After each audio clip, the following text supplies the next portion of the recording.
Okay, we're live on YouTube.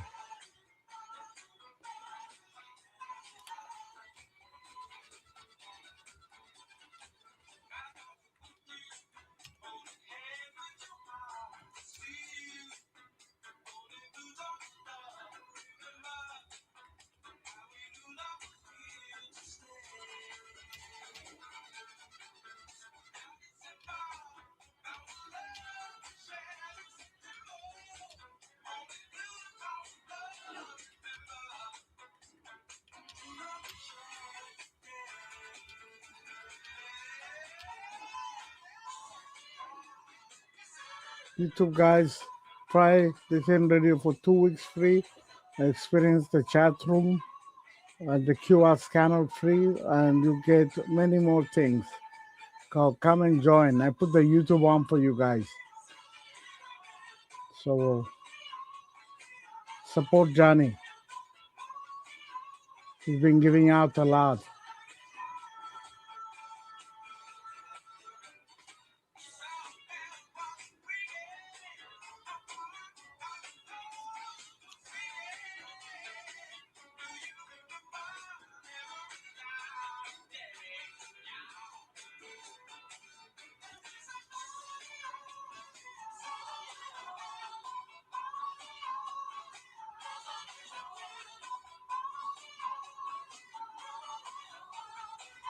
Jerome Powell fight on Fed press conference mark an end to an era.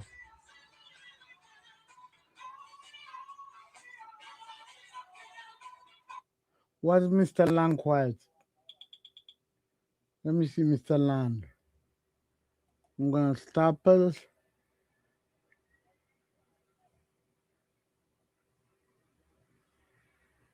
Stop. This account started playing for monetization. Play.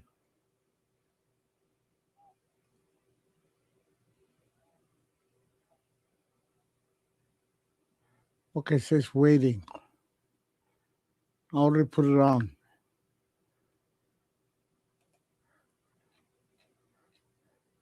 Jerome Powell will likely hold this last official press conference as the chair of Federal Reserve on Wednesday, potential bringing down the curtain on regular question and answer session whose report was Fed top official.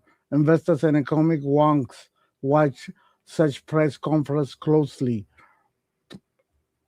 Proponents of regular media appearances by the Fed chair say they allow the central bank to shape the narrative around its interest rate move and can help market digest the Fed's policies. But some critics, including Kevin Warsh, Trump nominee to take over Fed chair, said officials over communicate. Warsh, who is likely to be confirmed before the Fed next policy meeting in mid-June, has suggested he may stop holding regular press conferences entirely. That's not good. That's why Powell's final turn at the lectern Wednesday is momentous, says Julia Comoro. So Wednesday Fed Powell's is very important. I would expect Powell entirely directly or indirectly to defend transparency and the value of facing public and journalists expressing themselves, she added.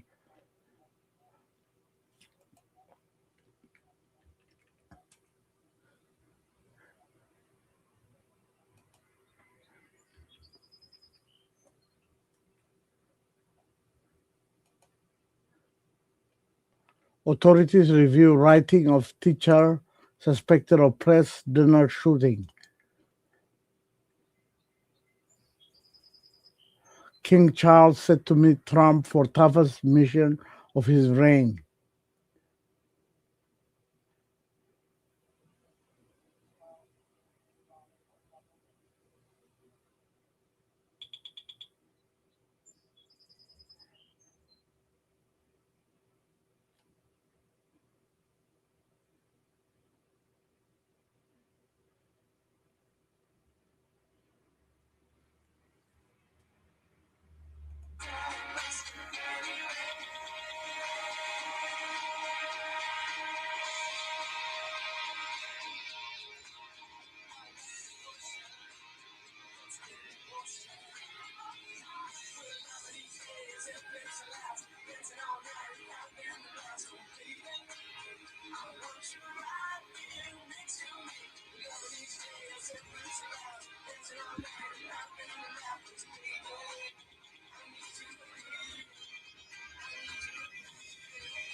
7:32 a.m. is the time, Monday, March 27th, 2026. We'll do some more Chiba, a little bit calmer.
The hunter, oh, they crossed the line, hunting high and low to seek his revenge. Brand new Morocco, I'm a reluctant renegade, leaving empty souls when we avenge.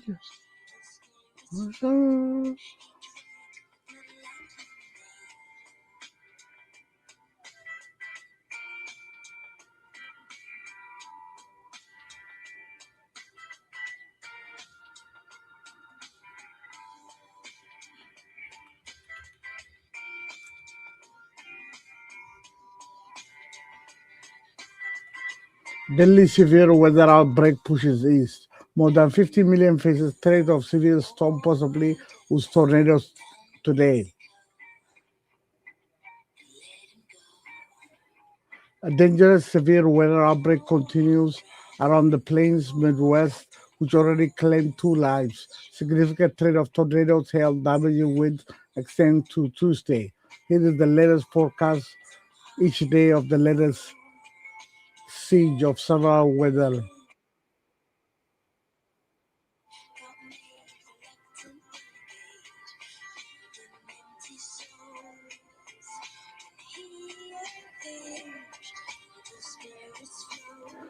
This is Chicago, St. Louis, Kansas City. We're getting some storm in Kansas City. St. Louis, Chicago is okay, but some storms coming.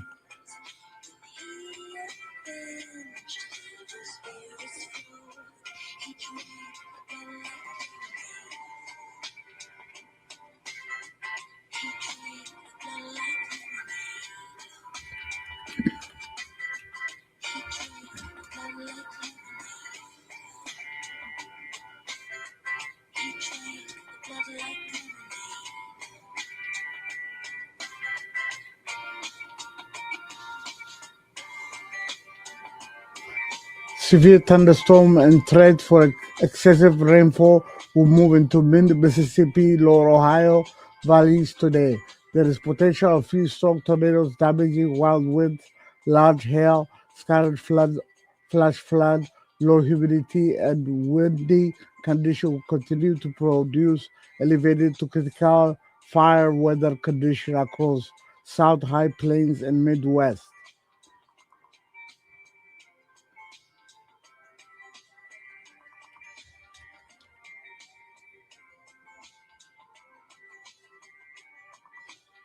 Today, New York Fair, 44 degree Fahrenheit, 7 degrees Celsius, humidity 83%, wind speed northwest 6 miles an hour, barometer 30.19 inches, 2.39 degree Fahrenheit, visibility 10 miles, wind chill 41 degree Fahrenheit.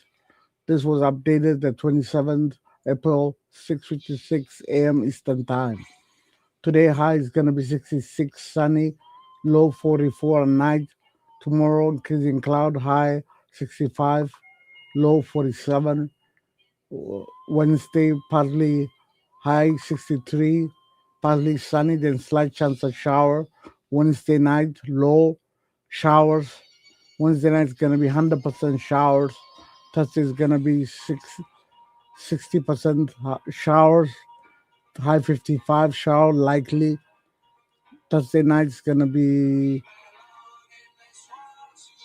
43. Friday is going to be 57, sunny. So today is going to be sunny with high near 66, light and variable wind becoming northeast around 6 miles an hour. That's the weather.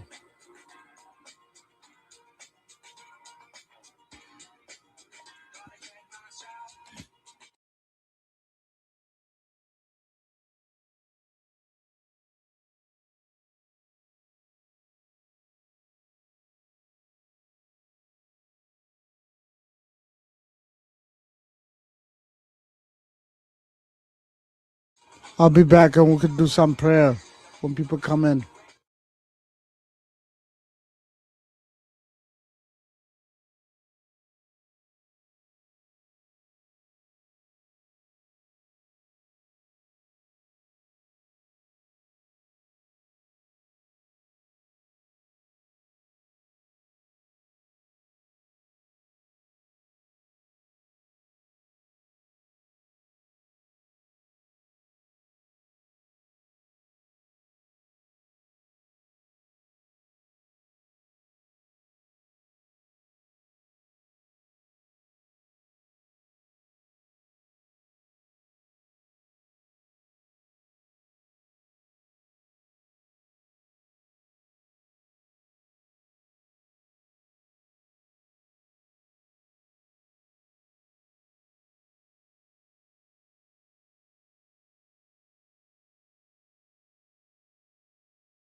All right. Good morning, everyone.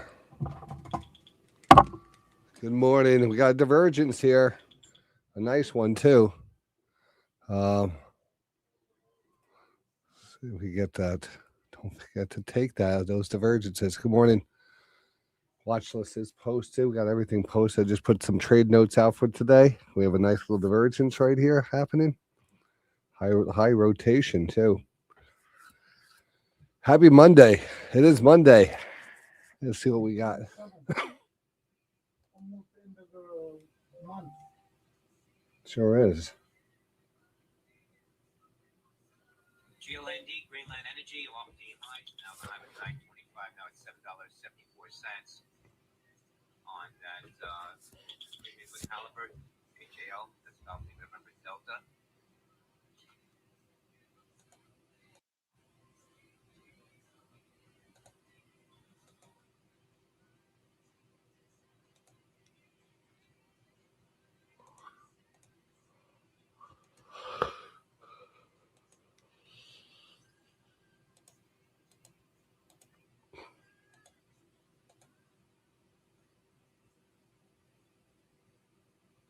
KWM, K-Wave Media, announcing strategic discussions for real-world assets and tokenized security platform. Kilo Whiskey Michael, KWM.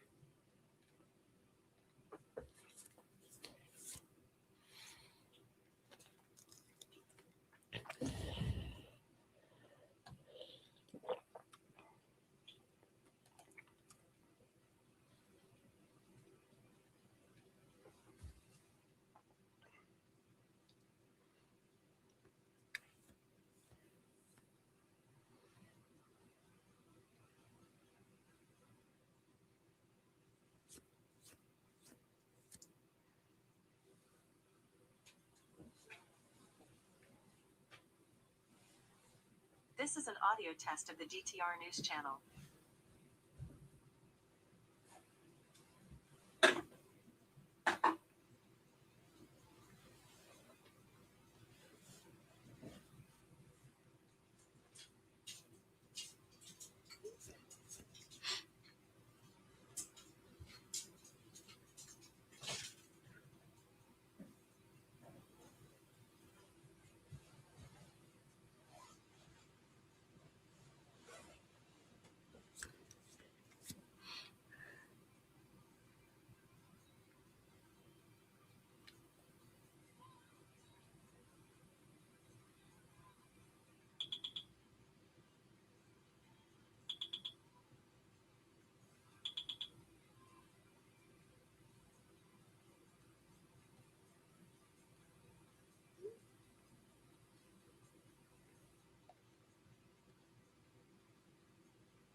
SGMT getting another pop here. Sandy Golf Michael Tango, SGMT.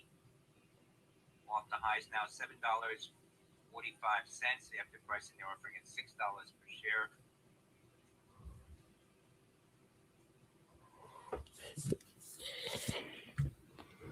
All right. Let's see here. Let's go. All right. We're back here with you. Thank you for your patience. And let's go to work here. I had to get, huh? Yeah. Yeah. What do you need? ADIL, Hold on just a second. I got to figure this out. application to the FDA Commissioner's National Priority That's Voucher going. pilot program for ADL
All right, guys, back here with you.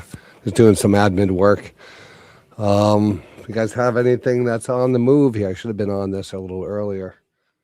Our pre-market poppers. What do we got here today? We got 3 on the list here on my list. All right, trade alerts are done. Stock watch list is done. So we're trying to get some of the emails done.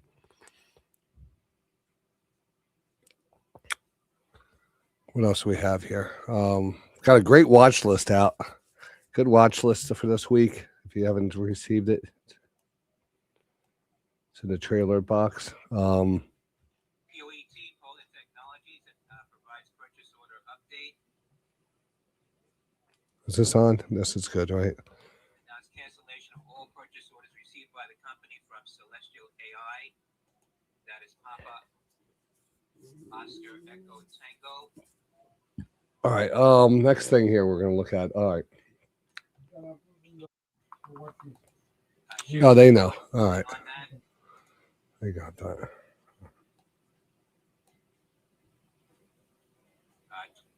Going below $13. Now about $2 now on POET, Papa Oscar Echo Tango.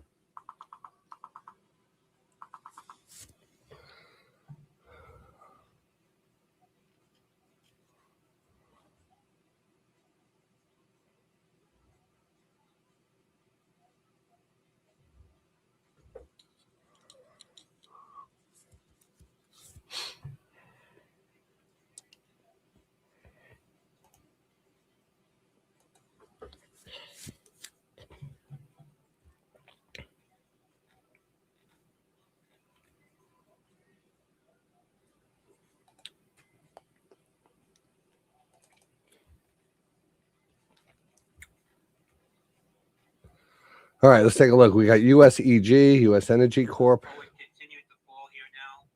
Oh. $11.50. Poet. Again, company reporting that their orders from Celestial AI have been canceled. Poet getting smacked. When things are good, things are good. When things get bad, things get bad. Microsoft pop in here. Big pop here on Microsoft. That's one of my favorites here for this week. Microsoft, MSFT here. Big pop here on Microsoft. Looks like there might be a little news on the volume. There we go.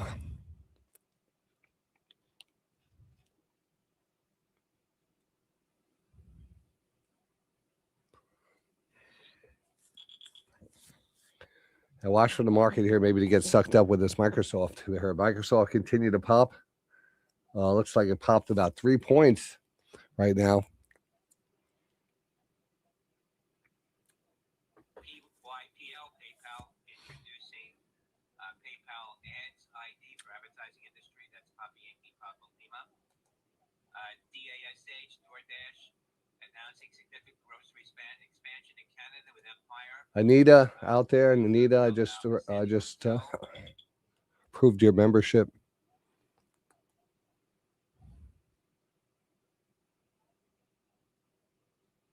MSGM, Motorsports Games, repurchases 904,000 shares at $4.11 per share. All right, watch Microsoft now dropping. Microsoft now dropping hard. All over the place here. Microsoft all over the place. Popped up to 428, now back to 420.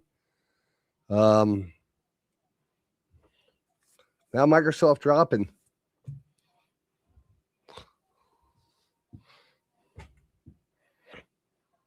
And the market here dropped out of this.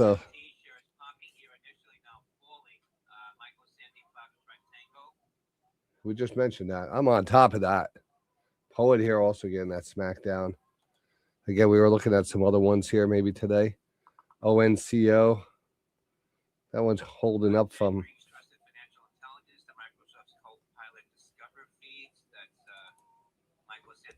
And YAAS here. YAAS.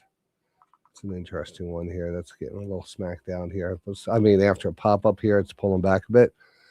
But you know what we'd like here? Let's take a look at OpenAI announcing amended agreement to simplify our partnership with Microsoft. Microsoft will continue to have a license for OpenAI IP. I kind of like that XE here today.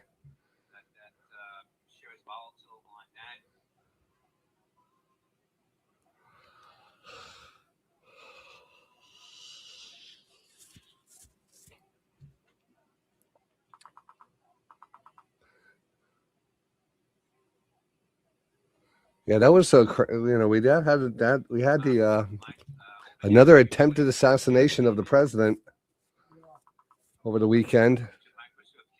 That's good for new highs on the market. this penny, this honey badger market here doesn't give a shit about anything.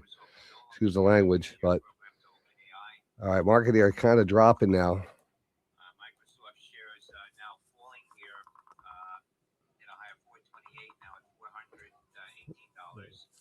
$418. All right, something to do with AI and Microsoft. FOMC rate decision this week, right? Wednesday? I don't know what showed up on my scanner as today. Grabbing some bad feeds there. I got to fix that.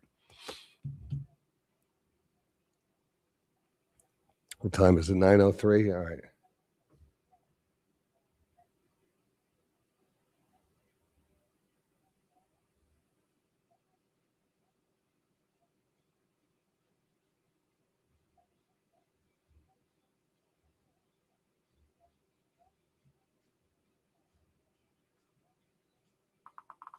See, I love the guy who was I'll mark it here, dropping here a bit. The guy during the shooting, everyone's under the table and that guy's eating his dinner. That's great, that old man. That was kind of a nice scene.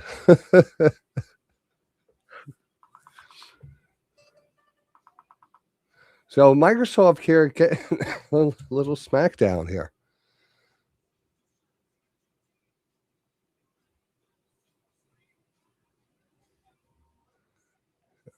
Yes, David, we've gone through hundreds of those meetings, hundreds of them. Perfect setup here on the ES here. FOMC rate decision today. They're on Wednesdays. They start on Tuesdays. They finish up on Wednesdays. 2 o'clock is the release. 2:30 is the press conference. And then this one is very special because Fed Powell, I believe this is his final. Dawi, that's what you've been posting, right? This is his last FOMC rate decision. I think he fell asleep over there.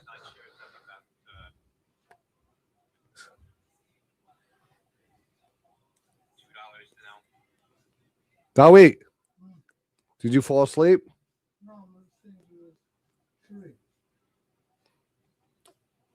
No, I was saying what you posted in the room. Is this Jay Powell's last week? Last FOMC? It's his last FOMC? Last conference. Last time he's gonna speak. All right. That's why I'm taking your information and believe in it here. Microsoft continued to sell off down about $15 now. That is for market what? All the hours of the mic talking about.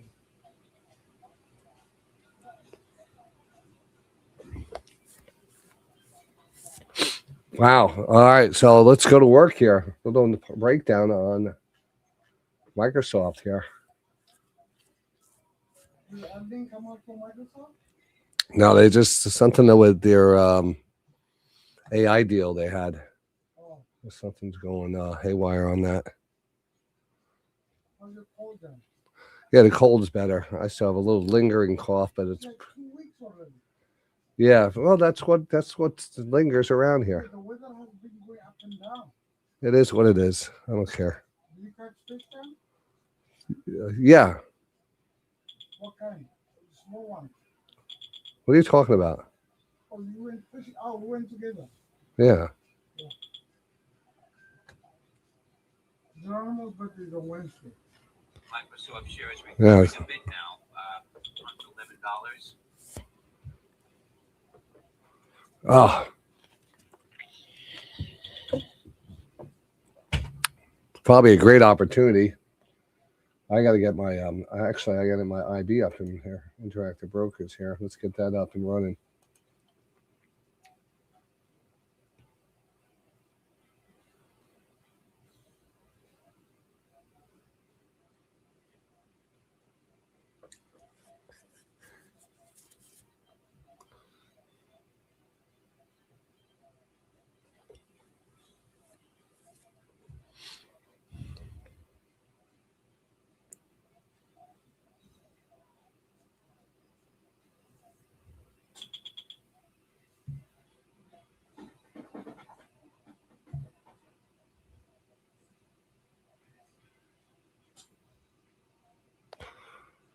Something about not paying revenue share to OpenAI. That sounds like they would be saving money if it's going down. I don't know. $8.68 Shit. cancellation of those orders reported by the company.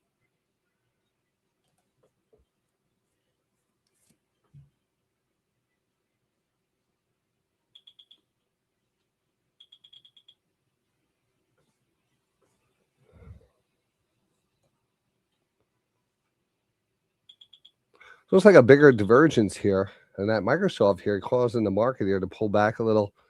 You see that 5-minute maybe starting to actually act a little better.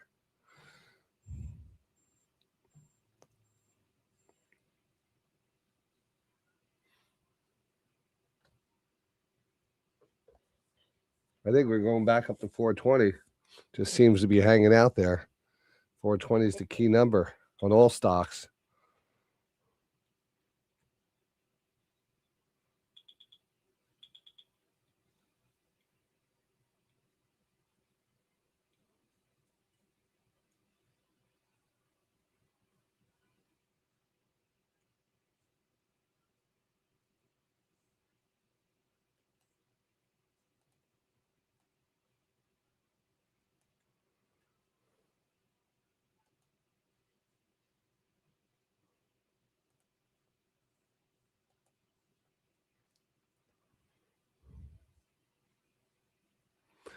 That guy would come running through those. Have you seen them? The Secret Service took out their gun. They took out their guns, and then I was like, Blur. he was like the Flash. He was like the Flash. He took out their gun, but he went zoom. He looks like he tripped. I want to know if they had better pictures of who stopped him. He looks like he tripped. I wish you were there down to triple. Oh man, I imagine I was there, and he comes running through, and I clothesline him. Put a wrestling move, put him in the sleeper hold. He's in the sleeper. I'm on his back. Oh my God. You'd be famous. Oh, it would be great. Trump would give you like money and everything. They give me a pen. No, he's not going to do it. They're going to give you money. You said the president. Only if he got into the president. I like, Dana White was there at the thing, and he was sitting at Dana White, the guy from the UFC. You was there? Yeah, he was there, and they interviewed him. He's What like, did he say? he goes, "This was effing amazing, man." He goes, "This was effing." I said, everyone was under the table. I didn't get under the table. I stood up. I wanted to watch the whole thing. Oh, he said that? Yeah, Oh my God. he was like,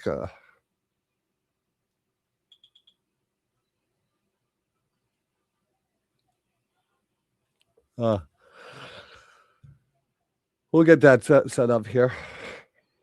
Oh yeah, you know what I need to do? Look at the time down. I know the time, 9:11 again. Oh my God. Every time I come around, I see that number. Yeah, What does that mean? I don't know, but it means something. There's some kind of study on certain numbers. Microsoft pushing back up here.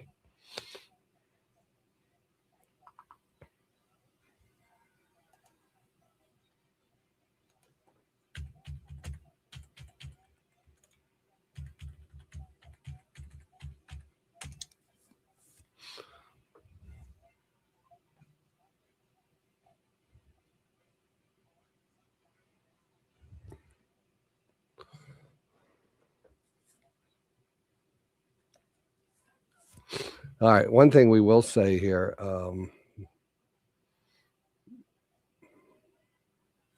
shares continuing to bounce here now. Decent bounce, huh? $460.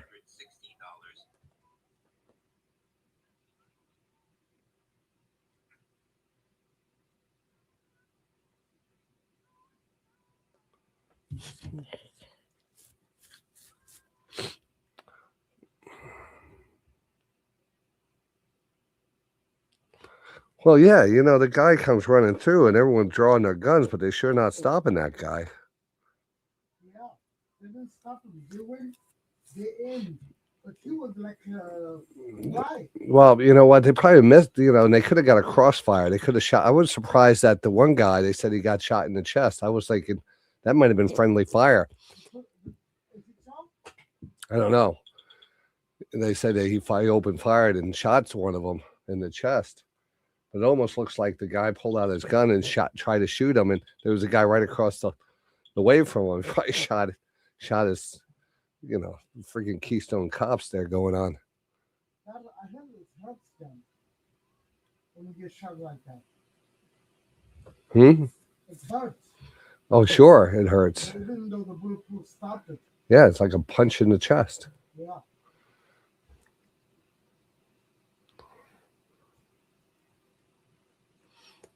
Well, anyway, we'll probably hear more about that today. Yeah. This is the Tesla 10, yeah? This is the Tesla 10.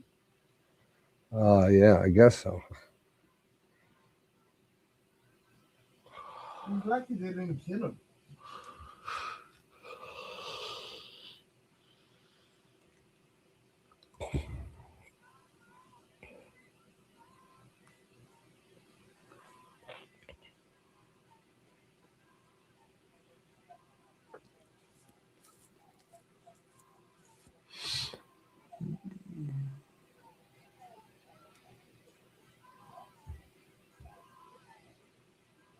Johnny, his family has alerted that you're a potential danger. Yeah.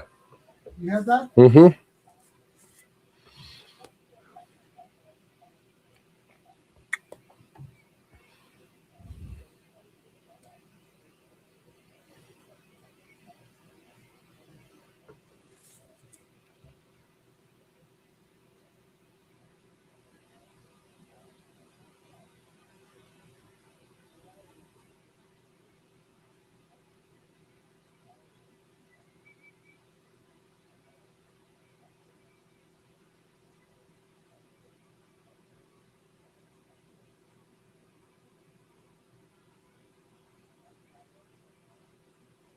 This is an audio test of the DTR News Channel.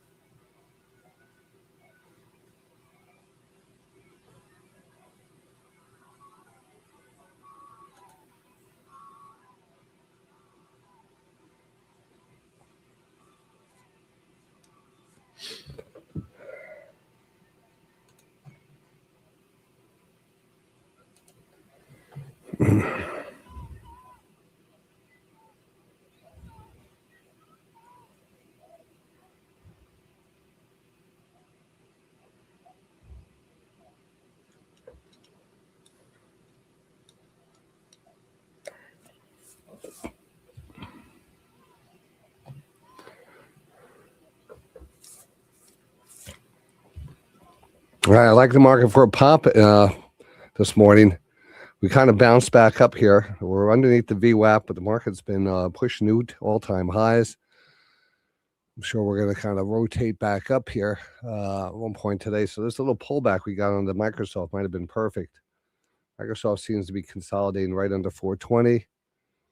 Wouldn't be surprised to see that pop right back up. That was an opportunity of a lifetime. Keep an eye on the XE today. XE. It's a recent IPO from last Friday, and it is up a little higher today from where it closed on Friday. Just up a little, but did run up to 34. It's back down to 31, but we might even test that 34 one more time. Elon Musk here, who was one of the co-founders of OpenAI, believe it or not, that guy was a part of everything, huh? Guy did PayPal, did OpenAI, did everything. He did it as a nonprofit. Now he's suing Altman and says for $134 billion, and they're going to give all that money back to OpenAI's nonprofit. It's not like he really needs the money, but he's doing it out of principle. He's going after us. He's going to do it. They're going to have a battle in the courts. Should be interesting to see how that plays out.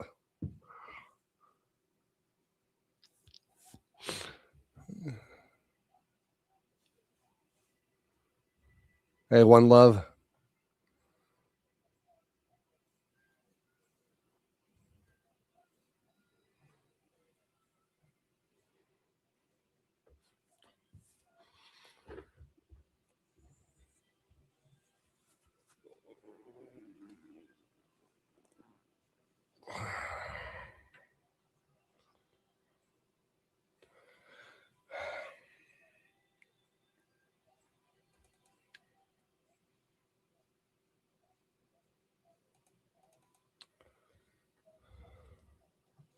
Holy crap. Look at the poet here today.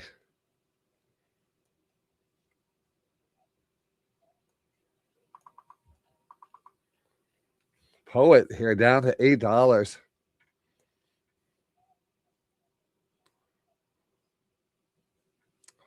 Wow. What a bloodbath. A bloodbath in certain stocks now. Certain stocks are bloodbath, especially this one.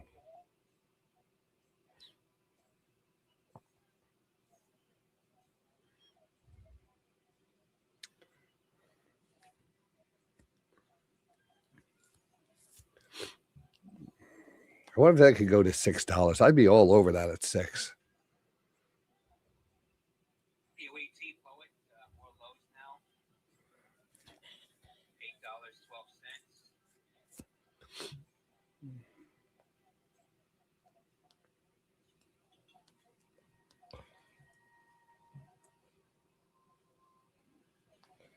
$8.12. Man, that was a butt kicking on poet.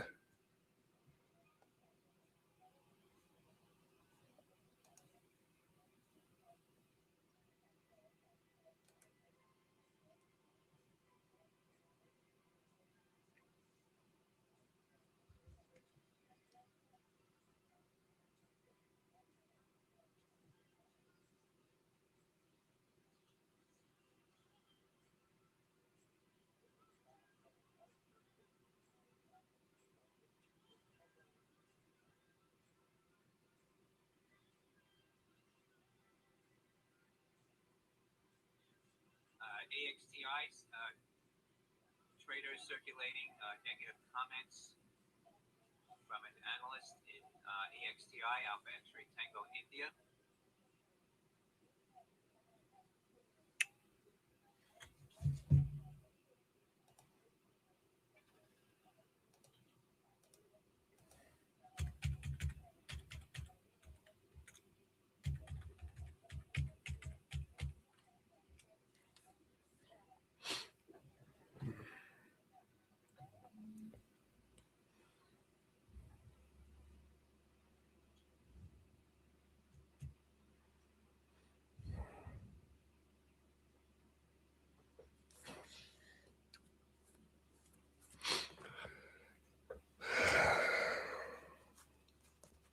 Well, we're getting ready for the open. So 9 minutes to go. Poet is the smack down here. I want to wait on the poet. I mean, we had a great trade on that when it does, and now it's maybe giving us another opportunity. If you're going to get in here, it does look interesting for a bounce to 10. But honestly, I want to wait. If we get a breakdown under 8, down into that 7 range, I might actually get back in on this one. So I'm waiting on that. I'm going to wait on that. Microsoft, though, man, what a bounce, and probably he's going to move right back up. I didn't dig into the news there, but according to some of the people in the room here, this might be some positive news if they don't have to pay revenue share to OpenAI anymore. But if it was that easy, I mean, that was pretty. That was a gift for people, 10-point gift. Now the market here, just a little consolidation, but watch the market open here. I wouldn't be surprised. Wouldn't be surprised to see a big pop here, like this. Wouldn't be surprised to see a pop here out of the gate this morning. And might even take a trade into that pop today. We'll take a little shot on that. Oh, you know what I need to do? So I fixed the Discord. So if you're on the Discord and you're a Day Trading Radio member, what you need to do is you need to go in there and you go into the room. I want who's using the Discord all the time, so I could talk you guys through it and see if it works.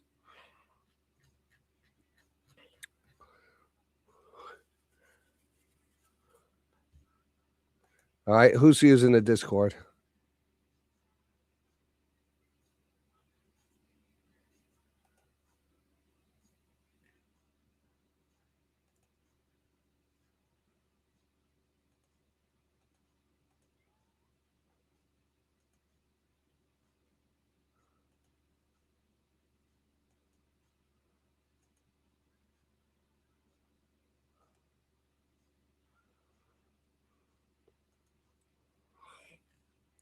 All right, Silver Fox. You're going to get permissions, all right? So where are you in? Anywhere in the Discord channel, type in /verify. Type in /verify. Like that.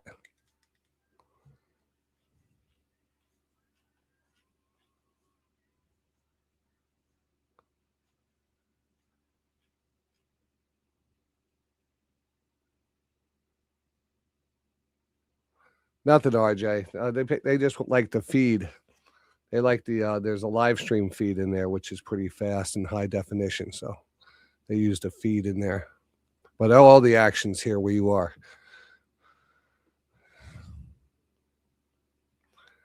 When you go into, there's not an open room. You can't go into like a welcome room or something or a verify room. It should.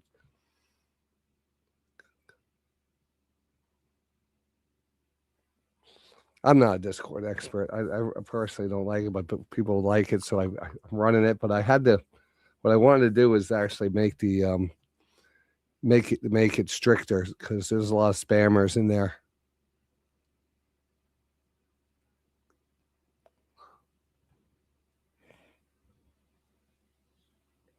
So when you log into Discord, there's no place for you to type /verify. There should be something.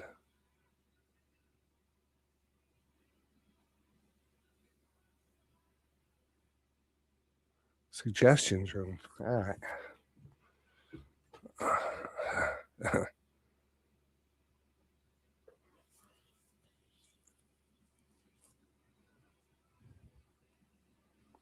Yeah, you can do it in the verified channel.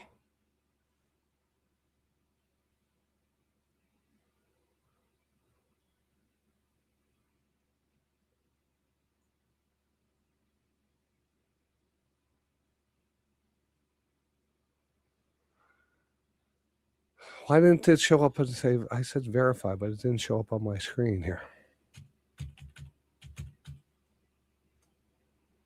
Why isn't my shit working today?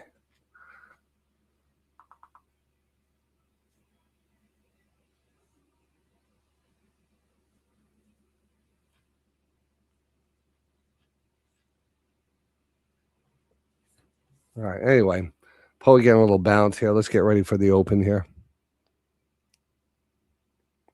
David, did it work?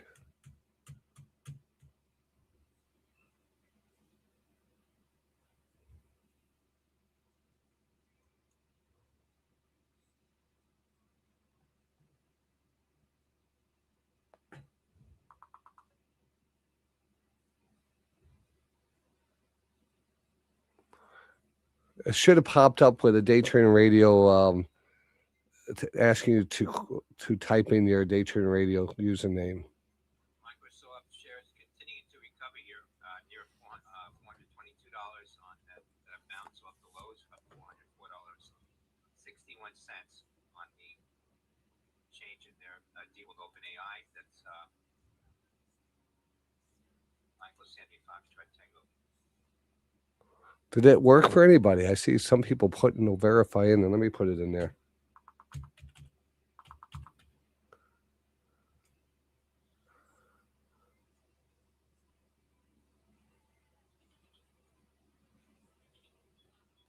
Huh. Why is it not showing up there? Let me go in this one. Market opens in 2 minutes. Market opens in 2 minutes. I might have to mess around with it. I don't know. I'll fix it today at one point.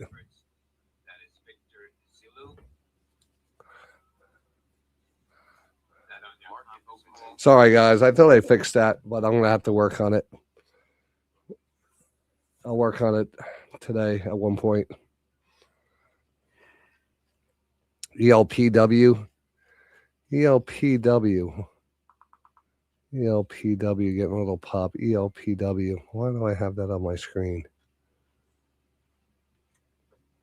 Do I have that one? I know, 2 minutes warning.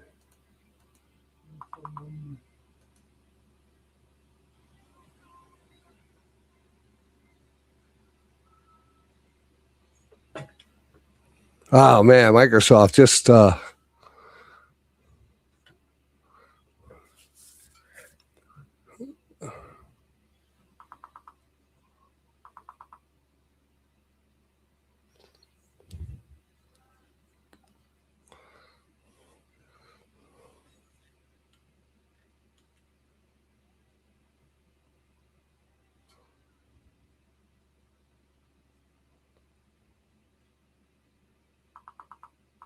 Less than a minute to the market open.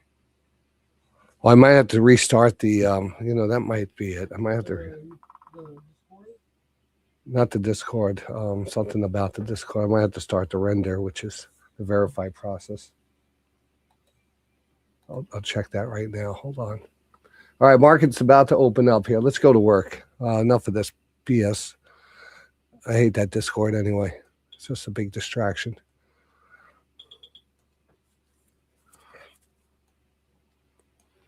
Watch for the pop here. Watch for the pop. Here we go. I'm hearing some crickets. Let's see what we got going on here. Poet here, a little bounce. Microsoft watch 422. Tractor Supply Company. Let's go. LiDAR, let's go. Test of the DTR News Channel. AMST, MSite announcing a code registration statement on Form S1. That's Alpha Michael Sandy Tango. AMST. Shares popping on that.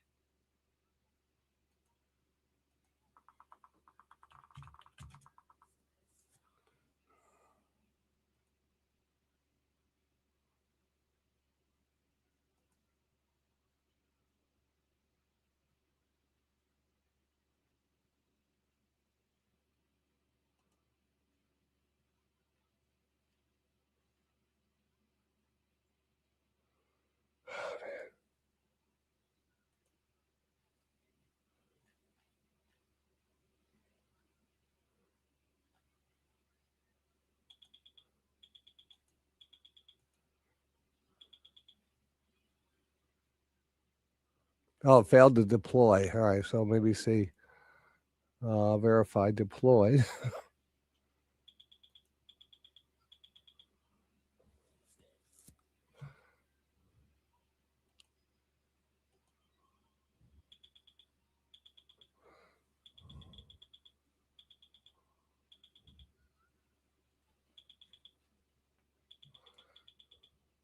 All right, there's our pop here.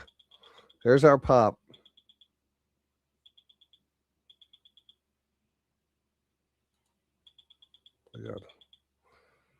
Microsoft looking pretty good, but a nice pop here. Nice pop. Big pop here. NOC, big pop here. Nice pop. 4-point pop on the NOC. I want to take profits here. Pretty fast here. I take that off here. We got another one here. We're long also. Let's move that over there. What am I on there? Here. 22 here. Hold on.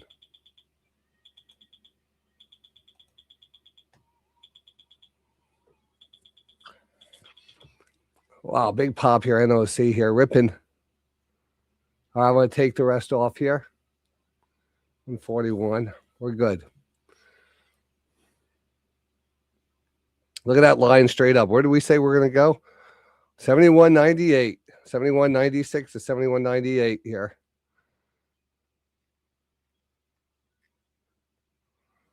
As Matt Damon said in Good Will Hunting. How do you like those apples?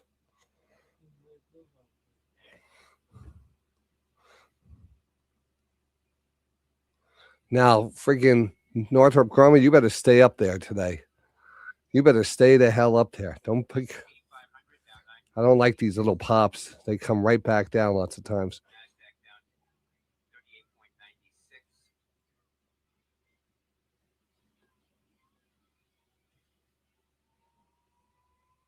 Dow down 85.07.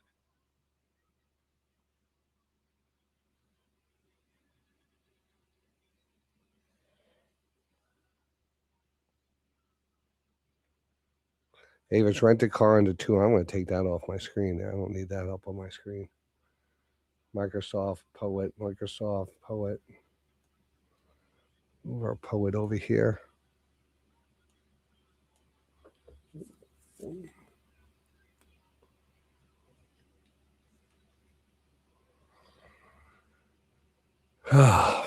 Oh, Elon. That's what that was, that power company.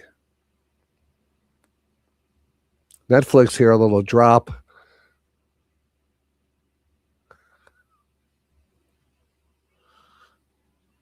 futures getting a pop now. S&P futures getting a small pop. SMCI looking good on the watch list for this week. Let's bring another chart up for us.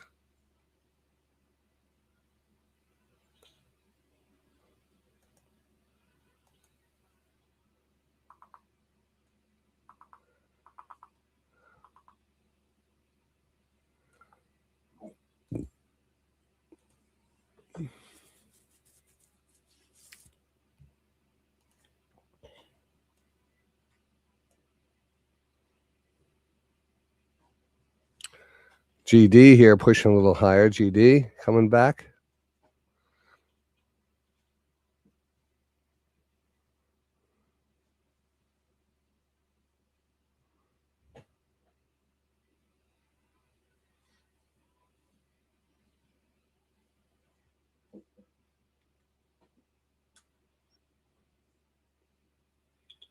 All right, here comes the market here, pushing right back up. I think all-time highs are right in our sights again here.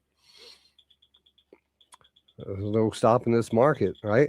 So people are going to realize it, and they're going to just start to pile in because they're going to say, hey, this thing is not going worth. This is where the money is to be made. Take my money out of the bank. I'm going to put it in the markets. It doesn't go down.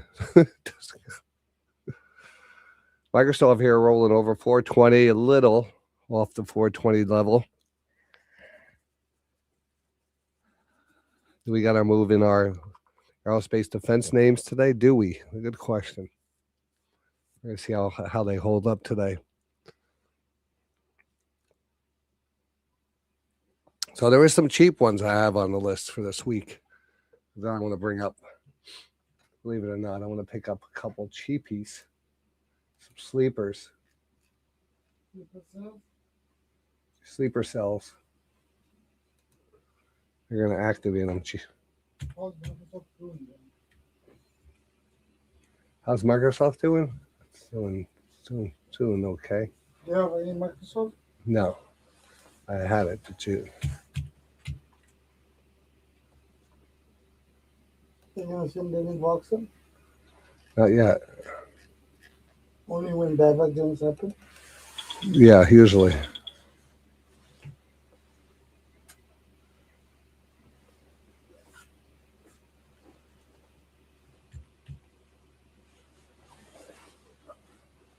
I thought you were going to your thing. Yeah. You're not going to that today. No, I'm not doing.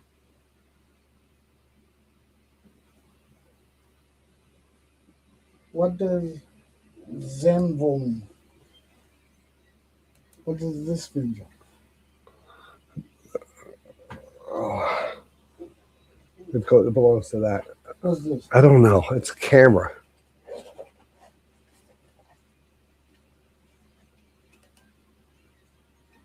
For your thing?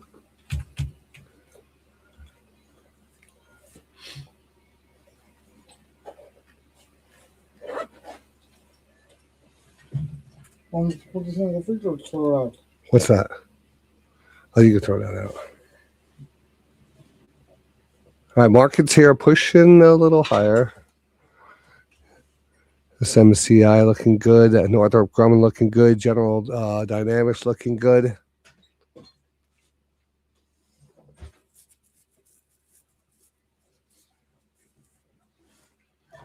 Can't get a break here. I got a ONDS. I'm going to pull back here on ONDS.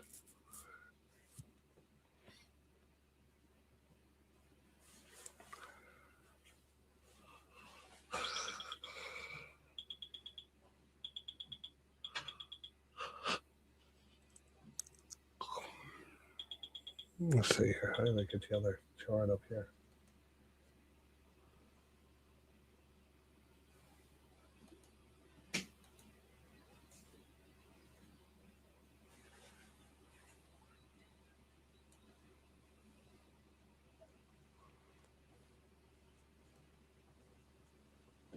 SSNLF See it now. looking at exiting China for TV and appliance sales. Focus on U.S. We got NBIS here breaking down. Can I lock? Nobody's here. Yeah, please. Always lock it. I don't want to talk to anybody. Lock that door.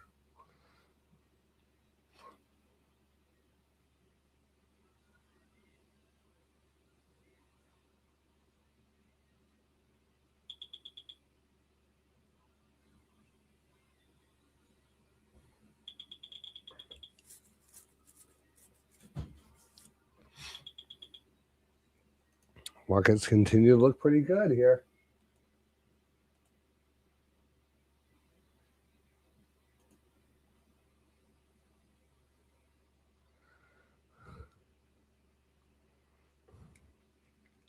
All right, we're up against that top trend line, 7198, 7200. It's probably not a bad short here.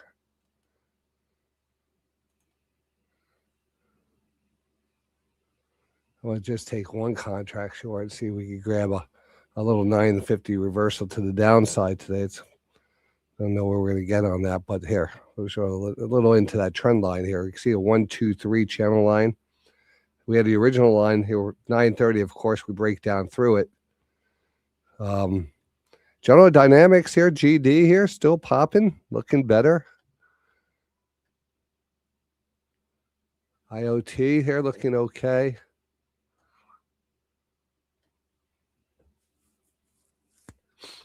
All right. Market still looks pretty good.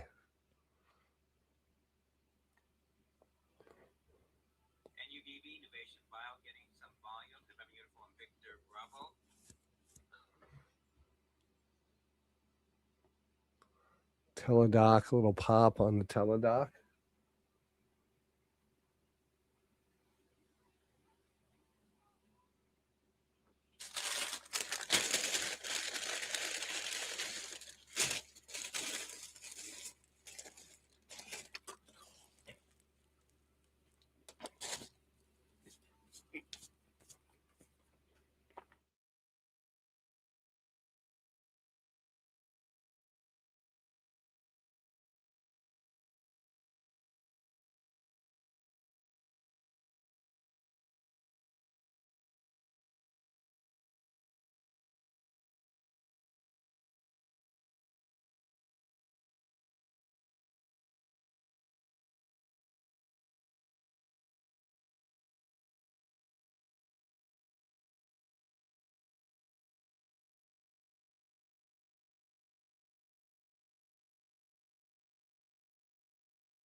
Fast pullback down to the 20. You got to take that when you get it. That wasn't a lot, but, that's what we trade.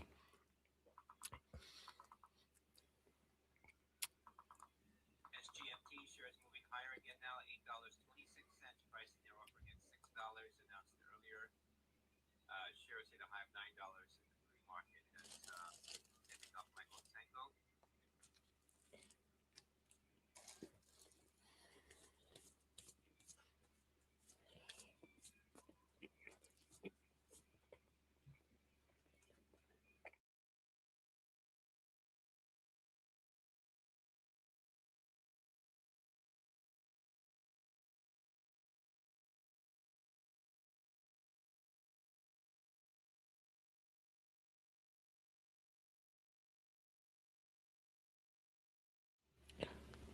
Well, nice pullback off that trend line. The power of the trend line. Understanding it, trading into it. We have a nice little pullback coming back down to the VWAP. Usually that first touch of the VWAP is a good one. We're going to look at that. Still seeing strength in NOC.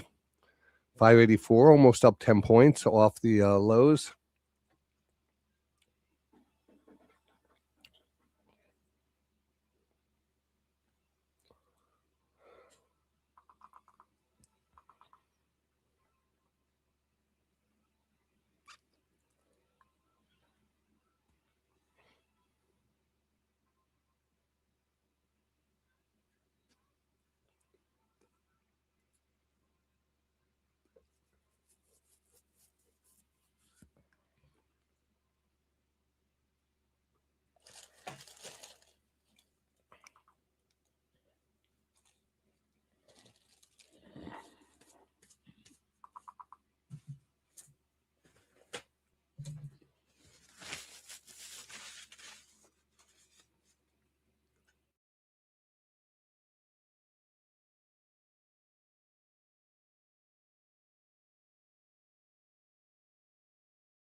Smackdown.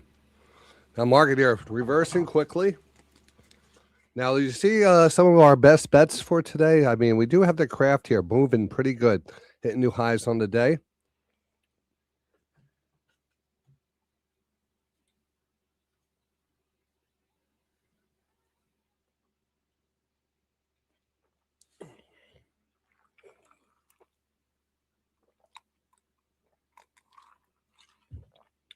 Big candle.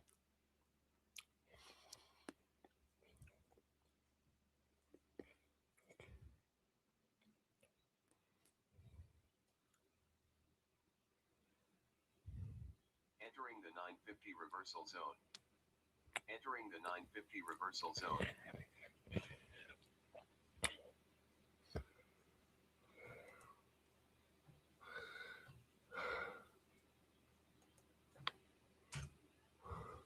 All right, guys, click on verify now. I restarted the thing. I'm sorry for coughing there.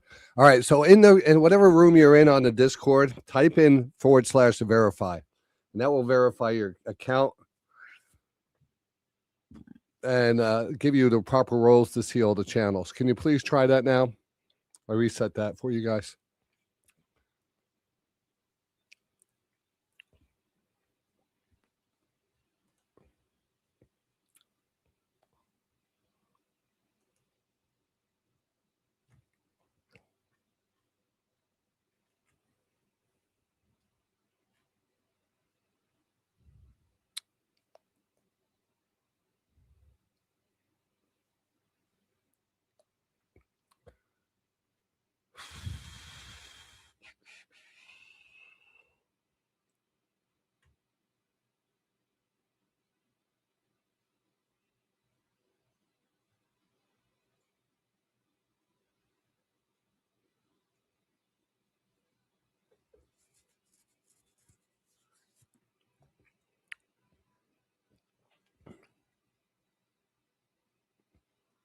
Can someone try that for me and let me know how that comes out? All right, markets are looking to head a little lower.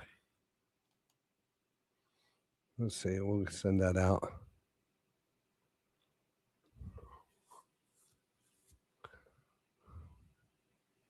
So nothing. It popped up for me.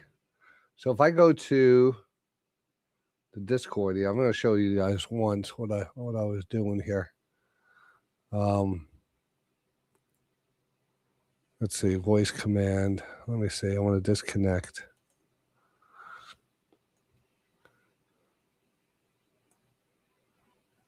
Let's see here.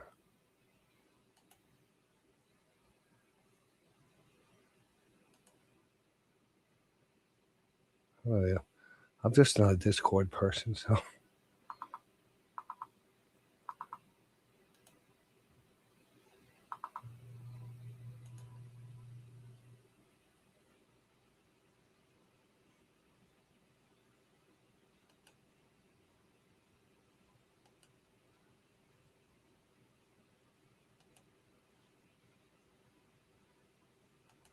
I don't know. What?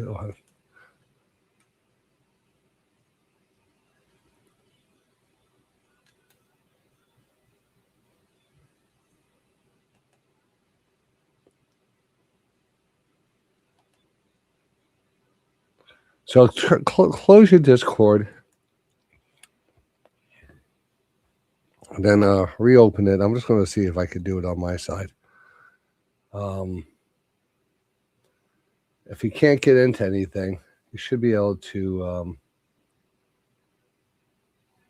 get into one of the rooms, like the verify room. A lot of the other rooms will be closed.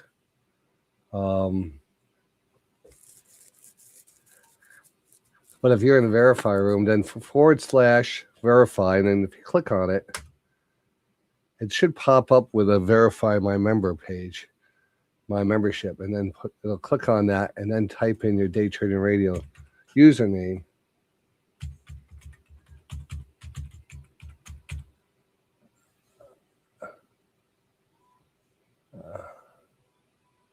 And then submit it. And then in the verify pod, it's thank and welcome, verify, John. Now you have access to Day Trading Radio Discord. It works for me.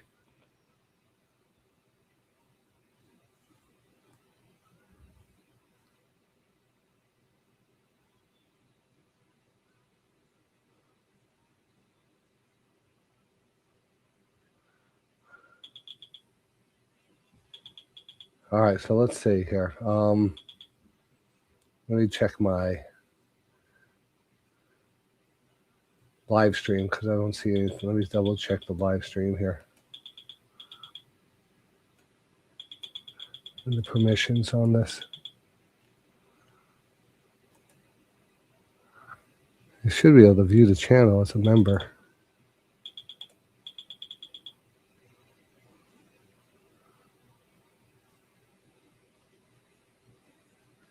I don't know.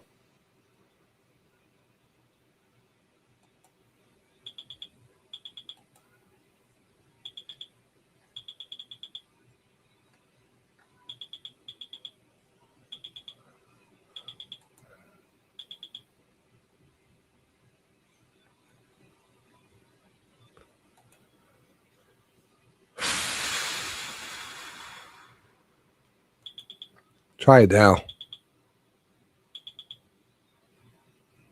All right, so I'm not going to worry about it now. We're going to just pass on that. I'll fix it tonight. I'll redo the whole thing if I have to. So just bear with me. Let's get back to the markets.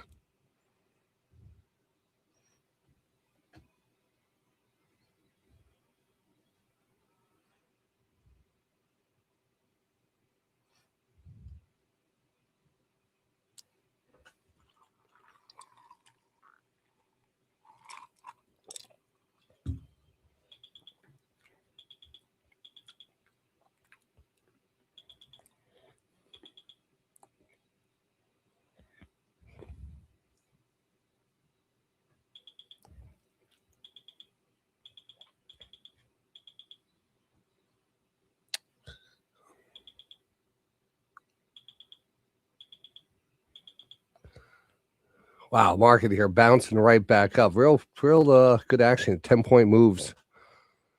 SMCI, General Dynamics here. NOC looking good. KHC flagging out. A little bounce on the ONDS. A little bounce on the ONDS.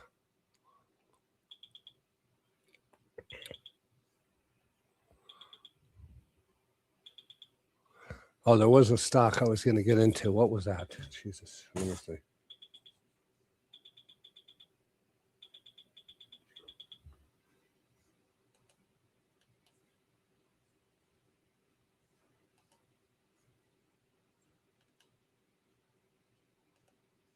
High Trend International Group getting another breaker from the upside. Last seen at $18.40 per share. 4 and 1/5% on the day. That High Trend International HTCO. Look, Charlie Austin.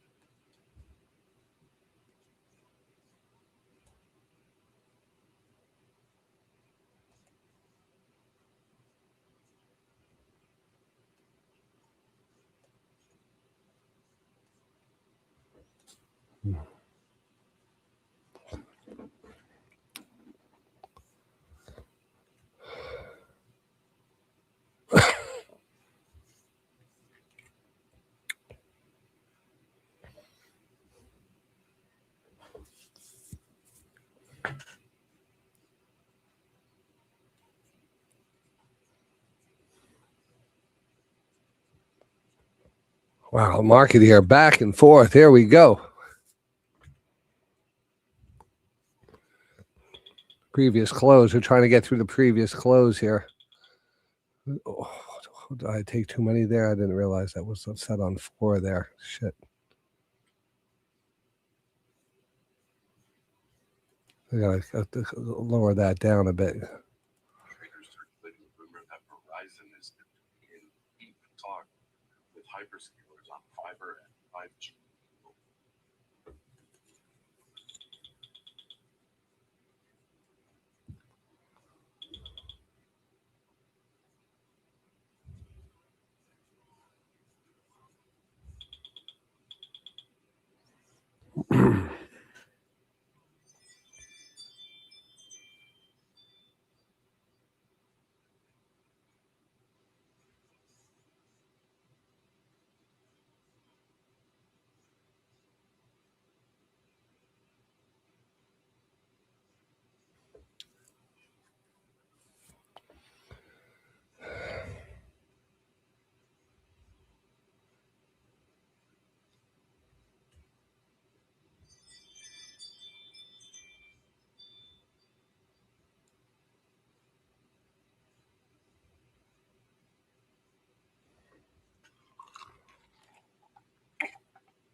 Oh, why don't you guys tell me I'm on the wrong screen here?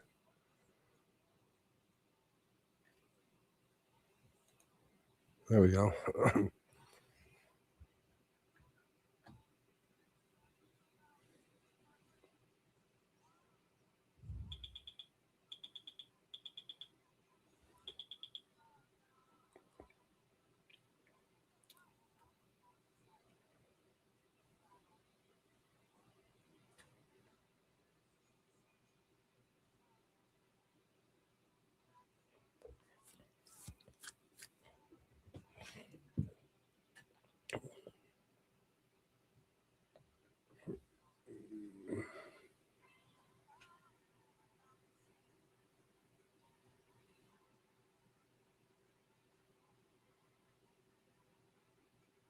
IoT. Why am I down to IoT? IoT 22. Merlin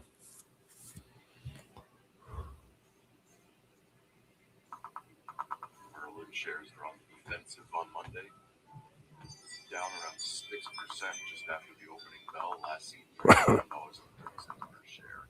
That's Merlin, MRLN. Mike Romeo, Lima, November.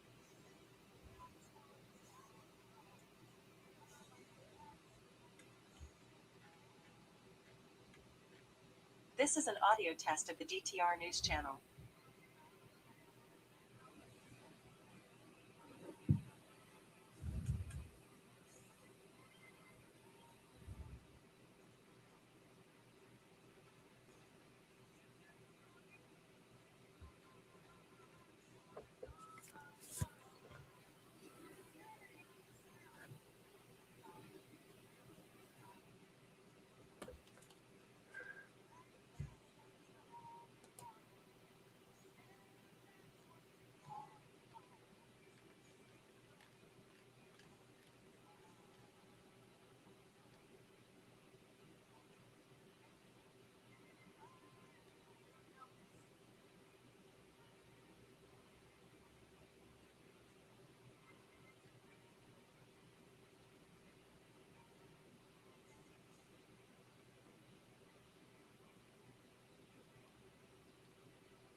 Poet is getting down to an area which looks pretty good.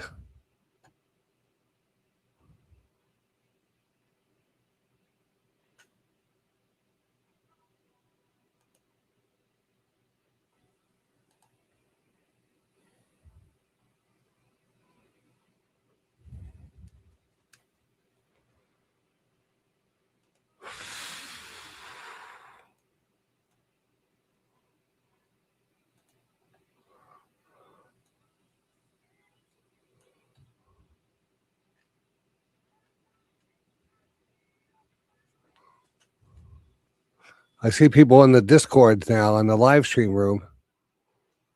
So why all of a sudden people are in the live stream room now? Being they weren't in there before. What the hell is going on?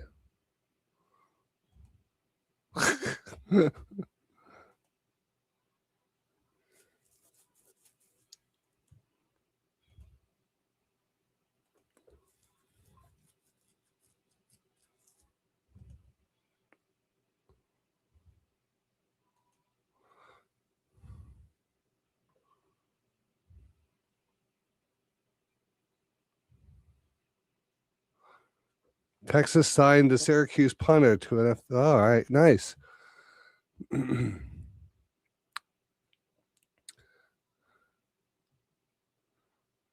Tractor continued to get beat down here. Tractor Supply. XE here. Keep an eye on that IPO. XE. XE looking better. XE Energy. All right, it works now. So maybe it was a little delay on something going on there.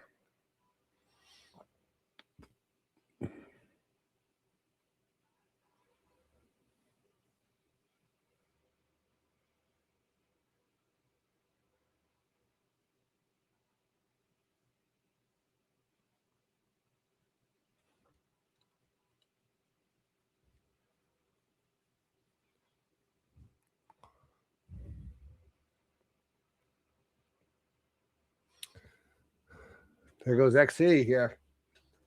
There goes XE. I'm going to get into some of this. Let me see, where are we at here?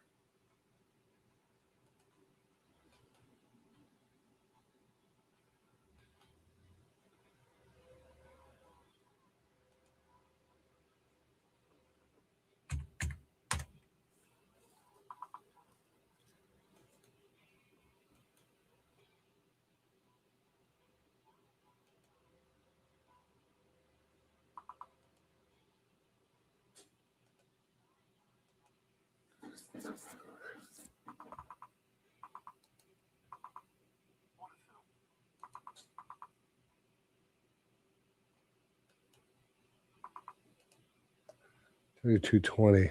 All right, I'm in XE here. XE.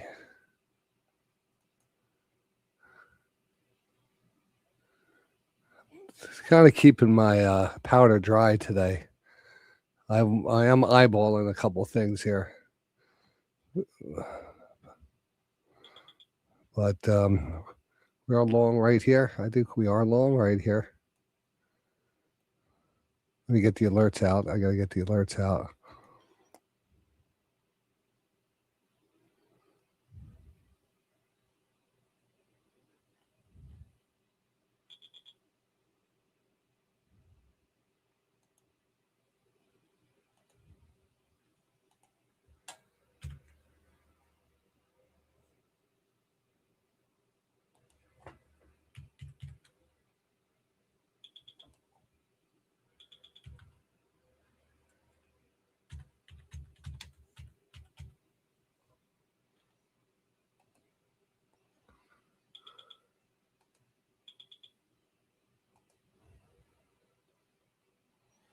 I got a shot on that.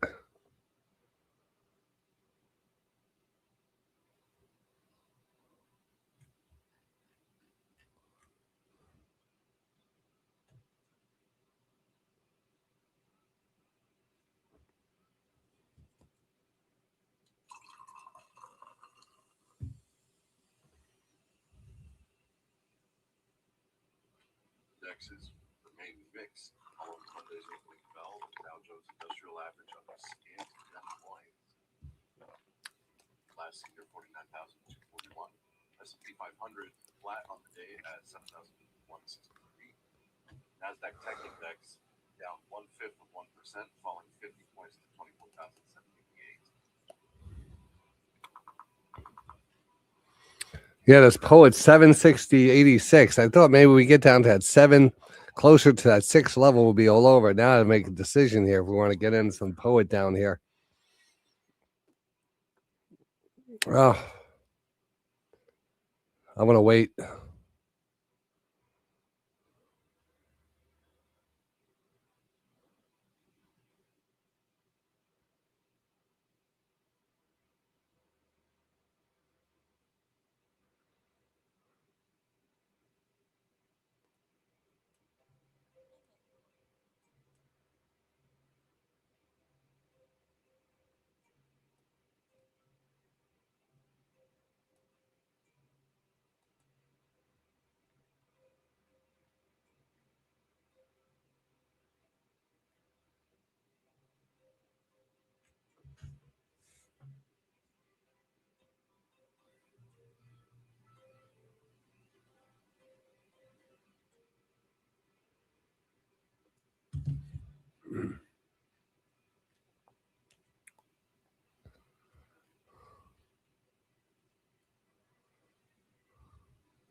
All right, XE here starting to move here pretty good.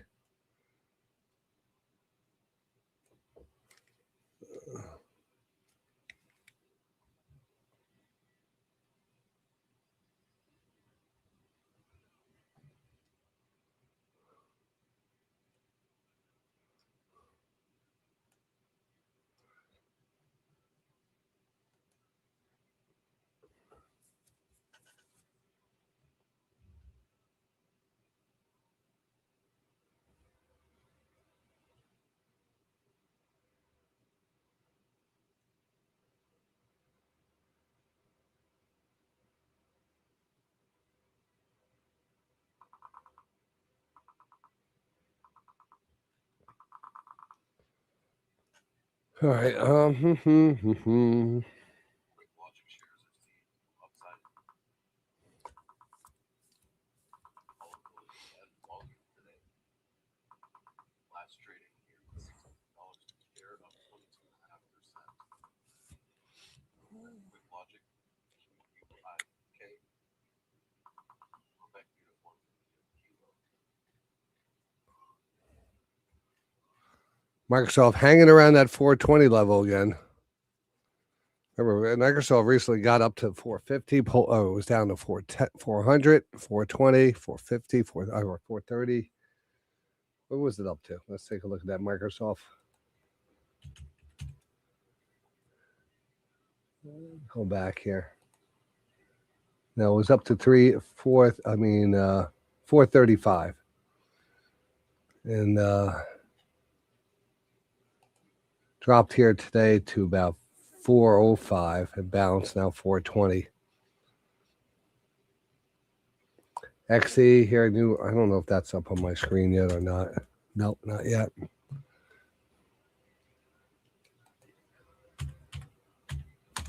Northrop Grumman, we'll see if it holds. Starting to see our bounce off of that trend line. General Dynamics, GD, same thing. Starting to hold that trend line, starting to move up. Earnings are coming up on that too. XE here, new highs on the day. Poet waiting on that to get close to the 6. LiDAR, a little pop. We'll see if we get LiDAR going. KHC, that's one of our best bets of the week, believe it or not. It's a bottom pick. We'll see if we pick the bottom here. Off of the lower trend line, X marks the spot. Off of a 1, 2, 3 channel, possible downward channel break. Came back to it once, twice, and now it's kind of holding right there. So this is oversold. Overall, love the area. Not the company. I like the chart, not the company. I don't think I eat any Kraft Heinz foods. Who eats that crap? That processed food anyway.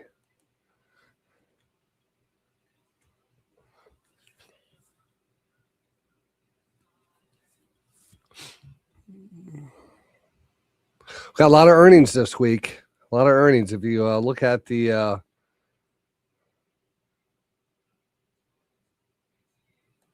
we look at our watch list.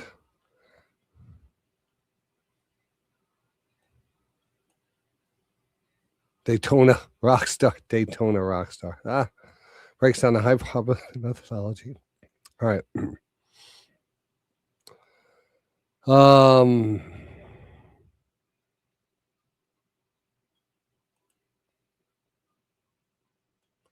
If you go to the up on the dashboard, you'll see the HPS watch list. If you go to the top of the dashboard on your dashboard, you'll see the watch list link. Click on the watch list link and you'll see the watch list video. And then along with the video, you will see other things, the video description and everything that's on the video here. And I kind of marked down everything in the video, meaning all the stocks we went over. So the Tractor Supply Company, Kraft Heinz, IBM, Microsoft, SMCI, Costco, Walmart, Amazon, NOC, GD, CMG, Sleeper Stock, CODX, Genius, GNS. Ooh, that was the one I need to get into at one point today. I want to watch that Genius too. We're going to probably end up getting in there soon. That's our sleeper stock. Remember sleeper stocks? Sleeper stocks are stocks that are kind of dormant. They could be big poppers down the road. They had a history of popping. Let me actually bring that up. So you can see that we have this nice little consolidation here down here. I like this consolidation. This stock tends to have pops every so often, pop. This one's kind of going dormant, so we're looking for that pop. When these pops come, they could be, 100%, 100%, 200%, 300% pops. 33 cents doesn't give you much downside. Of course, there's probably a reverse split in the future. but maybe it gets news before that.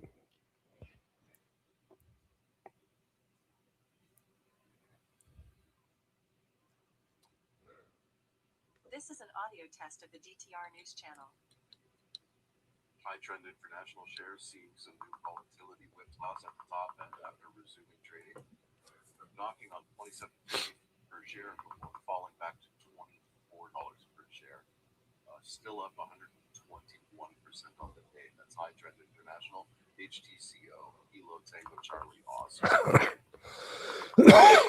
Excuse me. Let's take a look at our pre-market poppers, by the way. There's not much on the list here today.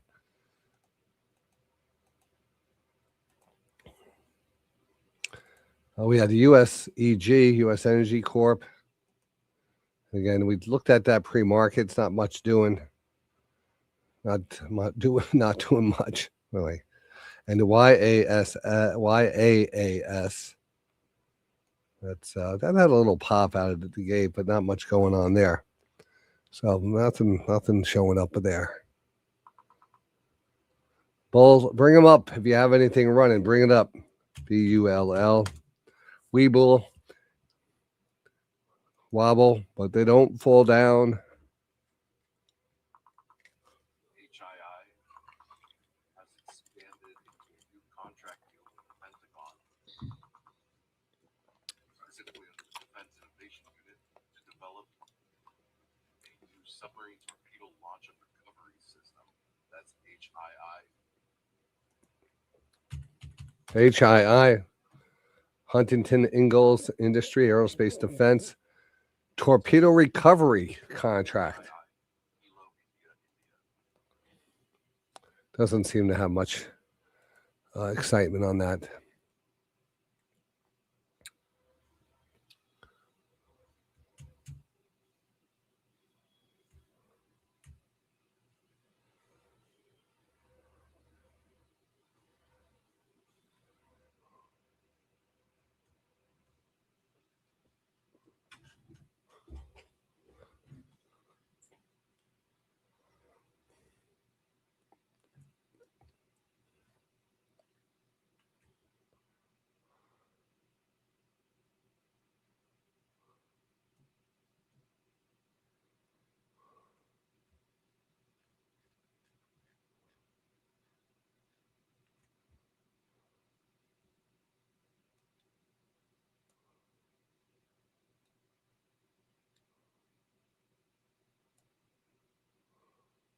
Zinger market update. S&P futures down 5. Bang Zinger. Down 75. Crude up $1.71 at 96.12. Gold down 33.70. 47.07. All right, let's go back and take a look at the overnight trade. Had a nice divergence here at 840. A nice little move up. Got oversold on the 9.3. That would have caused you to take profits into that.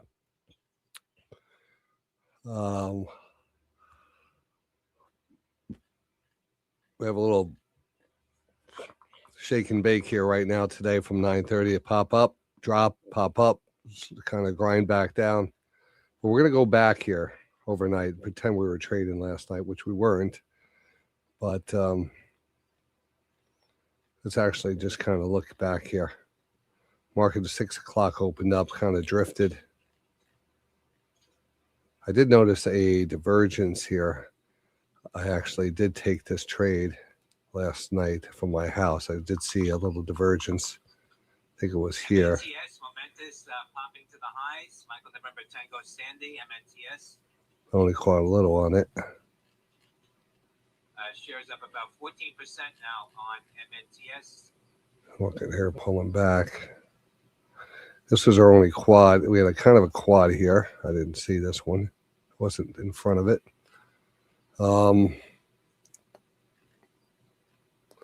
Embedded downward trend underneath the 200. When this is embedded down here, we're not getting our full rotations. We're underneath the 20, 50, 200. We have to realize that that's trend is a strong trend to the downside. All those 9.3s need to be sold.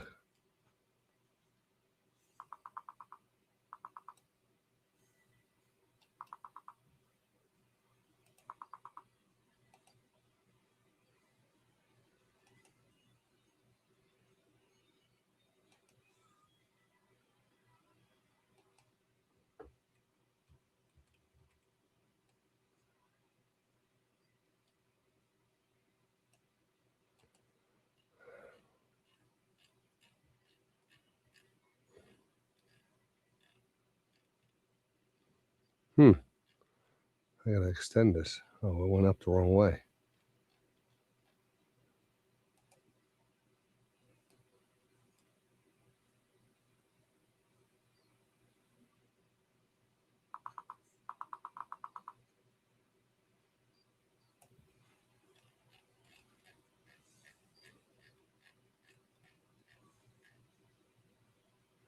So 9-3. All right, so we're going to be watching it 9-3, that 9-3, 9-3, 9-3, 9-3. Now we're oversold here on the 9-3 oversold, the 9-3 oversold. No quads here yet, just a 9-3 oversold. XE here still looking good. That's the only position so far. Trade alert in the box on that a little earlier, and that's working out pretty good. 32.64 near the highs. Poet got, for those out there, remember Poet last week ripping here. Look at it today. Opportunities.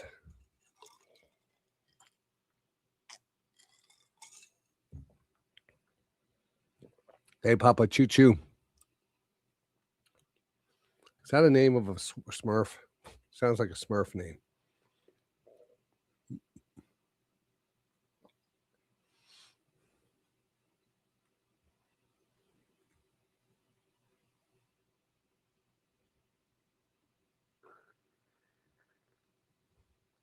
Cat Weasel. I like the name. Cat Weasel in the room. Says Beyond Meat is starting to move back here. BYND. You know, I am very proud to say that I am a pureblood and I've never touched a Beyond Meat product. This is a daily. Had a nice run up here. Now a little pullback. Oh, it's back under 95 cents. I didn't realize that. Holy crap.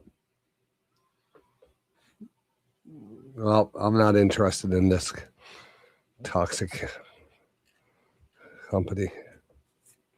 But hey, it is getting a bounce, which is nice. All right, because if you are going to start some type of reversal, it's never on the first bounce. The first bounce always comes back because you have to establish the new channel. So we have to kind of time that on the pullback and see where that first channel is going to be pulling back to, and then you start moving back up. Could this be it? We'll circle it today for the daily.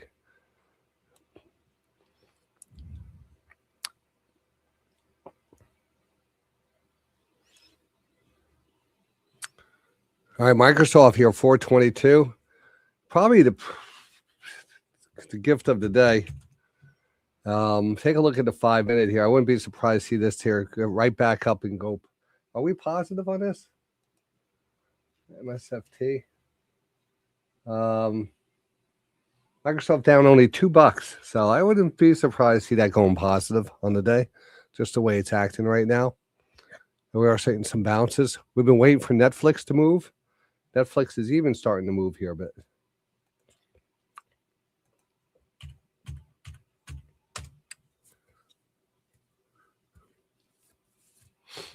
Wow. All right, Netflix here. Could that be this is a nice pullback, 5 to 7 day pullback. We're going to have to circle it just based off the 5 to 7 day pullback concept. The concept of 5 to 7 days gives us, usually it happens after earnings.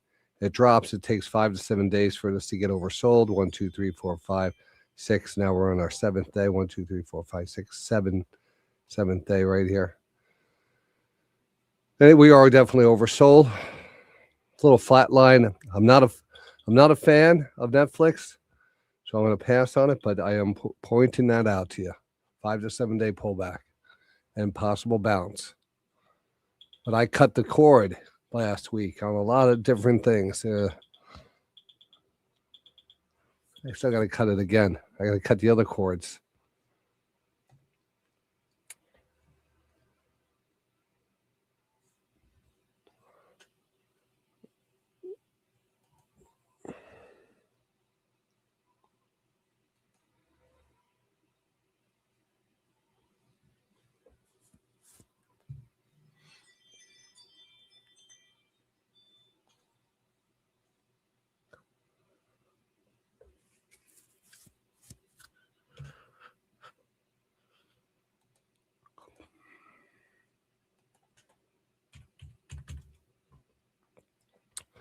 Oh, and yes, if we're going to bounce on this one, this is where we like to bounce. We like the 1, 2, 3 channels. The first pull back to the channel line, and then to move back up. We are getting that little pullback to the underlying trend line.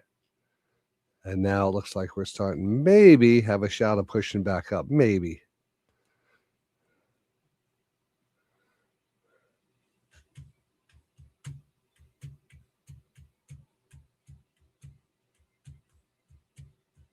Microsoft looks the best, though. Microsoft on the move. Damn.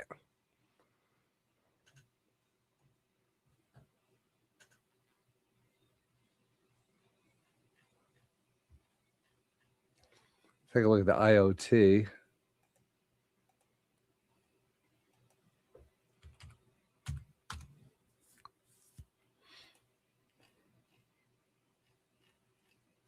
Yeah, it looks fine. It looks fine.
XE here approaching 33. We're almost up $1 on that. What do we have? XE. I might lock that down here soon enough.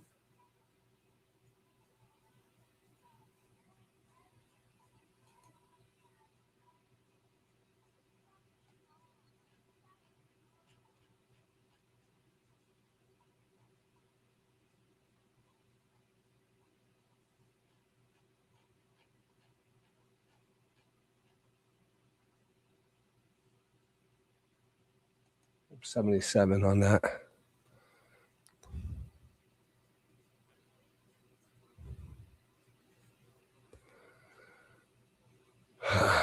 Well, they could go bankrupt. I would hope more rooms on the shelves for better food.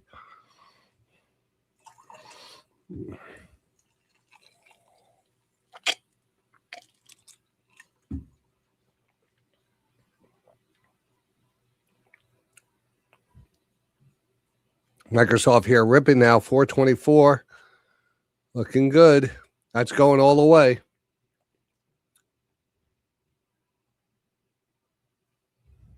Cutting the cord. No. All right.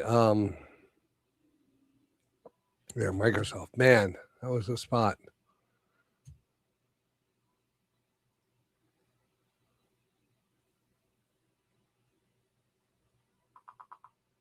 HTCO. I didn't see that. HTCO. I'm actually seeing a little red on the screen here, which is not a good sign for things here. I'm actually going to take, I did have a little long on here. I just took that off. What are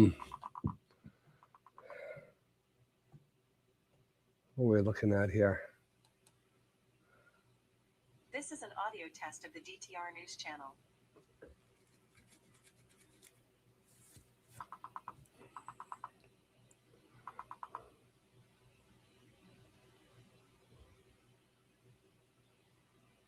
HTCO.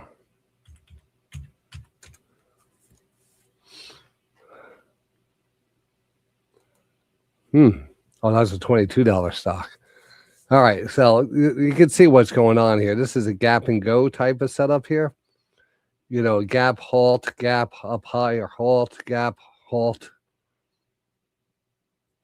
And now we're halted here at 22.05 after pushing up towards 29.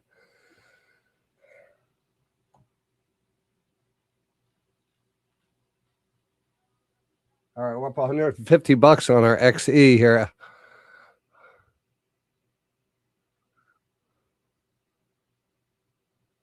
And it's running pretty good, 33.67.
Now, we see we had a pretty decent trend line here. We broke through, it came back. It was a lot of volatility at 9:30. This will be another test of that trend line now that we did break out of. Now, is it a good trend line? Can we really confirm it as we had a 1-2?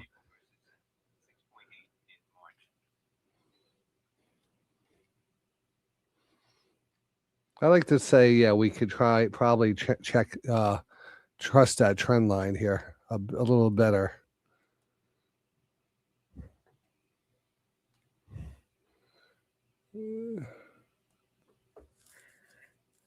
Oh, I had a 5-minute chart on this over here. I didn't mean to have that 5-minute up here.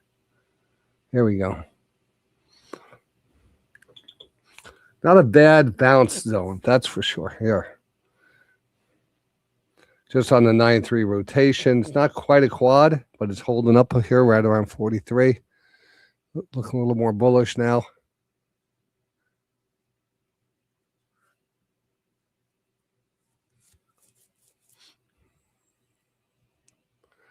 Give me 34 in XC and I might take it.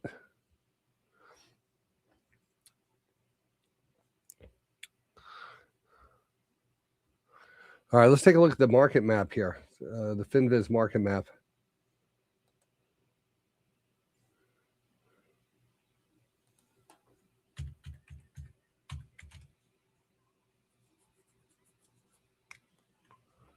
Look at the FinViz market map here.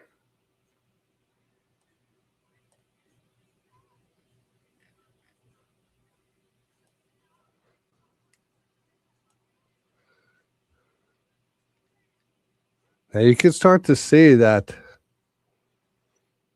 tech here is a little bit more red than everything else. A little pullback in the tech, some of the semiconductors. And we looked at this. I mean, do you see that SOX index? How extended that is? I mean, talk about extended. So I kind of like that short on the semis here. Let's take a look at that one more time. Went over it in the video, but I think it's pretty impressive. SOXX. Now you can see it's pulling back here today, but look at the daily. Well, this was pretty steep. Was looking for maybe a reversal this week. We kind of had what we call a runaway gap. 3 gaps in a row. 1, 2, 3. And that could be considered a little blow off. We are seeing that weakness now come in, and we're at the lows. Maybe a little divergence here. Just had that little candle take us lower.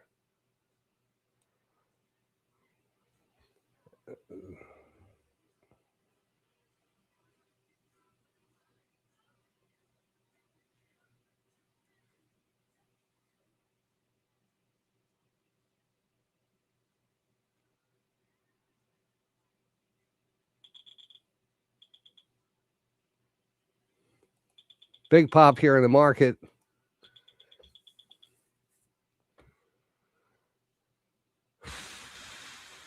ONDS here popping.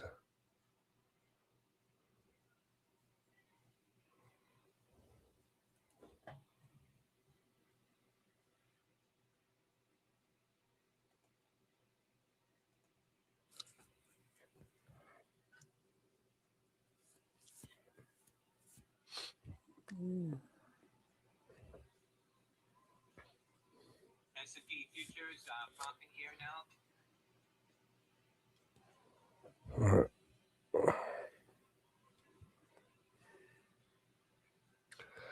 You have a few minutes for the cash close contest.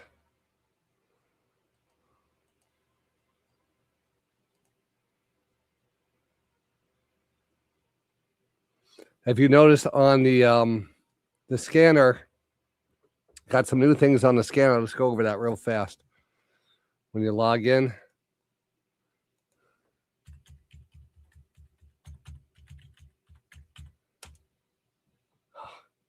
Daytrader Rockstar is not an active member of Daytrading Radio anymore. That's great, Johnny. Daytrader. I didn't put my email in there. I have to put in my thing here. Here we go. So, all right. So you'll notice right when you log in, you're going to have any new alerts that pop up on the scanner that came out since the last time you think. So again, we have some stocks here. I want to X that out, and then we have the live trade alerts, and you can say got it there, and then you're back on track here. All right. Couple new things. Again, the hyper scalper. I just launched this last week. It is really a flag identifier, and I'm going to go into more on that. I am still tuning it. There is some things that I noticed that could be set up a little bit faster on this, so I'm going to be adjusting it over the next day. But overall, I like it. Here's where your stock notes are. Everything else is good. Here you actually see on your charts, we'll actually plot the super signals. So there was actually a super signal on the NQ right here. Perfect bull right there. You see that? Perfect bull right there. That's what that got triggered there for you. And then the pop.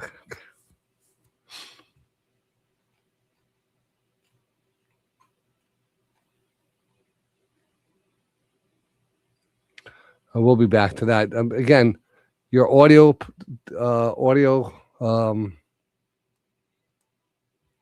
panel up here controls all the audio, and we have these new alerts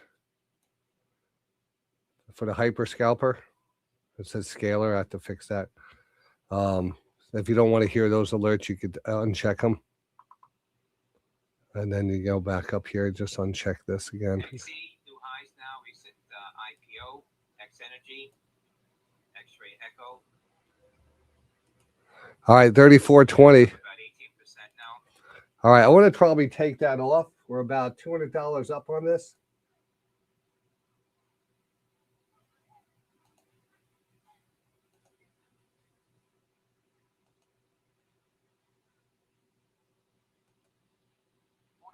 All right, I'm out. 194 on 100 shares. $200. All right, trade alert coming into the box.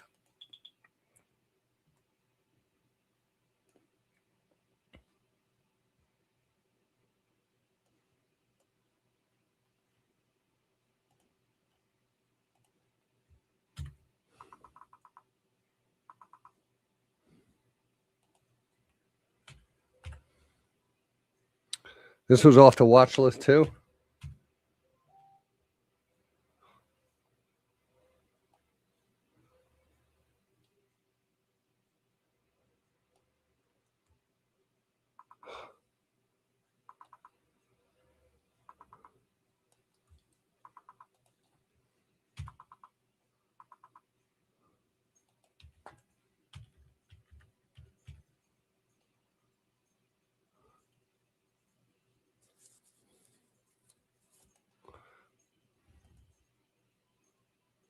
All right, trade alert in the box. Trade alert in the box. Watch for the rockstar effect here. Technology filed complaint, online complaint about section 337. Again, watch for the rockstar effect now. For that means a blast off here, maybe to $40. Target use of lithium battery technology by large foreign entities. That's STI.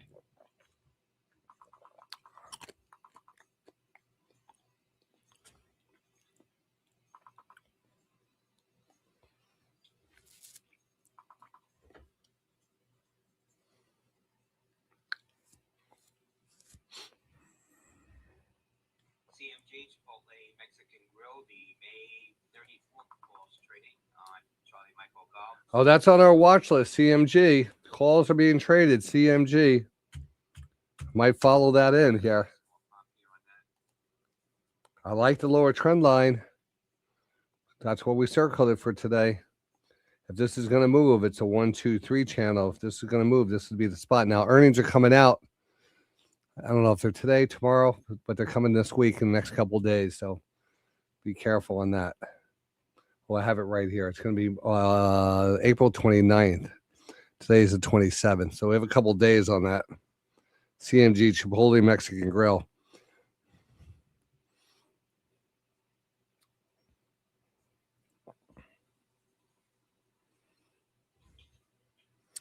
Does anybody go to Chipotle?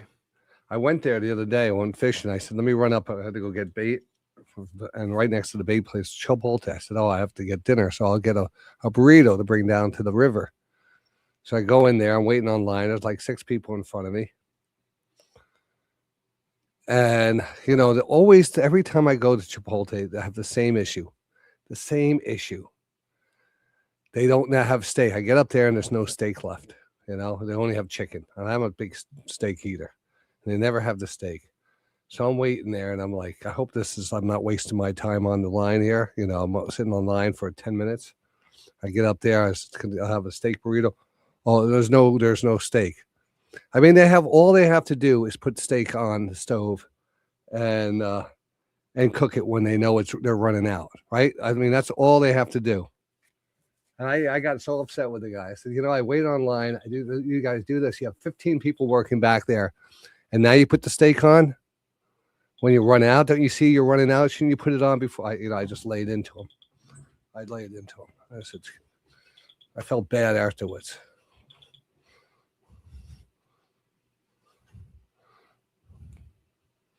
Then I went to then I went to McDonald's. So I'm so hungry. I gotta get a McDonald's. So I pull into McDonald's.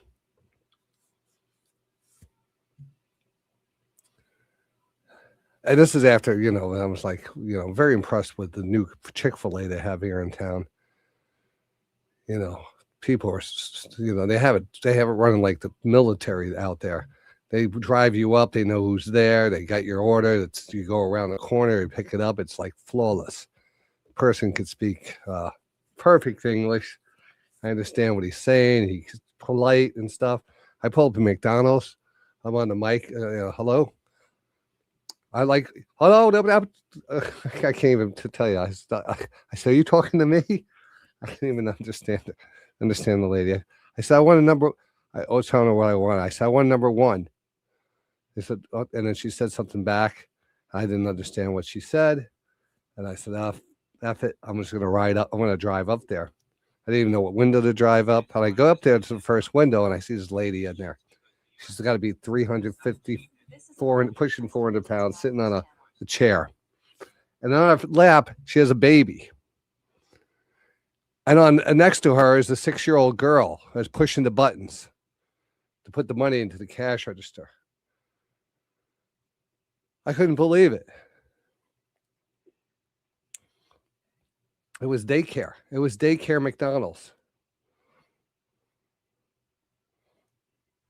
I said, well, you know what? Maybe she's having a hard time finding someone to take care of her kids. I said, I'm not one to complain. I'm not going to say anything. Who cares?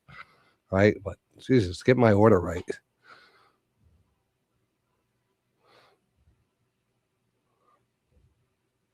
She had a baby on her lap. And she had another kid next to her. And I was oh my God. What is this?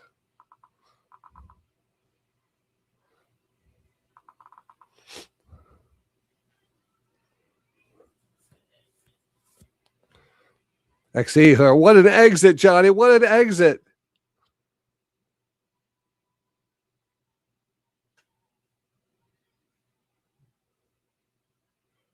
Holy crap. Look at that. Did anybody follow me on that trade? From step 1 to step 2.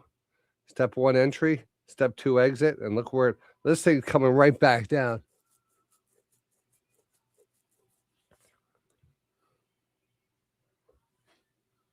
34.16 was my exit. Now it's 32. Dropped $2.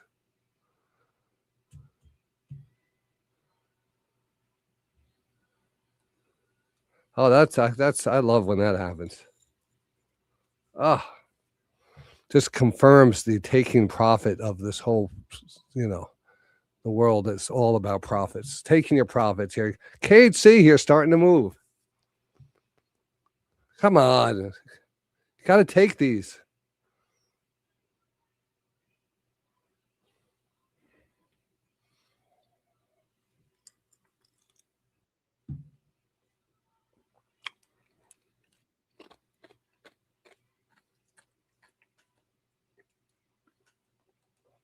All right, what's next up here? What's next up? So we got new highs coming up, it looks like, on KHC. KHC starting to move. We don't have to worry about Genius Labs, Genius Group moving yet, but we want to buy that before the close. If that's going to move, it's going to move pre-market. GNS. So before the end of the day, we're going to pick up our Genius Labs, which is going to be our cedar play of the month.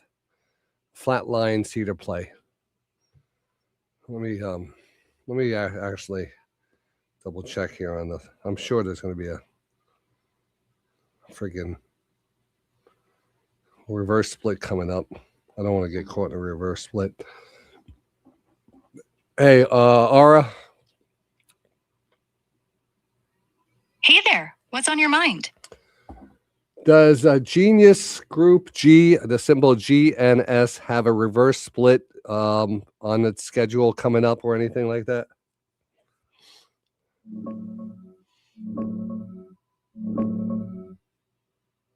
No, GNS isn't scheduled for any upcoming reverse split. They did a 1-for-10 reverse split back in August 2024 to meet the NYSE listing requirements. Right now, the stock's trading around 33 cents, so it's back under $1, but there's no announcement of another one coming up. Good. Good. I don't need that. That's perfect. They're going to run this to 99 cents. It's going to be a 3-bagger. All right.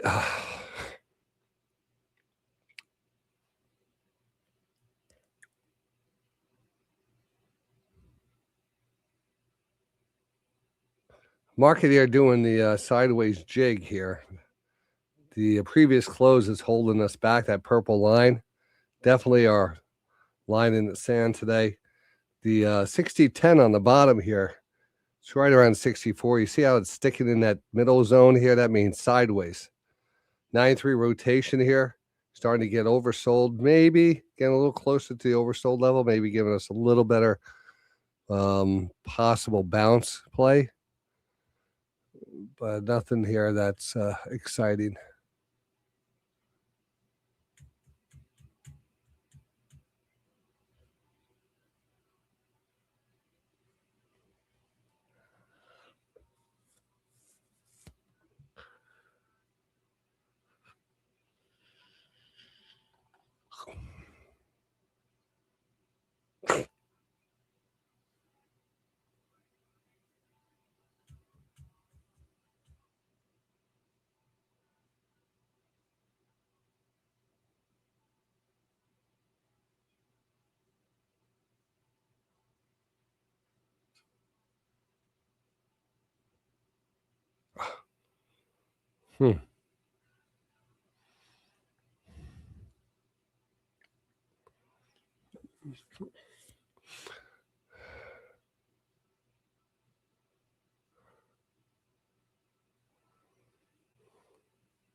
App NOC.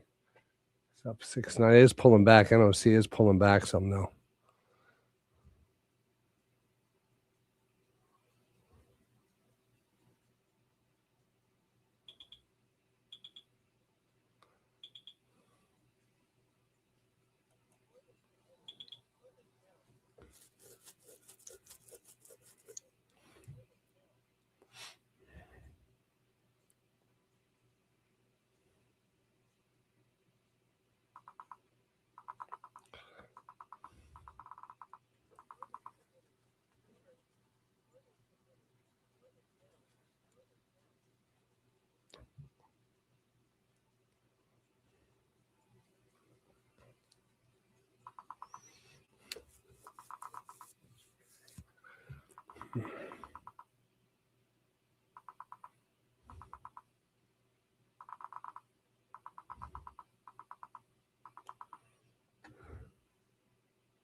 Don't forget on your scanner, it starts off in the muted thing. I gotta fix that too. I gotta fix so it starts off not muted.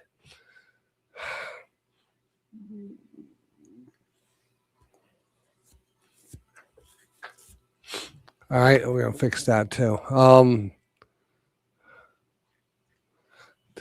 Teledoc's acting okay today. TDOC. Oh, you know, I wanted to get rid of my ADMA here. What am I doing on that? It is down a little. I should have took that off. All right. I gotta hold on to it a little bit more. Earthquake.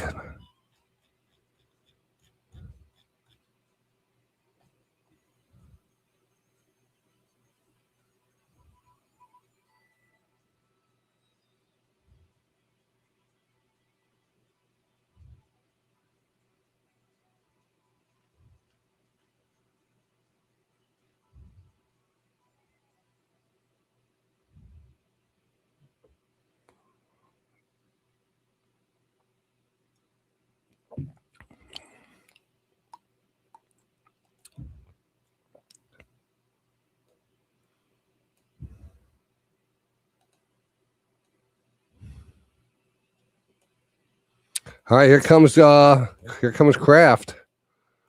Kraft is moving a little. Acting a little bit better today. KHC here.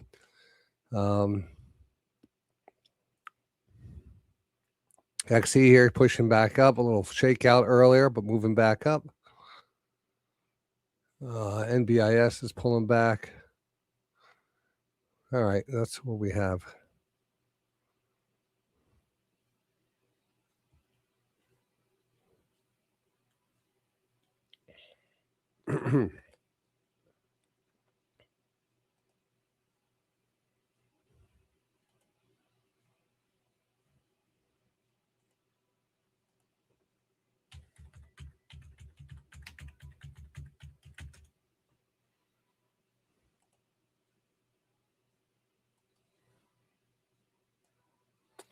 All right, here's the president's schedule for today, April 27th. Let's see if there's anything here important. President participates in policy meeting, closed to the press.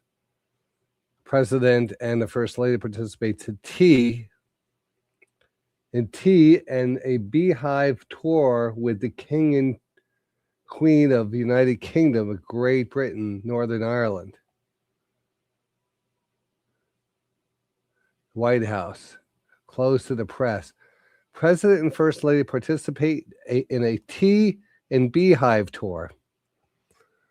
We're pulling out all the stops for these guys.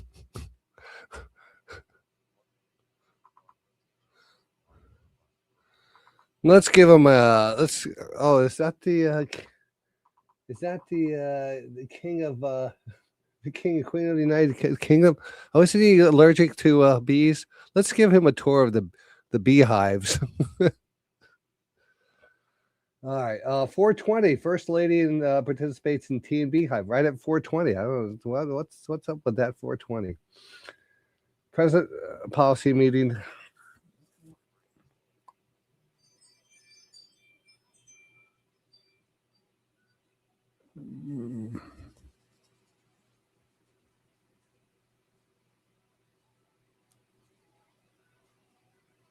He's a king. How many? You gotta have kind of like a king. There's not many kings left.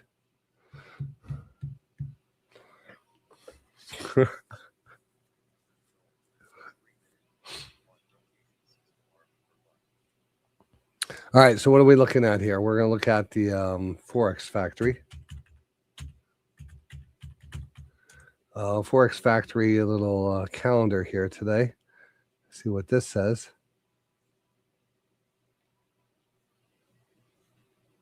How do I get rid of my X here?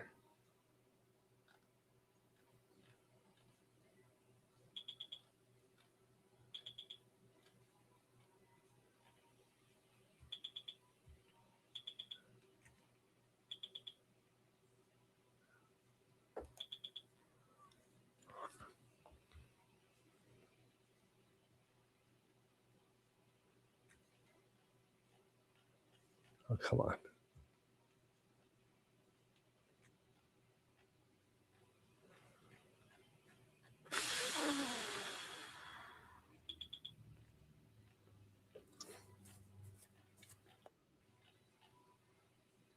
Today is Monday the 27th. I'm just looking at some things here. Monetary policy statement of Japan.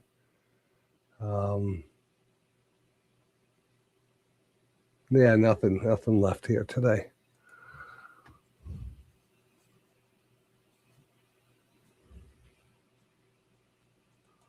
I'll check it out there. So this is The REB shares to resume at 11 o'clock August since March 20th. That's up from your Echo Bravo.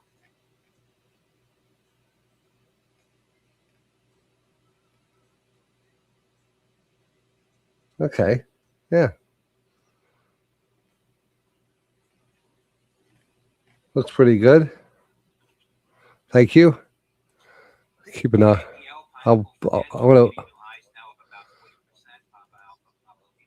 We'll bookmark that. I'll bookmark that.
Well, we keep on pushing up against this. Let's see if we could get this thing going for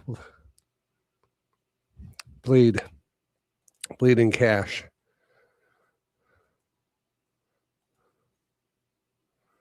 We'll get this thing going for you.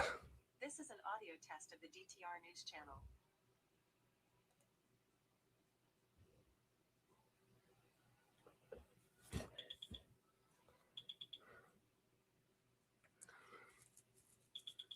The one thing I will say, I mean, our 9.3s are getting oversold. They're giving us little bounces, which is important. No hyper scalper alerts yet, because that 20 is just, I mean, at 60 is just kind of sideways. The 9.3s are rotating, but not giving us much. Overall, the bigger pattern, we're going sideways.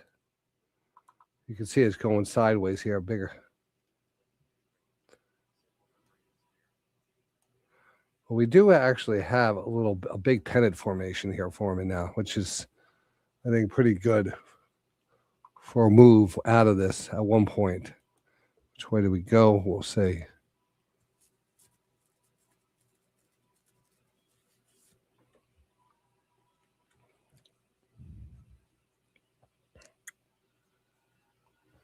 And again, we just have to wait for our setup.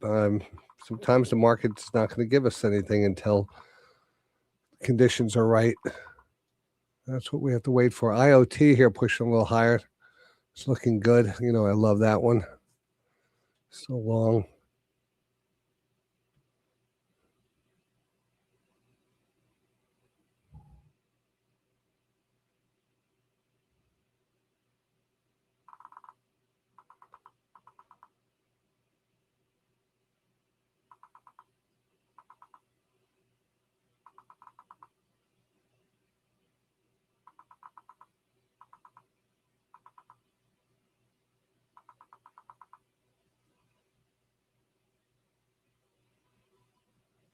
Secretary of State Rubio said U.S. can't tolerate Iran normalizing control of Hormuz.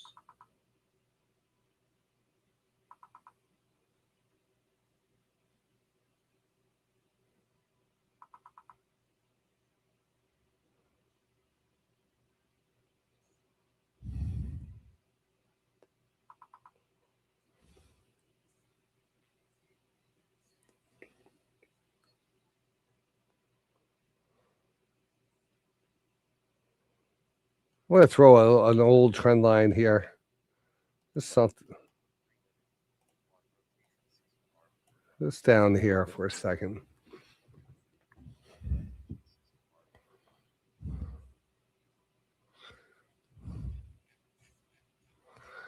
So NBIS recent highs 170, now trading at 140.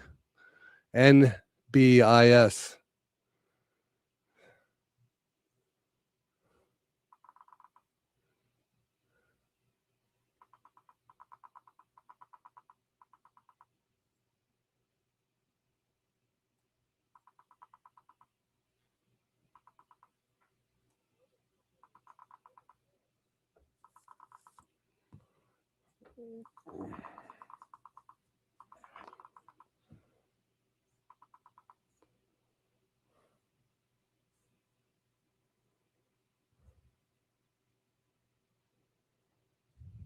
Now we did get a little pullback here. I am seeing some turnover here, some rotation into some defensive names. Again, the KHC still pushing at the highs.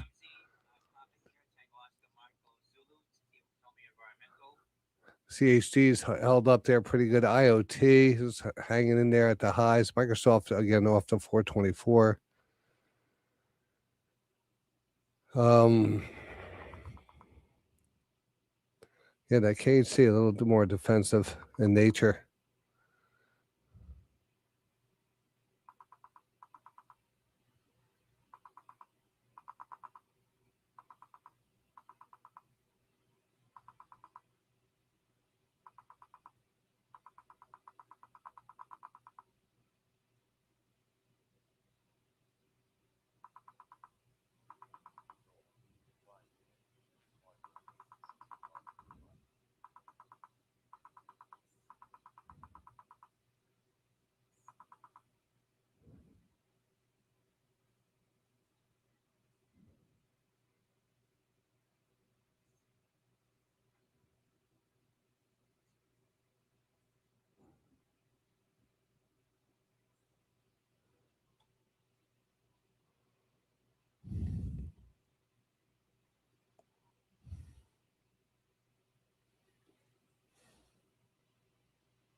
All right, little tracement back here. Again, this was the trend line we were watching before, this downward trend line.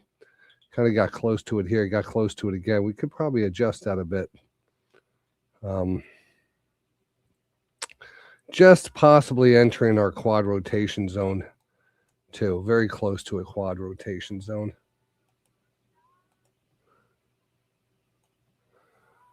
UCAR, New Power, announcing private placement of $25.7 million, $1.64 per share. That's uniform Charlie Alfa Romeo. All right, traders, it's 11:07 a.m. Markets have been pretty sideways chop here since about 9:30, chopping around that 71.90 area. We have just gotten down into a quad rotation zone on the buy side, quad rotation zone on the buy side with a lower trend line right underneath us, right around that 71.80 to 71.82 level.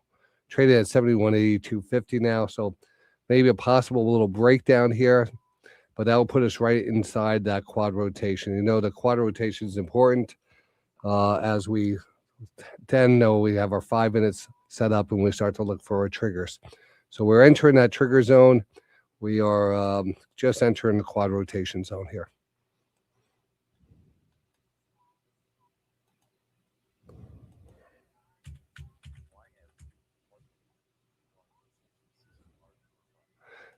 Now you will start to hear the scanners go off and alert you to this. This is something that's also, I just send out the Vox alerts because I can analyze this. And this is not a bad zone, you know, not a bad zone at all. This, we look at this whole zone here. We'll call it like something like this. When we look at the big picture, you know, with the big picture, it looks big when we're here, but when we zoom out and you see the bigger moves, it wasn't really a big move or a big area. Question is, do we get that bounce here? Which I think we could, just because we have that quad. And giving ourselves time on that quad helps. It's gonna.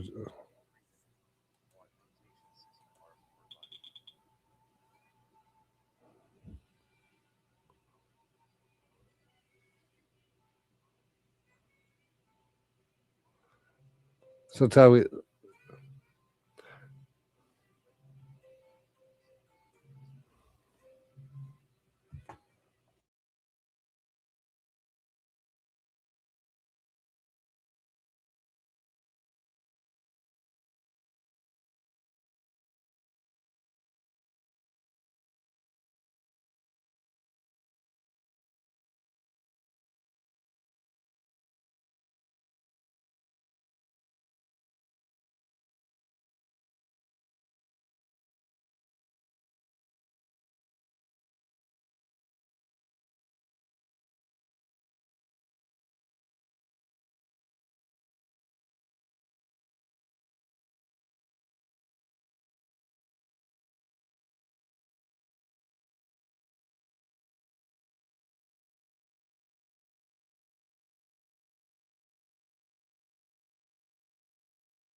Yes, I am muted. Thank you. I did get muted. I just took a position here. I said we have a little bear flag here. I'm going to take a shot on that little bear flag. We'll move down into 200. A little bounce back up to 200. Not quite the setup yet, but we are kind of a flat line in here. Thanks, Francis. IoT.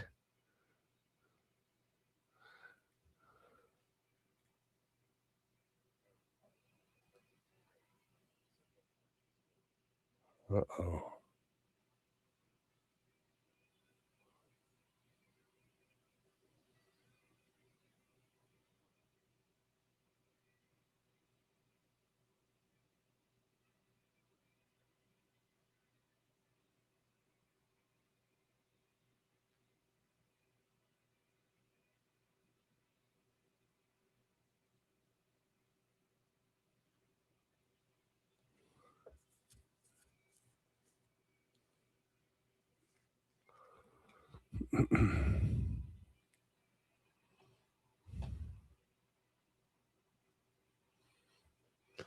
Let's take a look at the NBIS here, down to 140 now. Let's take a look. We might have to get back in that one eventually. NBIS.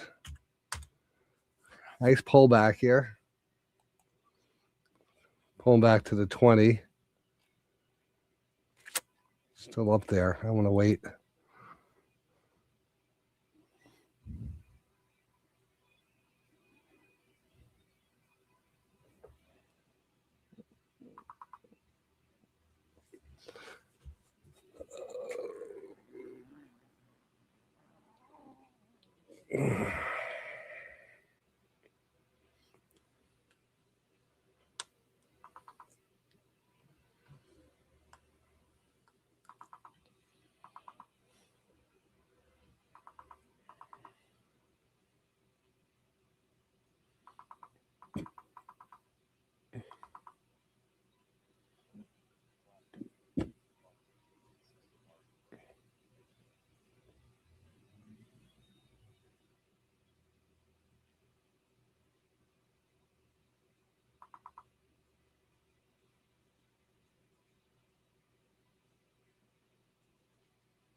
This is an audio test of the DTR News channel.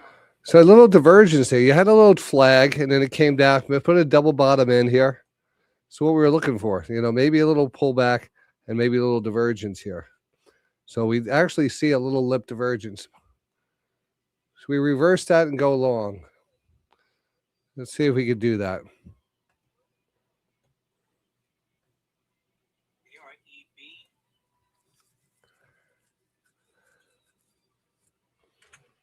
American Rebel resuming trade now after a reverse stock split $1.49. I'll put a little stop down there here on this. Give this some room. XE here rolling over. Goodbye, sayonara. XE.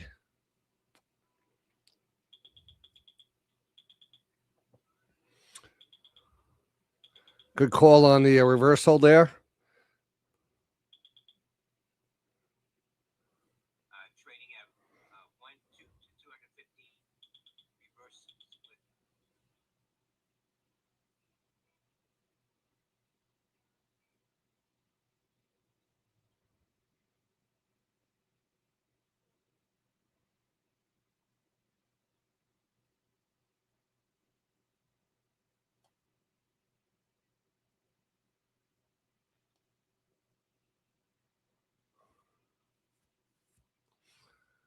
Come on, markets. Get some going. Let's get going. Let's get going.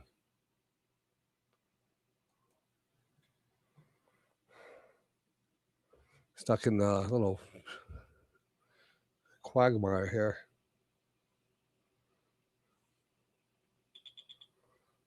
Come on, there you go. Come on.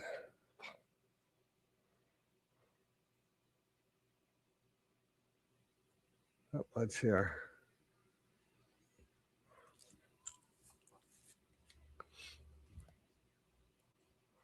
I'm standing up here. I gotta stand up. We gotta stand up.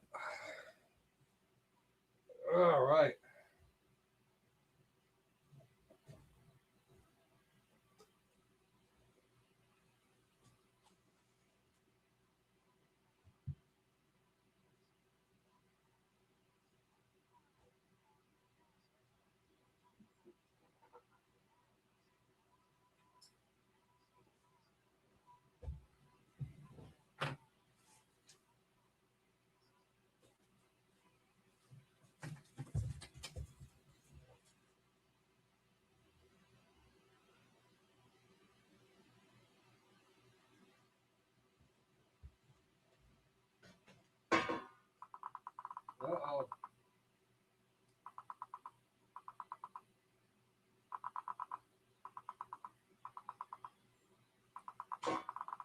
We heard some selling. I stood up. Let's still let it go here.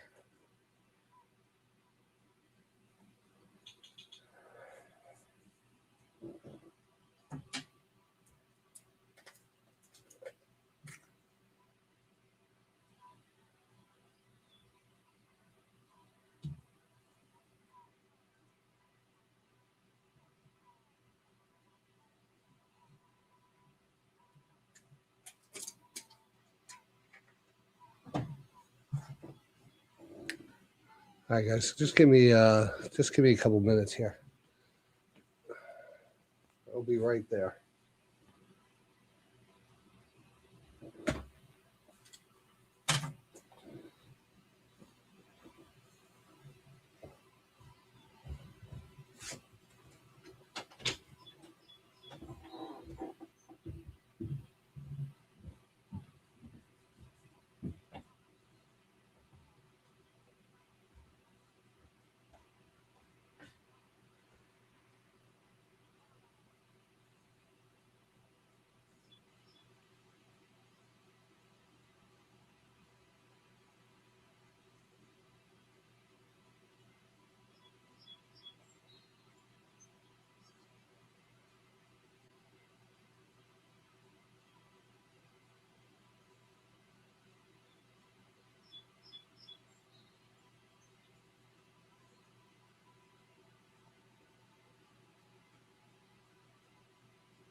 Crude topping to the highs now 97.40.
ES 1 minute. Hyperscaler short setup possible bear flag. ES 1 minute. Hyperscaler short setup possible bear flag.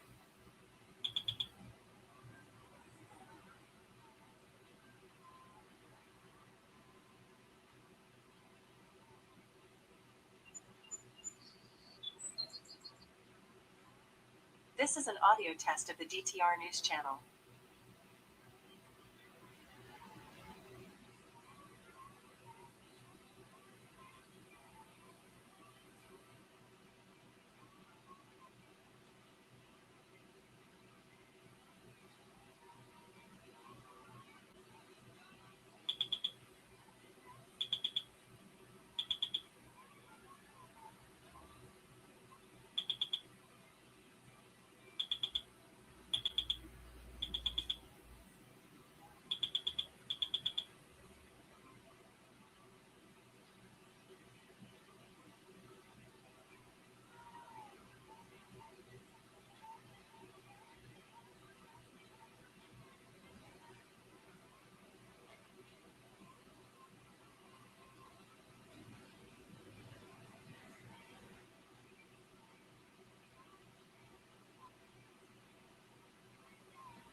AREB resumed again and halted at 87 cents at the lows.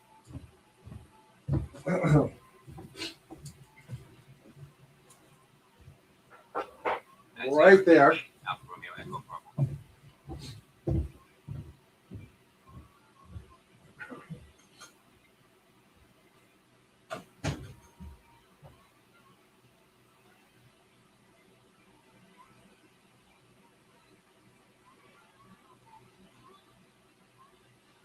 ROLR, High Roller Technology, the highs now $10.44.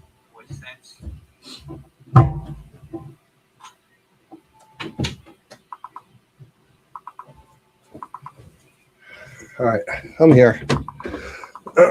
Just had to get something out of my car. Market's chopping around here. Not much going on.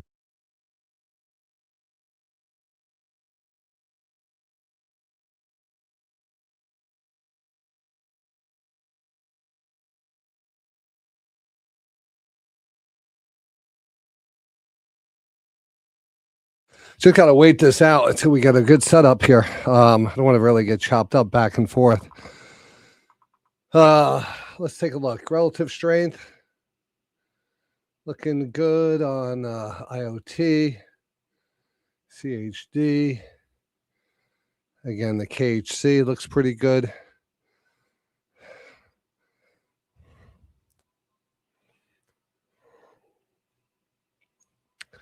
Net looking okay. But other than that, it looks like a lot of sloppy trading right now. How's everyone doing out there? Let's talk. Let's turn up the music. And let's talk about what's going on here.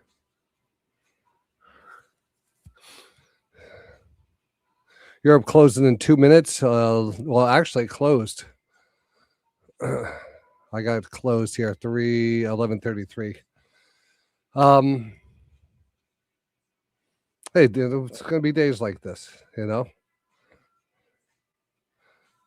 Little divergence here at 8:45 had a nice pop. Next divergence is going to be great. The 6T10 is a little sloppy down here. It's chopping around. There's no setups right now.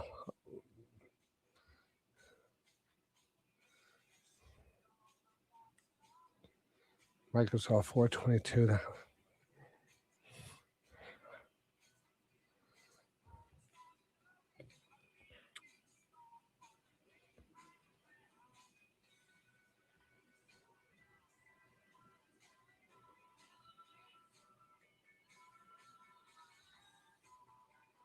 I'm long still here, which is the contract, just playing the small game right now, just to be part of this, just to make it a little bit more exciting to watch. But I'm not calling any good, there's nothing here to call.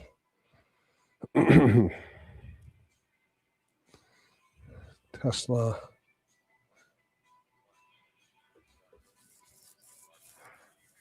So we have a 5-minute. I just heard on the scanner we have a 5-minute YM. All right, we'll have to look at that.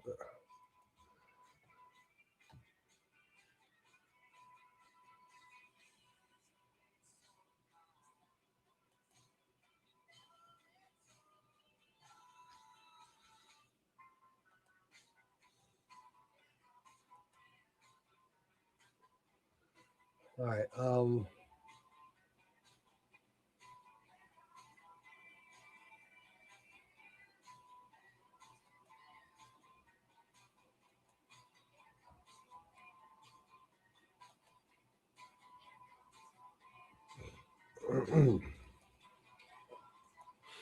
was gonna.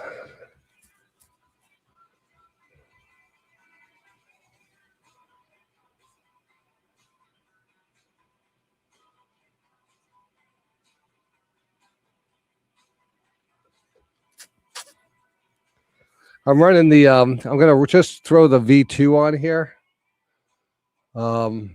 Let's just to show you the scripts and take a look at them. Sometimes I'll just run these and back test them. So let's take a look at the. If we run the Thunderbird off of today's markets. Let's take a look here. We'll zoom in here. We'll go after each set. Now the Thunderbird is pretty good. That's one of my favorite scripts on the NinjaTrader. It identifies the divergences. But of course, all these things work on basically understanding that parameters have to be set on your profits and certain things have to be considered. If you're in a down trading market and you're going long, you should be taking those off faster. If you're a short, hold them on. So this last one looks like a long. Here was a long. Here was a long. Here was a long. I think I have them both. Safety net. This is the way it should really work. Good. First target, then a safety net comes in, takes rest of the profits. I have the safety net active on this. So what I'm going to do is just going to look at the different results. Overall, the daily P&L is 218 for the day on that. Just running this on the 1 minute time frame. I'll use some shorts and longs. So what I'm going to do is I'm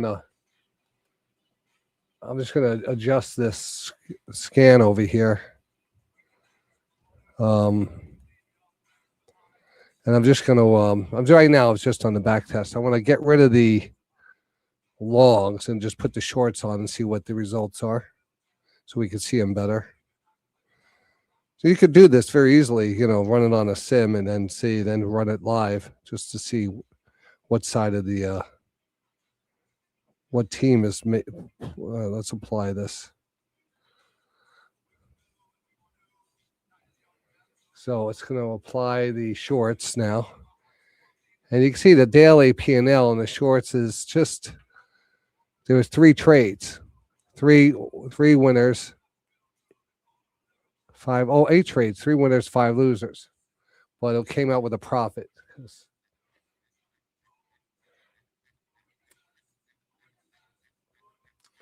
And again, shorting into some, here's the shorts. So you can see a couple of them here kind of just in an uptrend.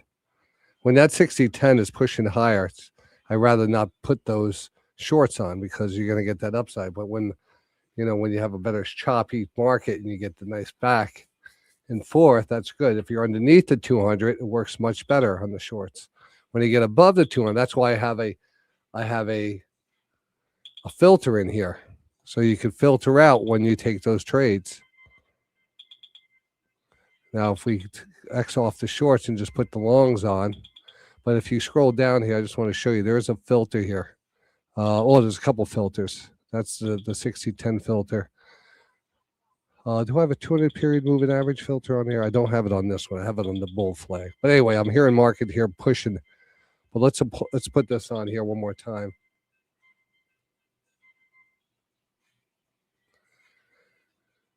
And this is the longs, and you can see how well they work. It just automatically tells you exactly if it would have took the trade. I already. Quantum biopharma popping here. Go back to November Tango Michael. Getting up some small volume coming in. Shares up now, about 34% on QNTM. $222 on just the longs. Or you could probably tighten this up too. I'm not even looking. I don't even have our. I don't know if I have the safety net on or not.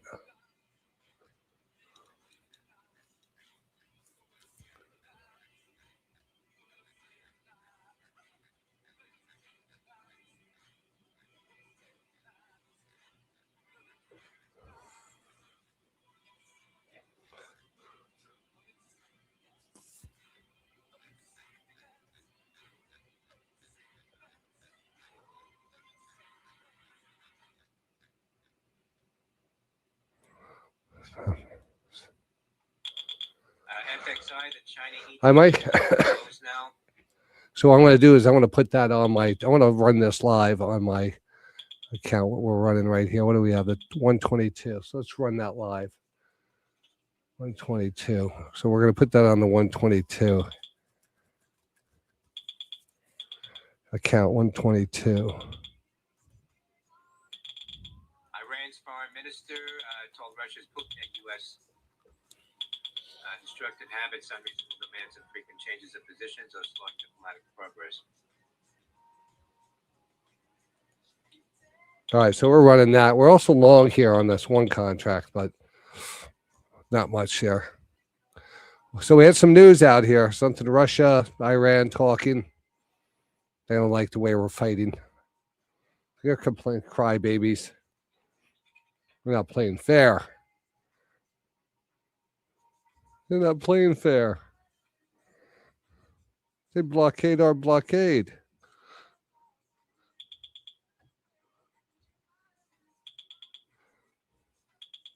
All right, let's go. Come on, let's get the traders in the room. Anybody do? What are you guys in? Post your trades.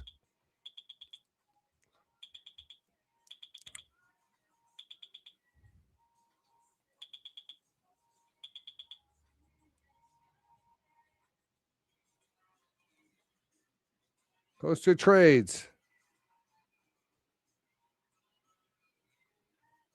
All right, back underneath the VWAP, underneath the 200. This should determine how the rest of the day is going to go. All right, this is a big level. We have that. We definitely have a nice trend line right above us.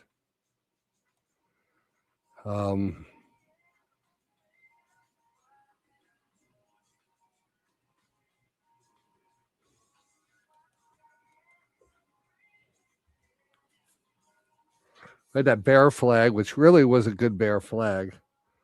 We came down to the trend line. We chopped around it. This was almost a little reversal, and we closed on that trend line. So that trend line is holding up pretty good. Now a big bounce up to the 200 and the VWAP. Top trend line right above us. If we get through that level, that would be a good short. But let's see if we can hold that. All right, Jimmy, thank you. At least Jimmy's telling us. He's sitting on his hands. This is a tougher day.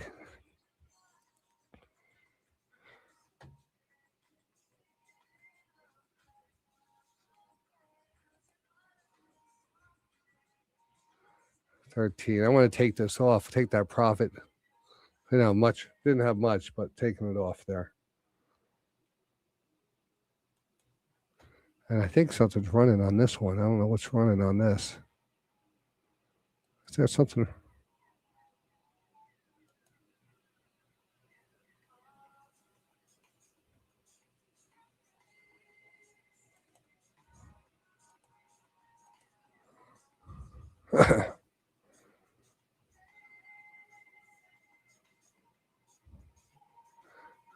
Did I miss One Love's trade? What did you get, One Love? Oh, SanDisk. SanDisk. That was a big mover.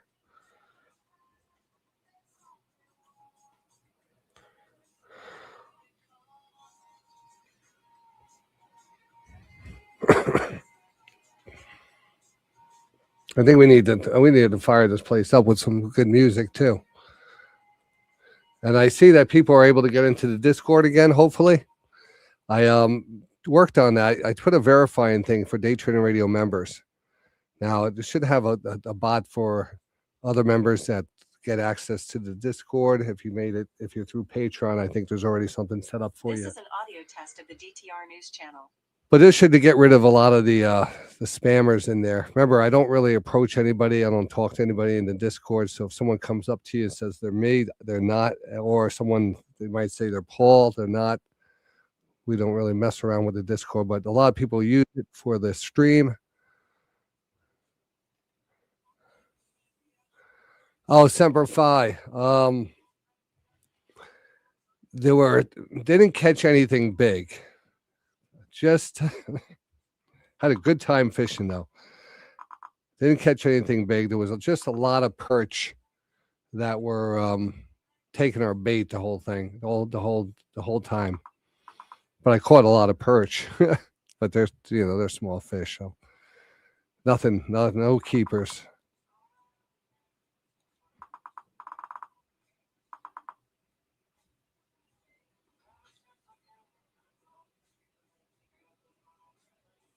I was wondering if maybe I was late on the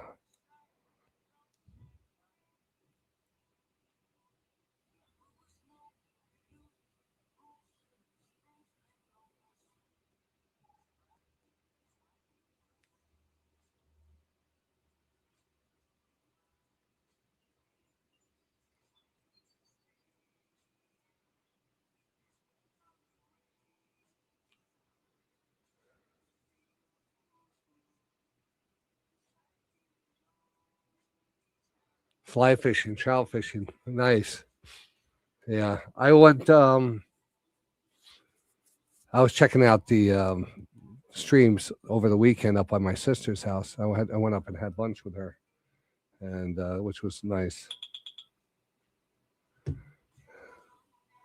And she lives right on the trout stream. I always drive up there early and then get out of my car and go down to the stream just to check it out.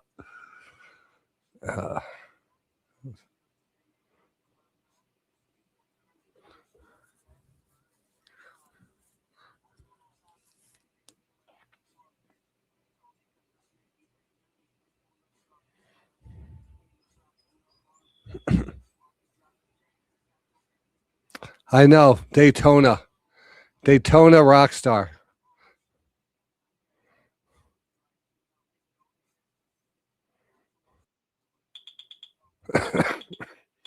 I kind of liked it.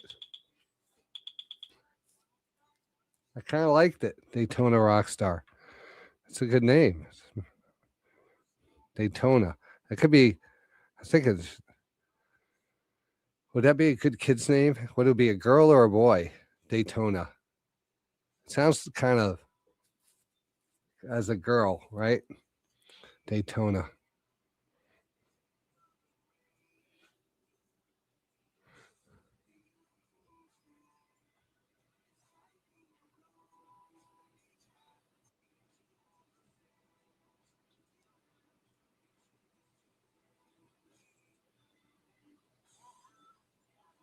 Bonami. I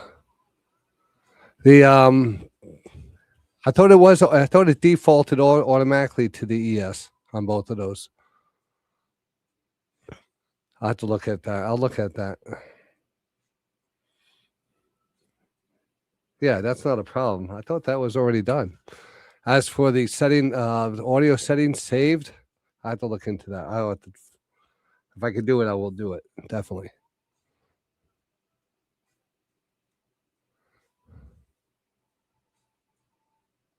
I know, Racer. I know. I put it in there. I put it in there.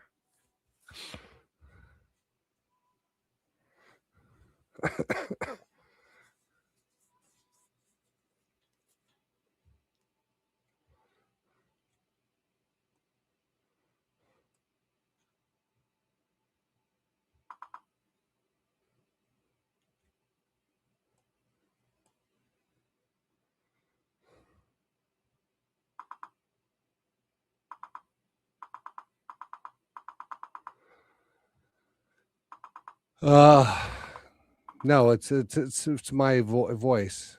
It was a mistake. When I do the video, then I do give it to the AI, and it writes out a summary, and it probably in the transcript, instead of me saying day trader rock star, or maybe her day trader rock, whatever it did, and I didn't realize it. I did realize it. I did whatever. It's an error. People don't care.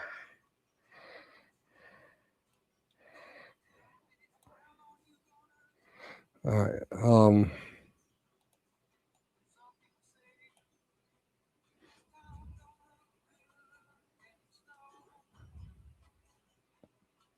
Oh, on the vortex flow. That's good to know. I didn't know that. I thought it was on the ES. Every time I look, let me see what it's on mine right here. I have mine on here. Oh yeah. You're right. You know why? I know, because I did it. Normally I do ES. I do the ES, NQ, YM in a row, and I didn't do that for the vector. I didn't add the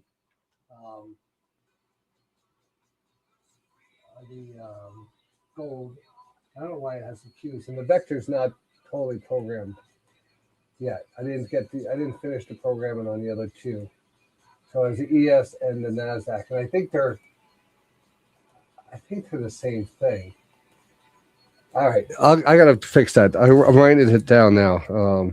ES and Q vector flow. I know what the issue is now. All right, Ricky Bobby. Daytona Rockstar. I like that name. It's my porn name. Why, I don't know how that.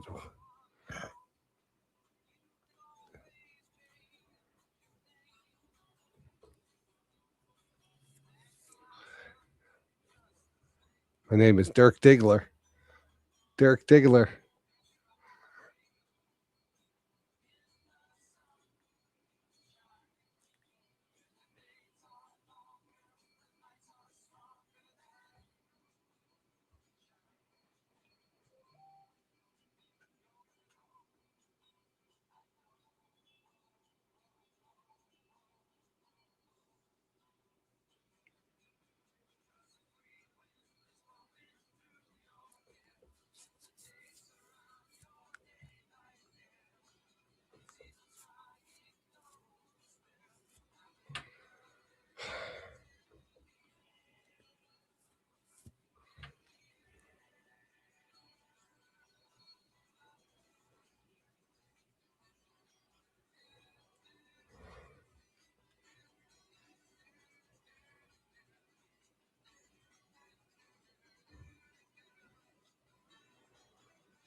All right, let's go here. Market here still just pinned underneath the 200, underneath the VWAP, underneath this little flag here, holding that little flag.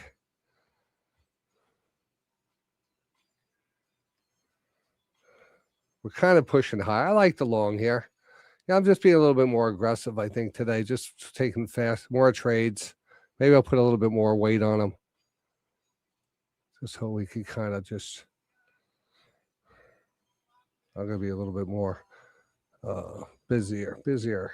And that's what my plan was. But then the market kind of just went sideways here. So it's not much here, giving us much.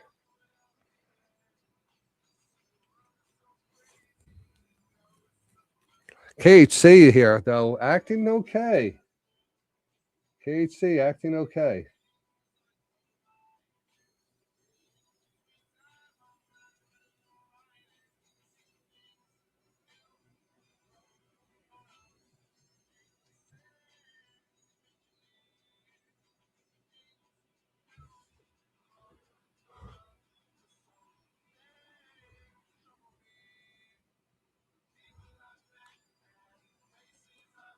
Oh, I found an error on that too. Yeah, apps, it has an error. Shit, what the hell's now going on here?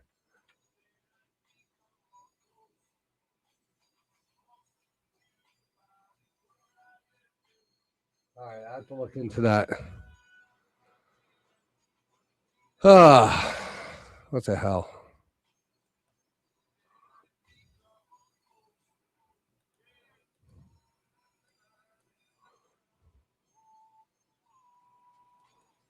No, it's okay. It happens.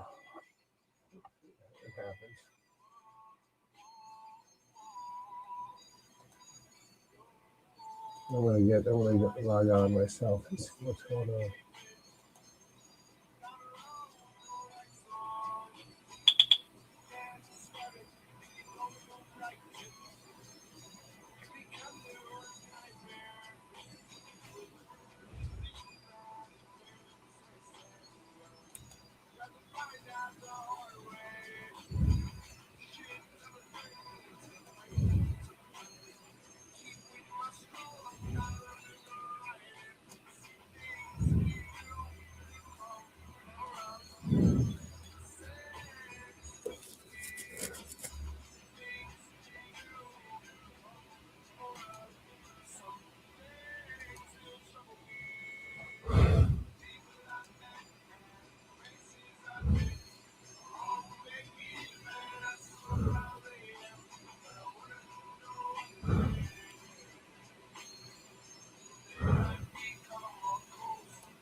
Oh, Jesus Christ.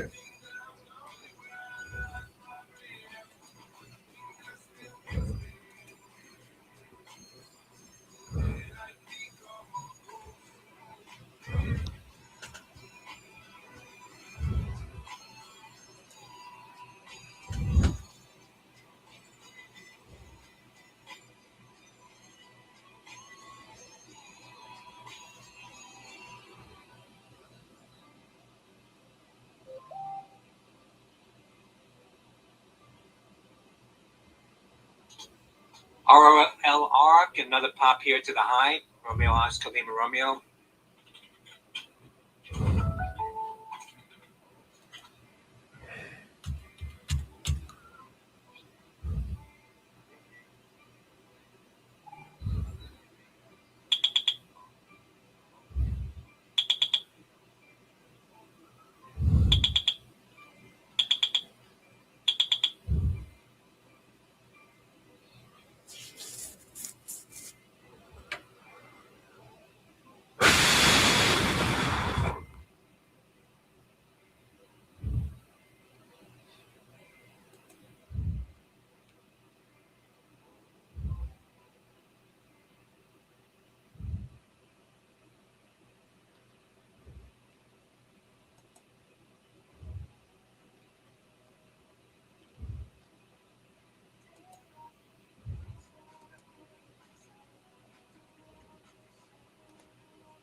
DJT, Trump Media popping to the highs now, $9.87, Delta Juliet Tango.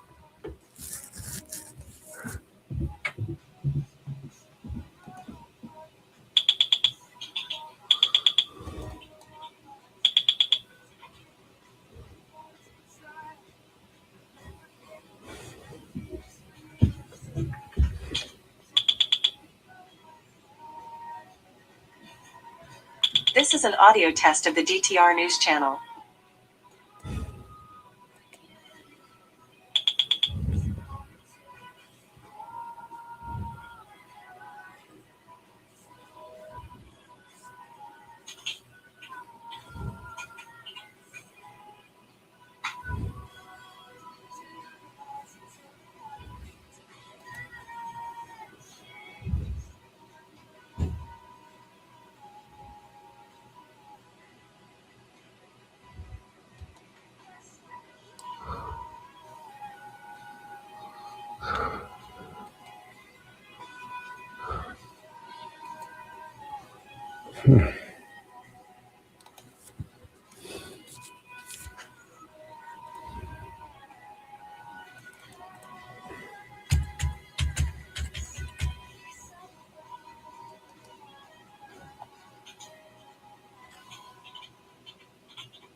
Financial Times reported Google Stanford CEO to block U.S. military AI use. GOOGL.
Shit.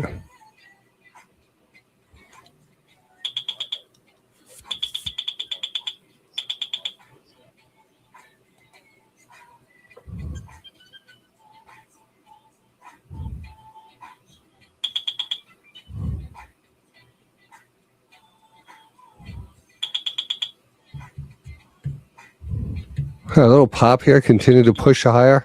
So I'm just working on some things in the back end here.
CTO, CPRX, Catalyst Pharma, shares popping here and halted as Italy's Angelini set to explore acquisition of the company. That's Charlie Papa Romeo X-Ray, CPRX.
All right. Well, I'm going to have to get back to that app thing tonight and fix that. I'm not going to try to do that during the day. It just takes too much time and effort. I'm going to have to fix that for you guys.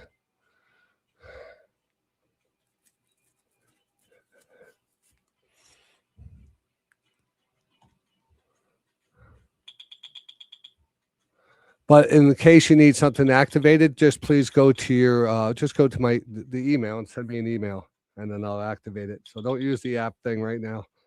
Just use an email.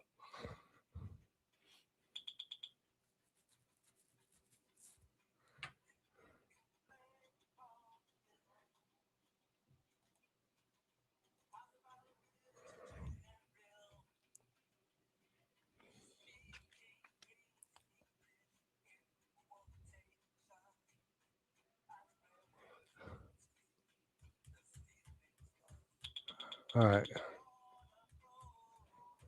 SMCI here. That was down to 27.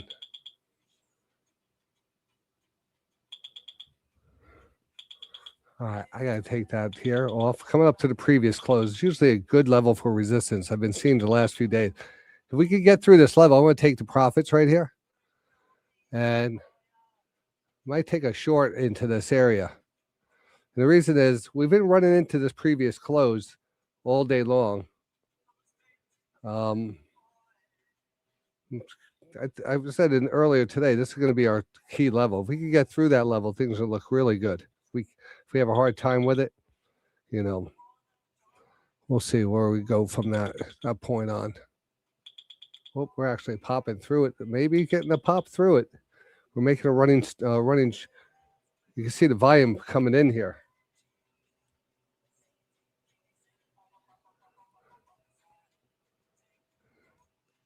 KC made new highs.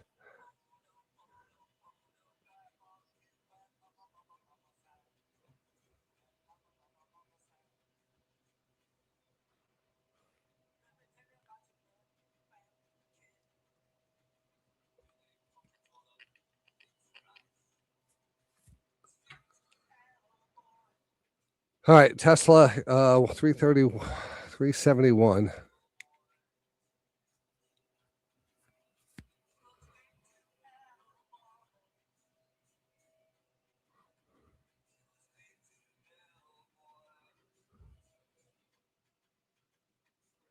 Yeah, so Sook, all about, saw that.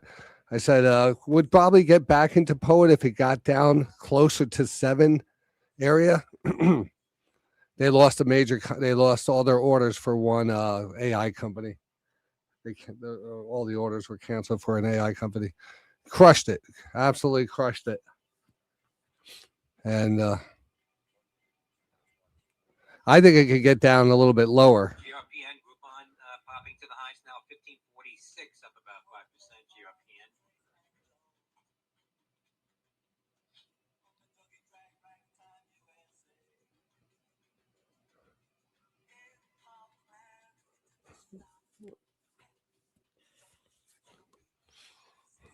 Tesla here, 370. It's starting to move back up.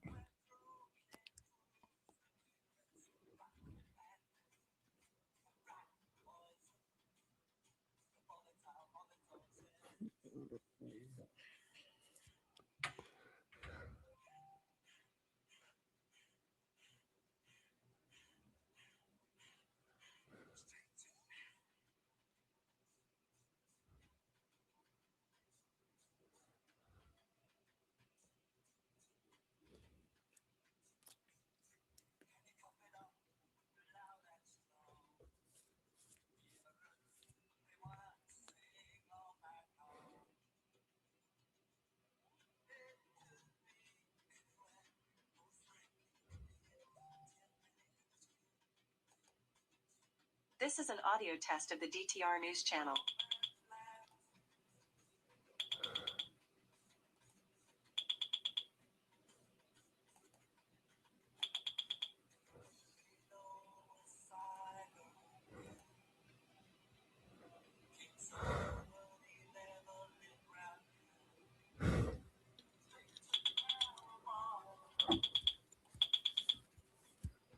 So the integration on my side is working. The apps is working on this side, but it's not working over here.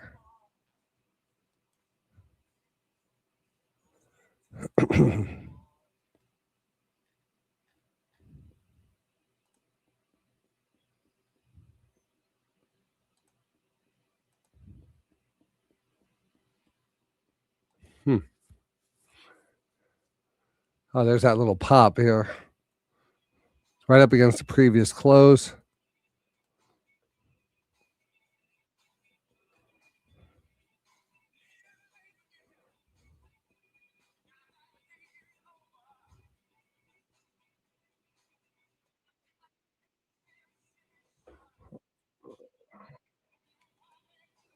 Sorry about that. I started my show.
All right. Got a little pullback here. Again, up against that previous close. We expected that little pullback. Is that the end of it? Is that going to hold us up? Or do we take the profits, the first pullback in? That looks like probably a spot we want to probably end up respecting here. Looking for that bounce. You have a nice 60-10. You might get and you got a kind of fast rotation down, holding right around that 20. So even though we didn't have a big profit on that, we got our money back, and it's probably safe to say that we bounced there and we have to deal with that. If we're wrong, we're wrong. But I think we got to go into a little bit better entry the next time, selling into that, shorting into the strength instead of a little reaction. You don't get much on the downside here.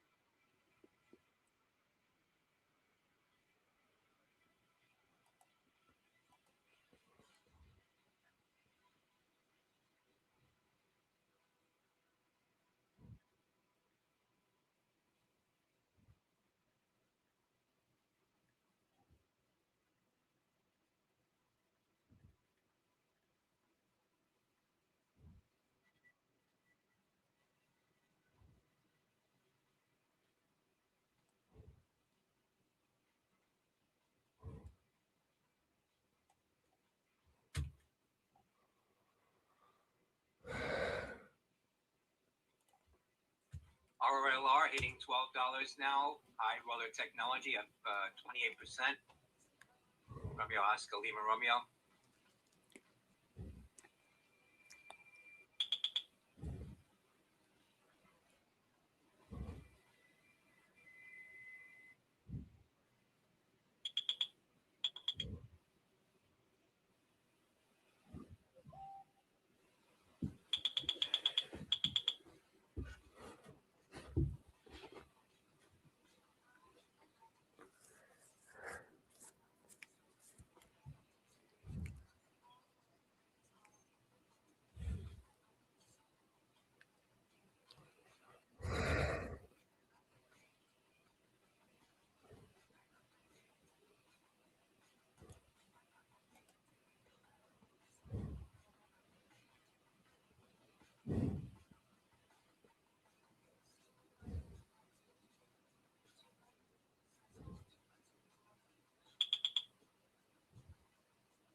All right, you could try the app page now. See if that works for you. I had to work on that, so I apologize for being a little quiet there.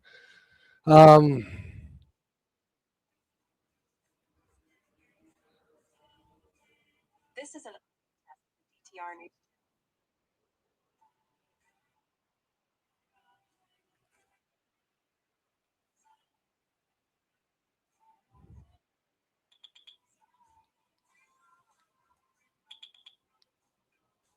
Yeah, Woody, right? Woody was looking for that.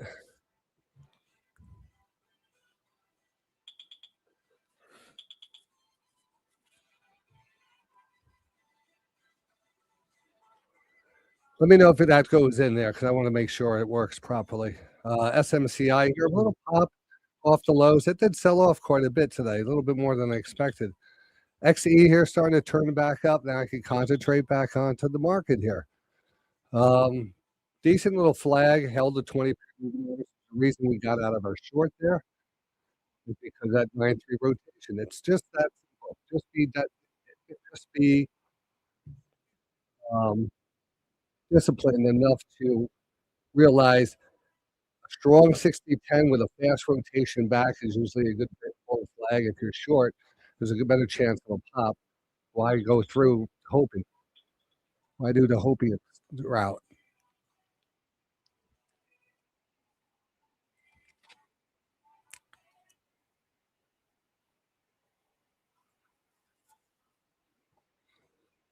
XE here pushing higher now. And we kind of expected that NOC to give back its gains today. I really did expect that. We've seen that like pop and then kind of give it back because the selling is still in the stock.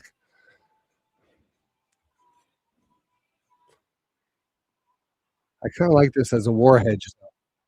You know, we start dropping bombs and going crazy again. You know, these things can gap and go pretty good. Would have loved to seen it hold though. ADP, ADMA, pop in. Poet here getting down to a level that I like. I like 670, $7 to 670. Yeah, yeah. 780 now.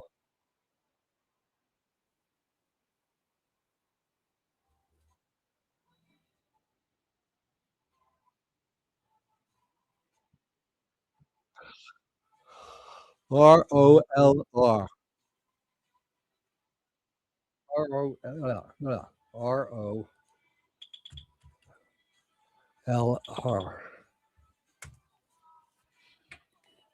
High roller technologies. Oh yeah, we heard this one before. Ooh, big reversal candle here.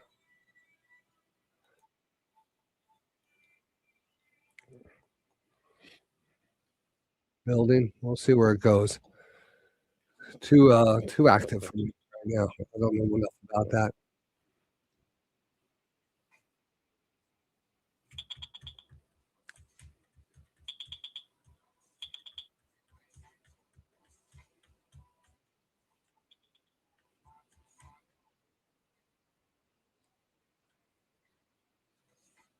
I should have took those profits on those. Just moved on.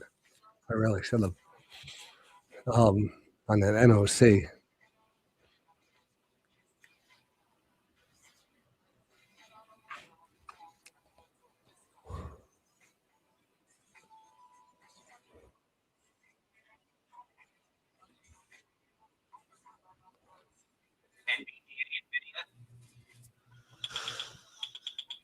Video. Popping here now, 212.35 at the highs on NVIDIA.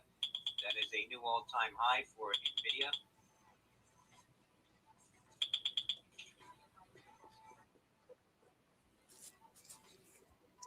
Are we long or short? Do I have this on?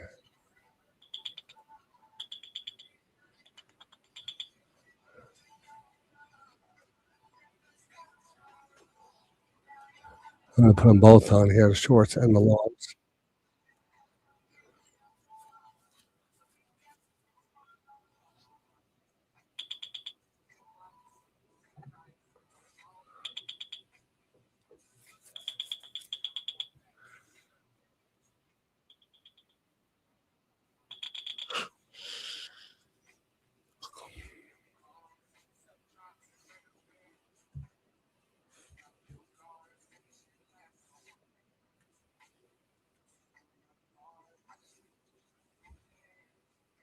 Samsung's first smart glasses have leaked. Take a look at this. Samsung's first smart glasses have leaked. The Ray-Ban Meta rivals were reportedly launched later this year with a second pair featuring a display. That looks pretty good. I like the look of that.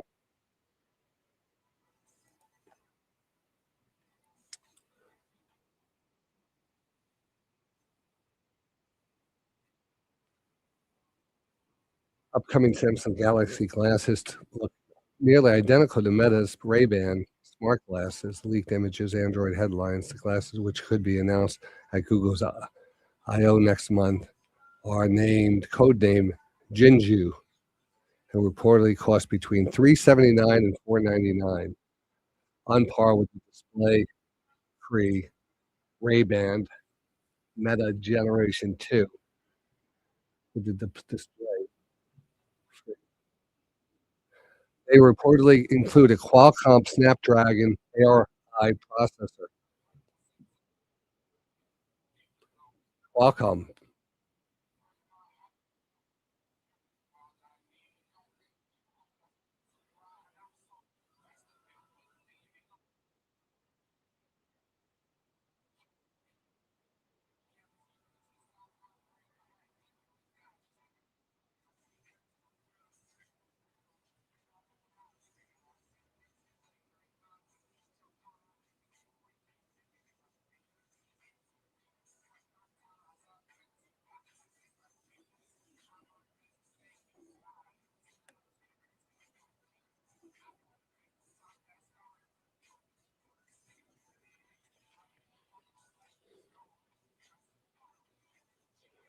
Google. All right. So, all right. Wait.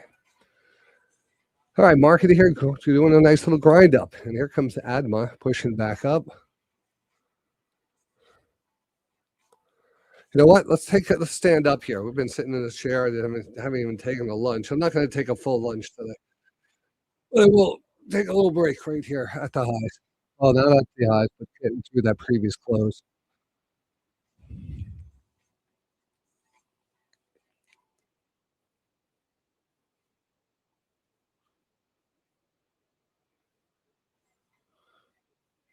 All right.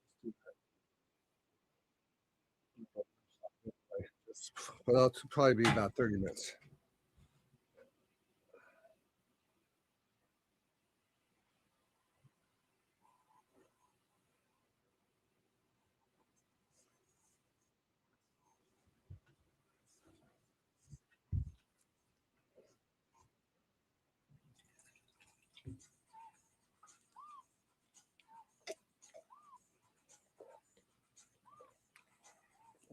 All right, Woody, I'm going to get that for you. Do that now before I take a break. All right, let's see if it came up on my side.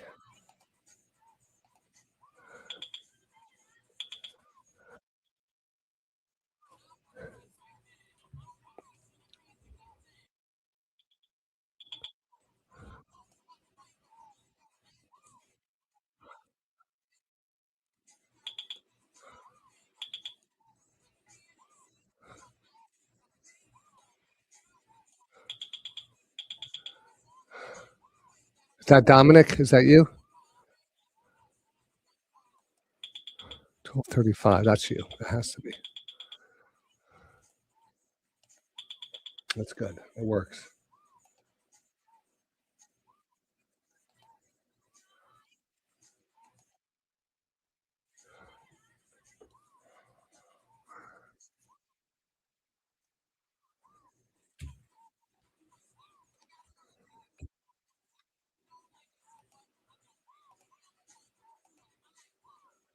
I'm a little tired.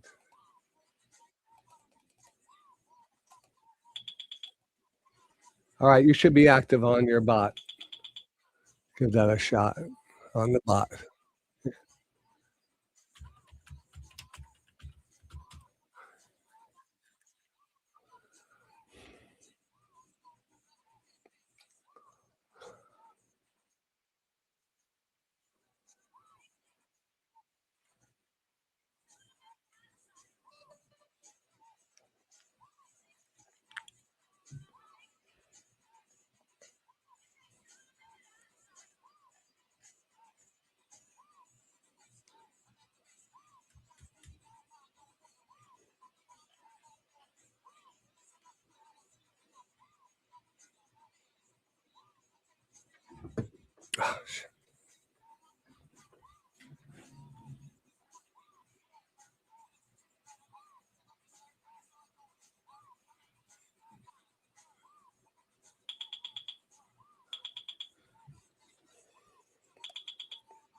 All right. Well, there we are.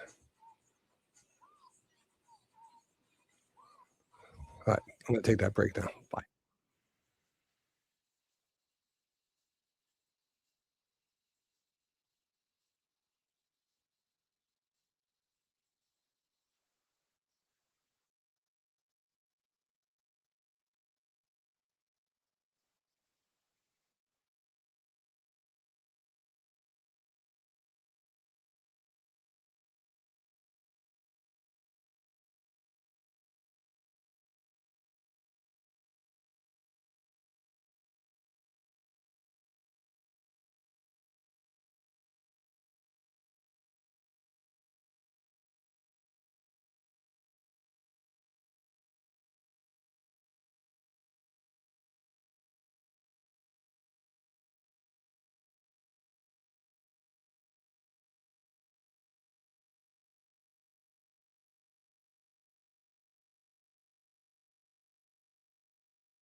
Wow, I didn't realize I was so late coming back here. Sorry about that, guys. All right, let's get back on track here. Oh man.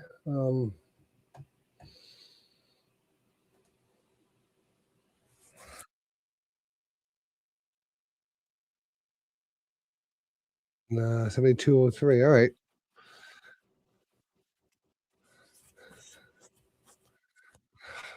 It didn't mean to be that long. That's definitely didn't mean to be that long.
I can't see, not much there.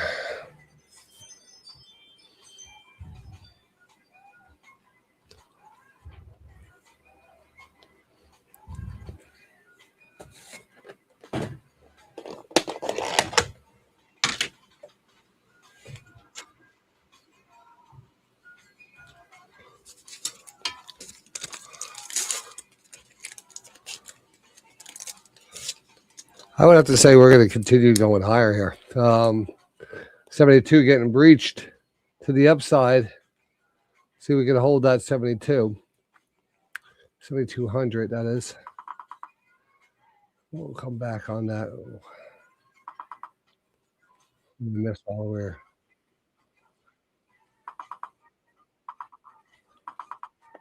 He actually had one quad today. Right here, actually. It was an official quad when it got under the yellow line.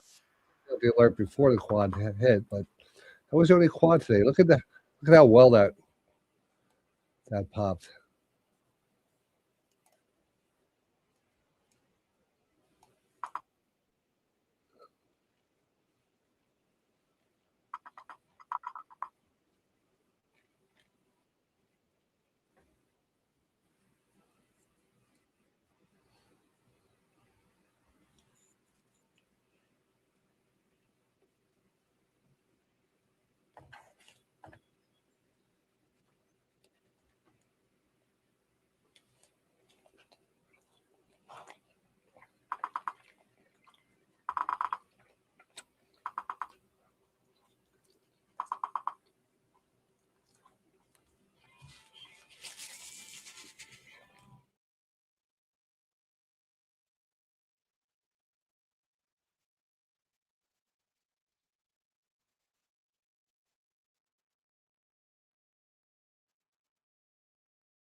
All right, let's watch this. Let's get to work now.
$425 Microsoft. Man, that was $405 this morning.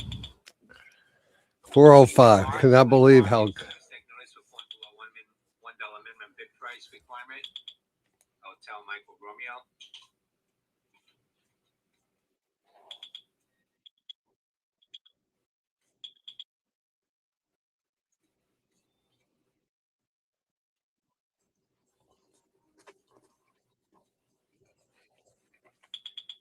Actually, that was from last week, HMR.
Do have that slight divergence here. You can see a little higher than the rotation here on this 20 line. If we put our line up here, which it should always be on that 20 line. You can see this low and this low. Just a little bit higher low. Things are pretty good on this on this 6010, but I don't know, nothing that great. Microsoft, that looks the best. This is an audio test of the DTR News channel.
$72.03.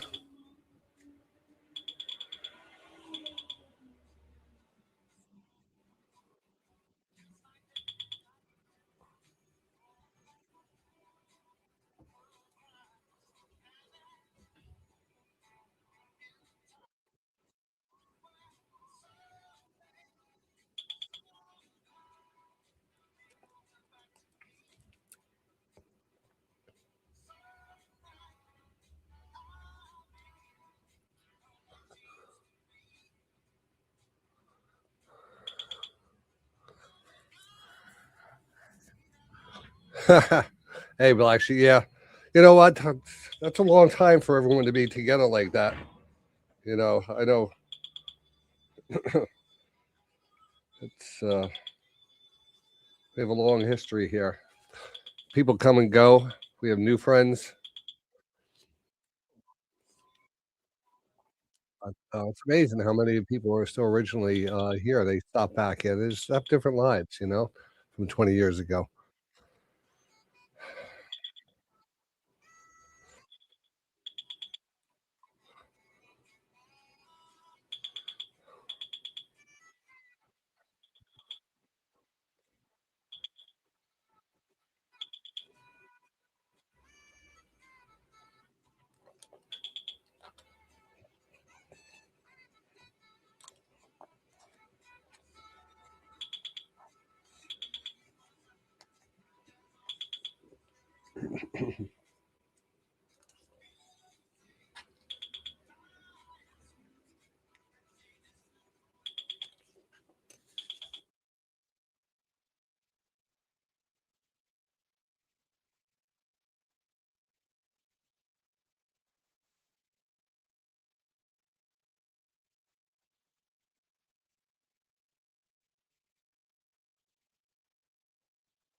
Hey, Beaner, good to see you. How's life treating you? Hope you're doing good.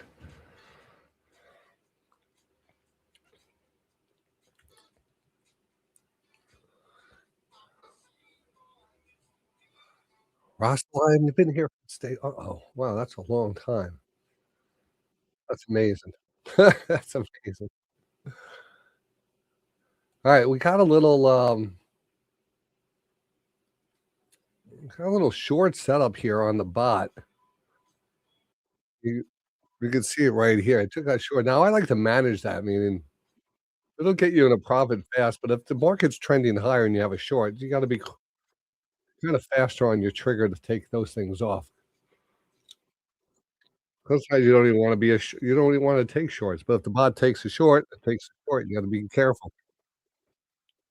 But this looks pretty strong overall. Let's see how much we could get back on this.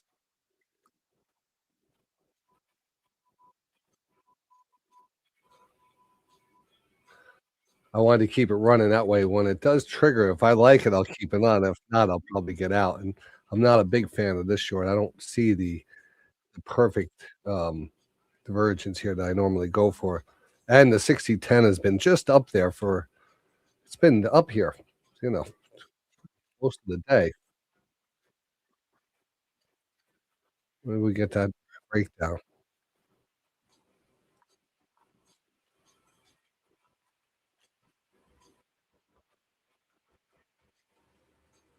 Not a big fan of it, so I want to actually take this off. Oops, I did close it out. I don't know why it didn't close out yet. I'm gonna have to restart my thing. It froze up on me. Oh, there it goes. Oh, great! Didn't take me out. It had to take me out.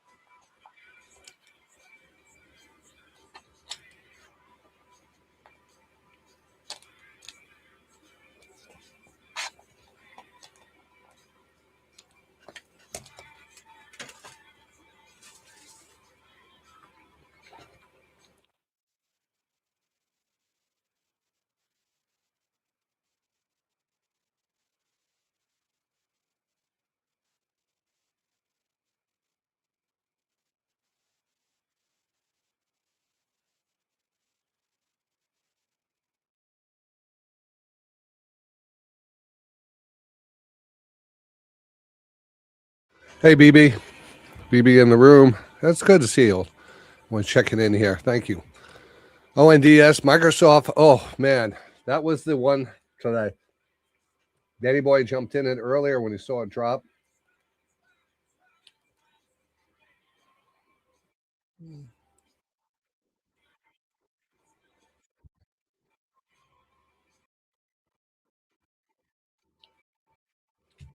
NBIS, is that about to move? And not NBIX, NBIS. Nice pullback, holding the 20. Starting to reverse. Probably looks pretty good there.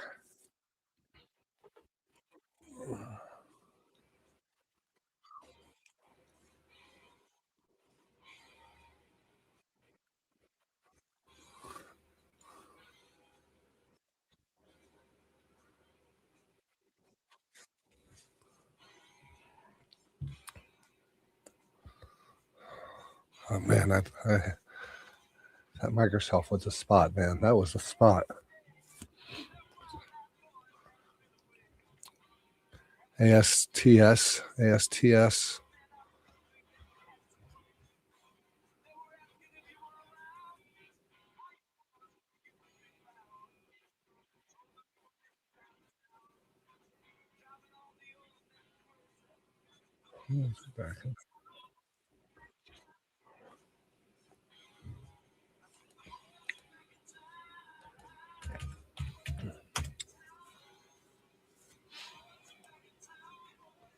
Nice pullback to the 200 on this one, ASTS.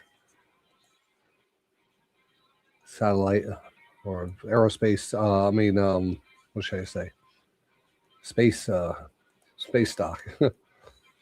Plain old space stock. All right, they do. They launch satellites into outer space.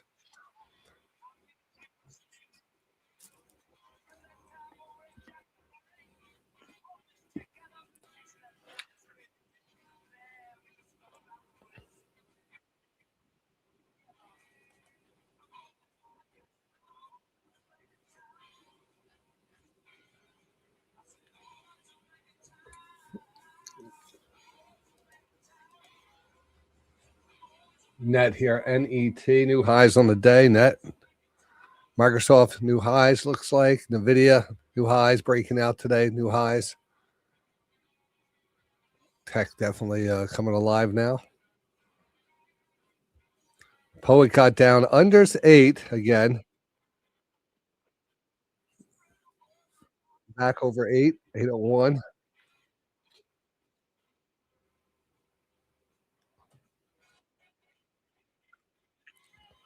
All right.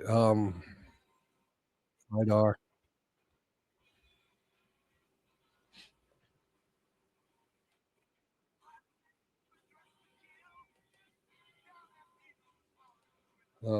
Where's Dino's? AXTI.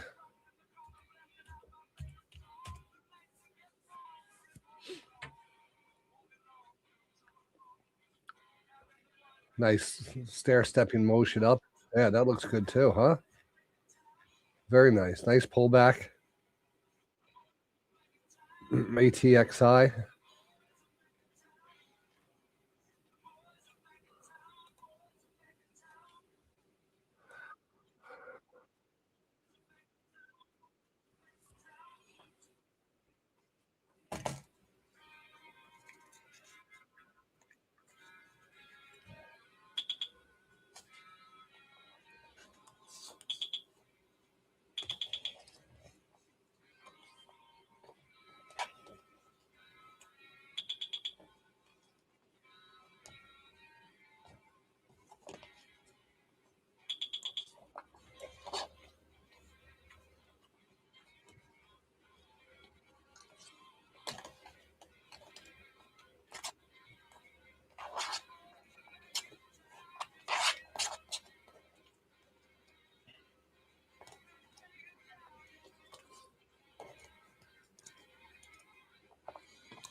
Tell me what AXTI does. Stock.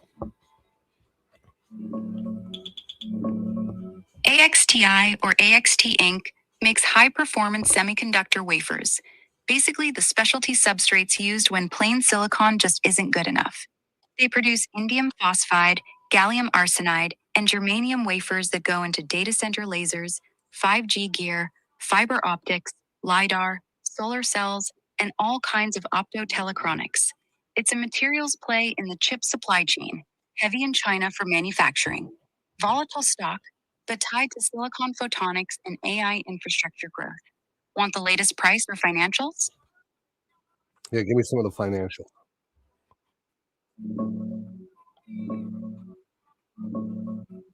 2025 full-year revenue was $88 million, down 11% from $99 million the year before. They lost $21 million, or 49 cents a share. Q4 revenue came in at $23 million, with a bigger loss than expected, mainly from export permit issues on indium phosphide. They just guided Q1 2026 revenue to 26 to 28 million, with a smaller loss of 3 to 5 cents a share. Market cap's around 4.4 billion right now, on only about 64 million shares outstanding. Stock's been on a wild run, but still losing money. Earnings calls this Wednesday. Want me to pull the latest price? How much do you have this trading for?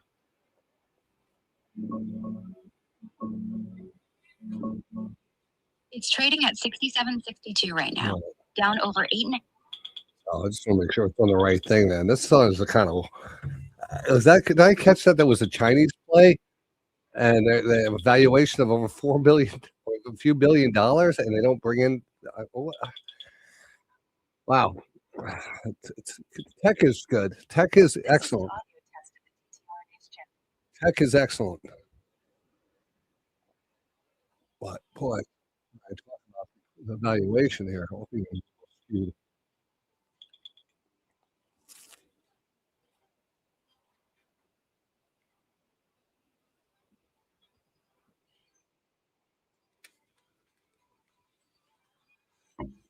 What was the one? The other two I like. I like the Light, LITE, and then the other one. What's the other one, Racer, that was on the watch list a couple weeks ago?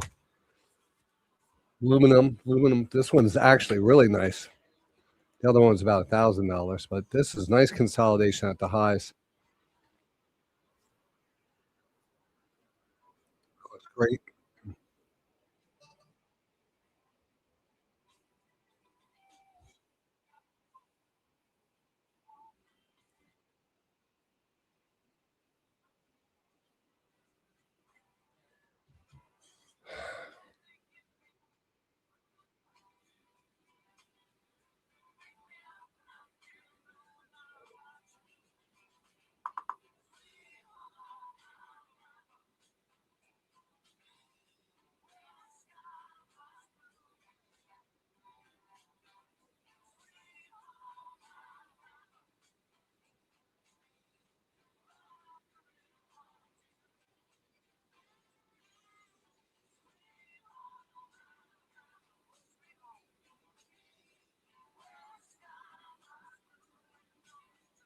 HTCO, big pop to the high, 43.77 now, 289%.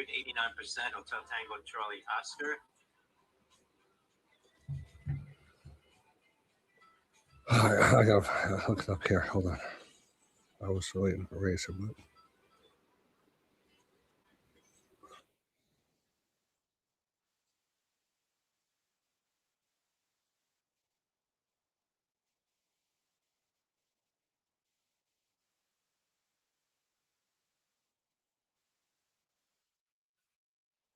Is Lumentum Holdings.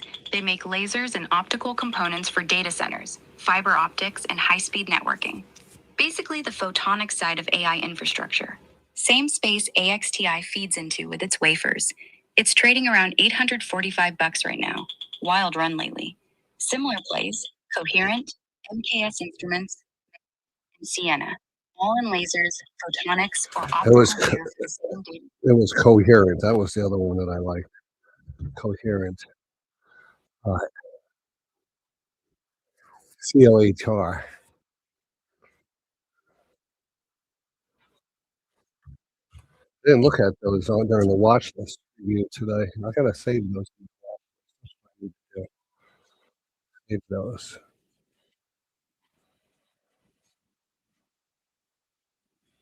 How do I save that? I haven't put anything in my watch list in a while.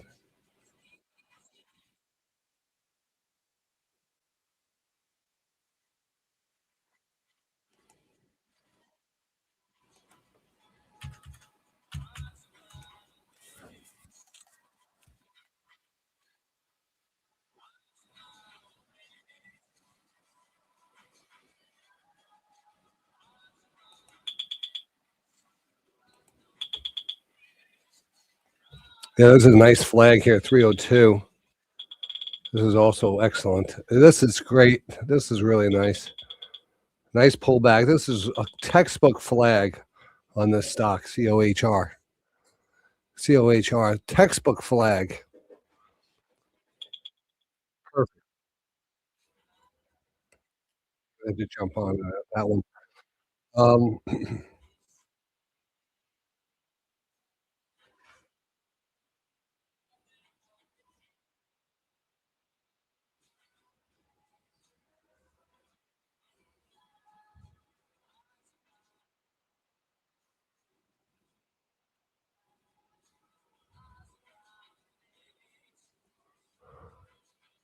KRMN looks good. I've been watching that one.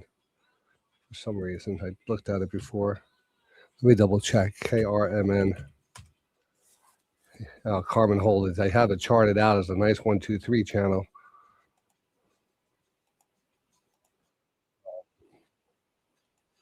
I'll put an alert on down here just so we know if it gets close to it, alerted to it.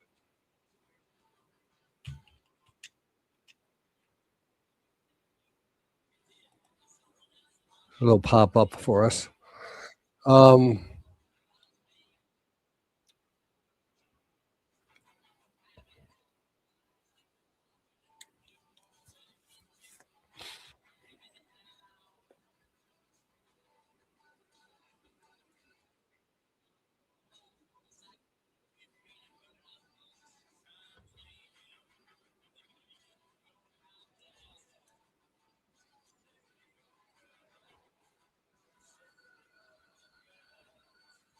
Take a look at the SPX, or let's take a look at the SPY right here.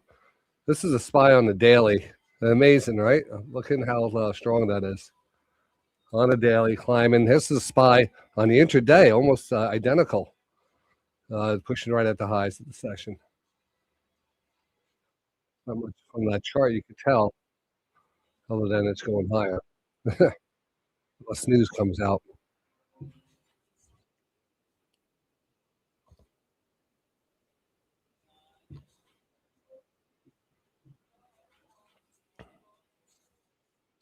Take another look at the FinViz market map, while we're looking at it.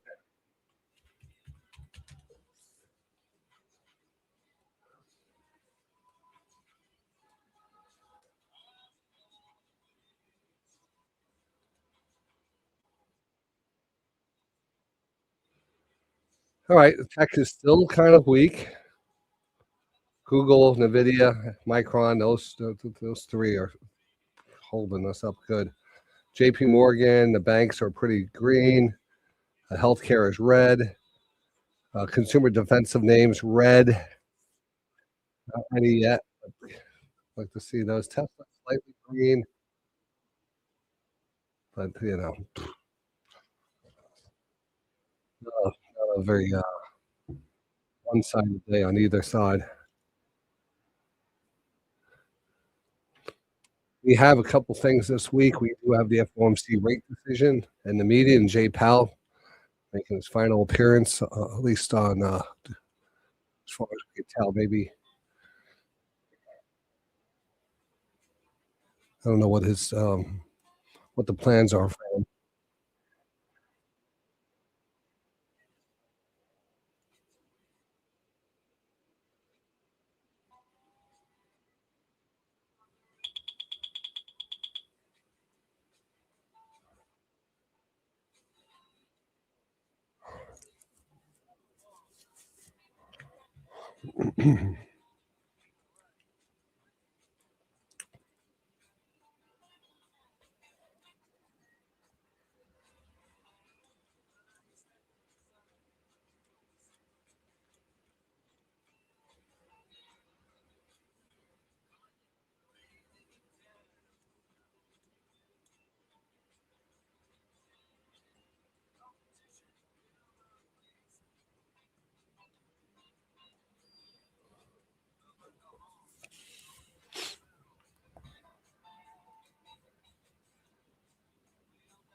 HTCO.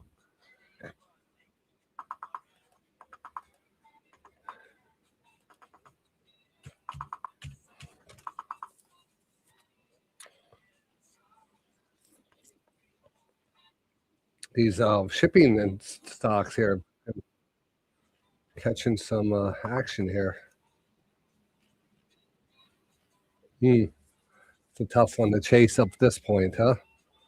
But it is popping. I'll mark it down, but I'm not in that mood here.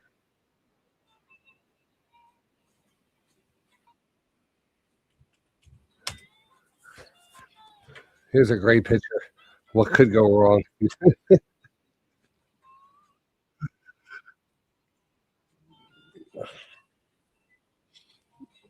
Love it.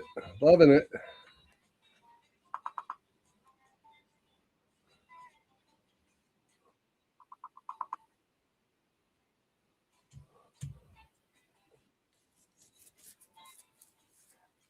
ES 1 minute. Hyperscaler long setup possible bull flag.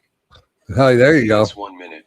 Hyperscaler long setup possible bull flag. So you see the scanner now, it gives us the bull flag. The hyper scanner is an excellent bull flag setup. And you know what? Let's not forget something about, let me see if I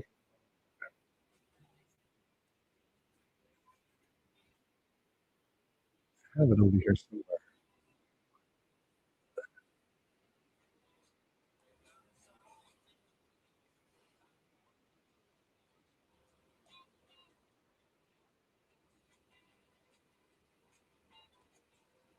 So there's the scanner right there.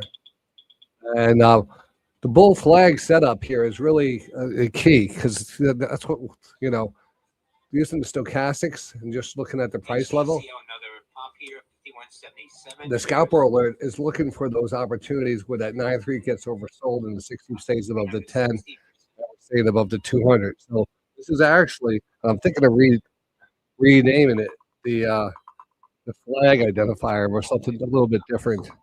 But just so now that you're able to pop that out now, and if you hit the X button, it'll pop up. But if you go over to the right hand side here, right over in the corner, you can barely see the pop out the button.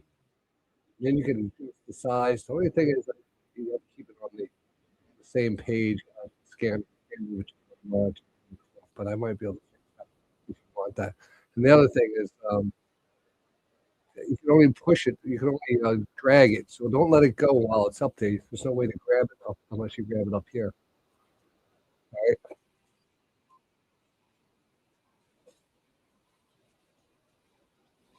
Also, this will,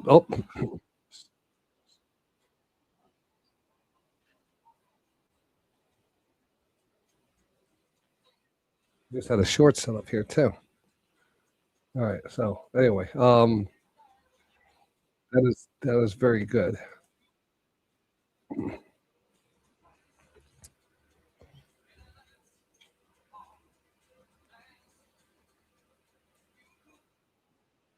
You never know, right? I don't gamble.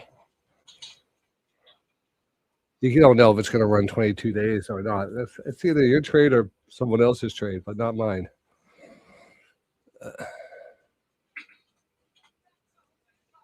Joby,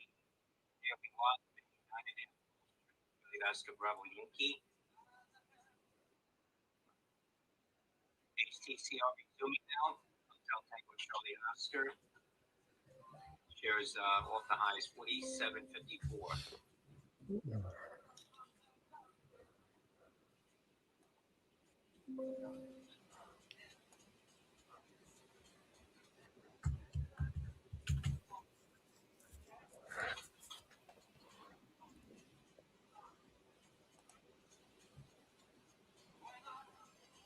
Let's see what we got here. This is an audio test of the DTR News Channel.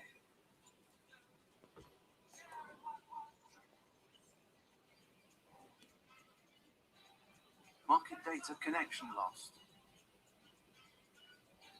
More highs now on high trend. International group, another pop here, 52.54.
All right, Etsy here actually highs of the day. ETSY here. Etsy new highs on the day. Looking around here, we got Micron up 21. Power PWR, another good one. PWR.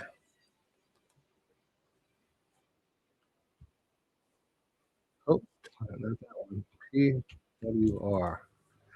Yeah, that's continues to go higher. That was great. You see this consolidation here? Now what we're looking at before, LITE. I think we're going to see the same type of move down the road.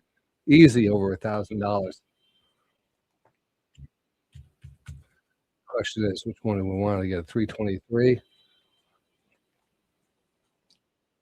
Do a little experiment here and see what the high on this was. So this one up about 50%, 51% since April to the April highs. And then if we look at light,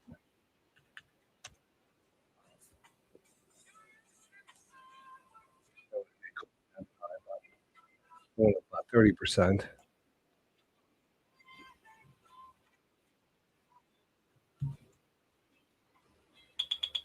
Both of these look great.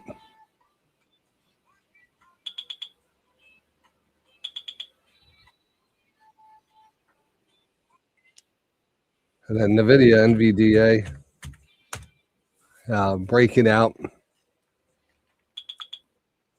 Huge move on NVIDIA and Amazon continue to kind of break out, even though we are pulling back into the candle today a little. Amazon. A couple stocks on the watch list. Waiting to see how they react. There's a little consolidation on Costco. Doesn't act great yet.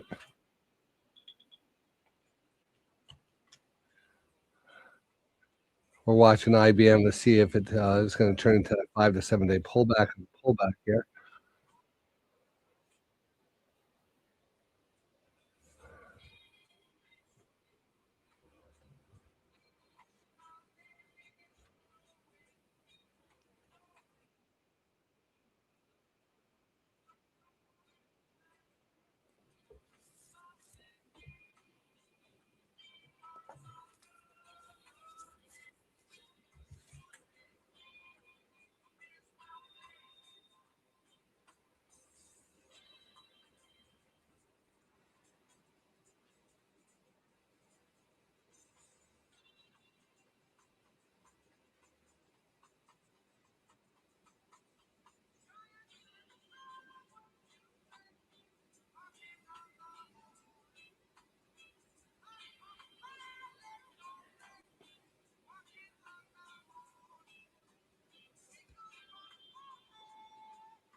right, let's take a look at some earnings after the close here, as we kind of just go sideways here on the.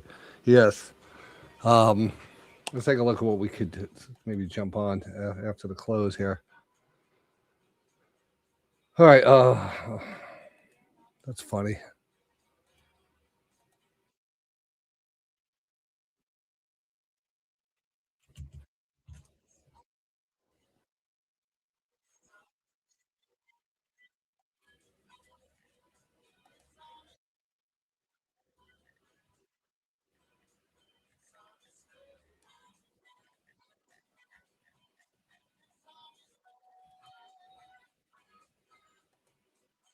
All right. Today is Monday. Let me get rid of my charts again.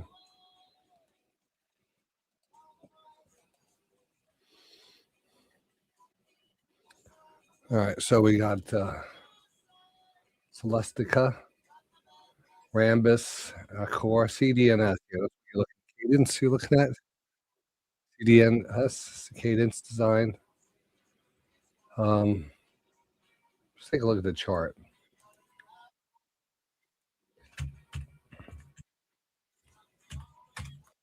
Oh, I can't spell it anymore.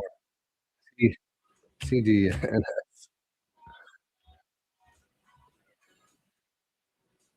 They were mentioned in the video keynote address, Cadence. I did write that down here. It did sell off here a little bit more, but now back up here at 336. That's a tough one because it's right back up here, a little bit higher than it was on the in that mention. 336 above the 200.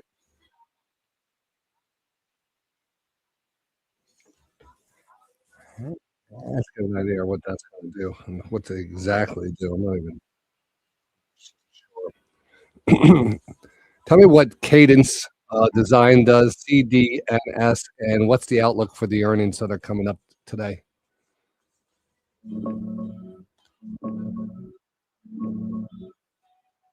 Cadence Design Systems makes the software engineers use to design chips.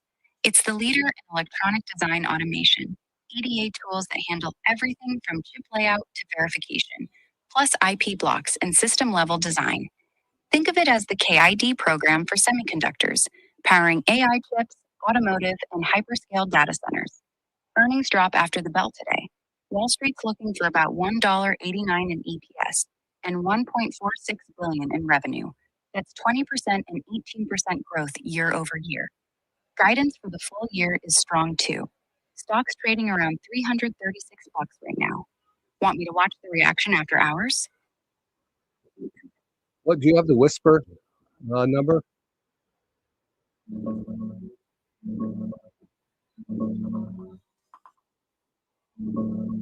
It's around $845 right now, down about $37. Oh, you're just going crazy again. This went crazy. All right, so definitely potential for a pop on that one.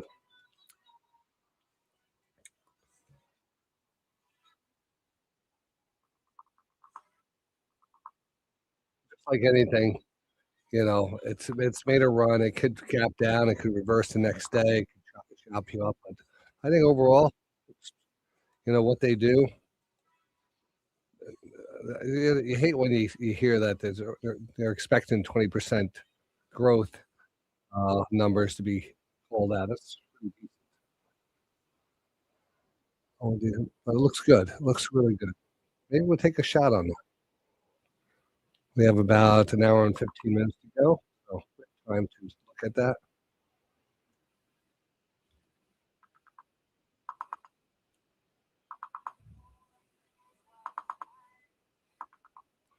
ONDS here, a little pop there on some volume. ONDS here on the move. A little volume spike in this ONDS. We're long, strong, that one. 600 shares.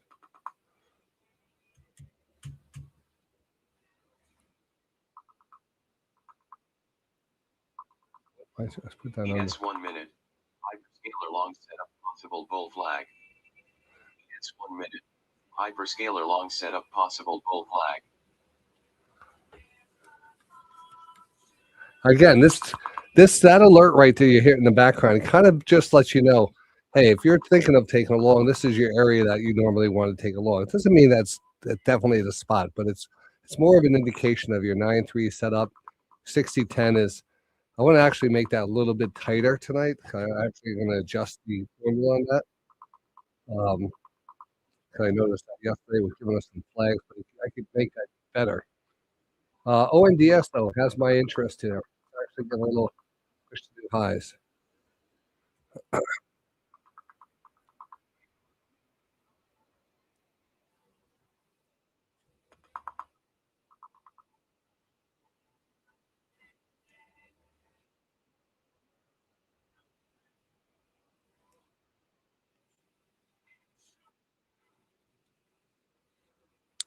All right, you can see the 9-3 got oversold here.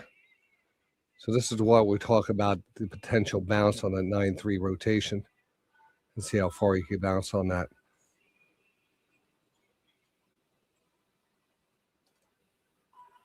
Microsoft here, just forget about it. Microsoft, it's gone.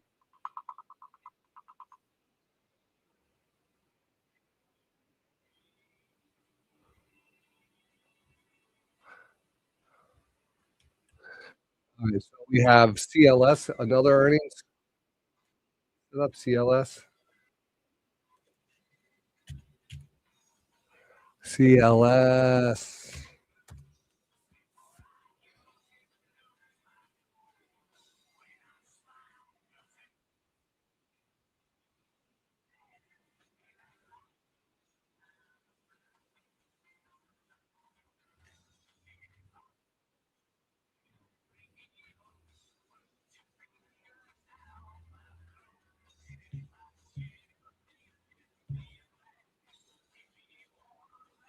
This is an audio test of the DTR News Channel.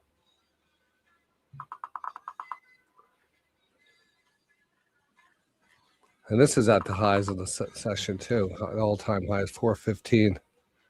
So all these stocks have just gotten some serious.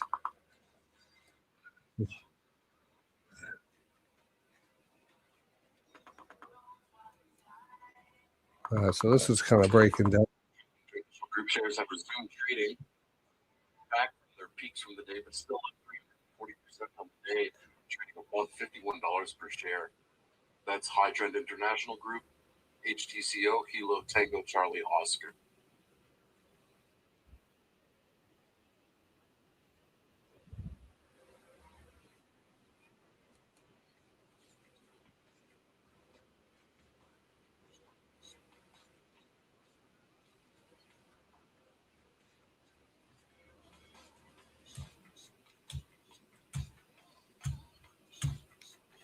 Still in that buy zone here. According to the, there we go. Do I have the volume on this? Oh, I might have it off here.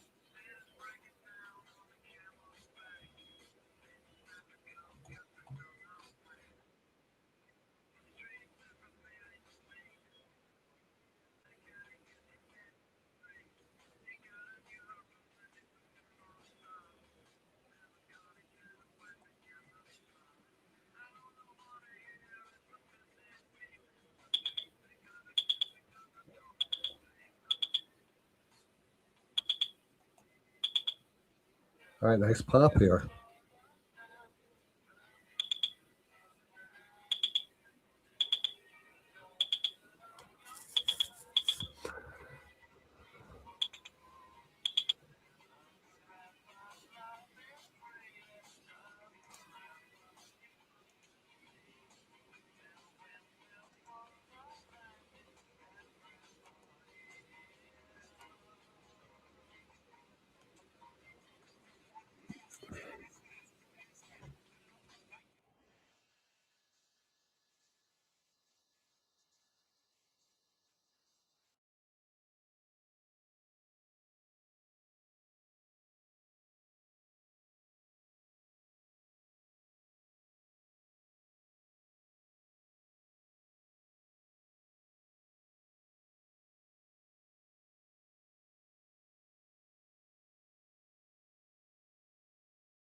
Danny, yeah, there was no doubt about that. Best bounce of the day.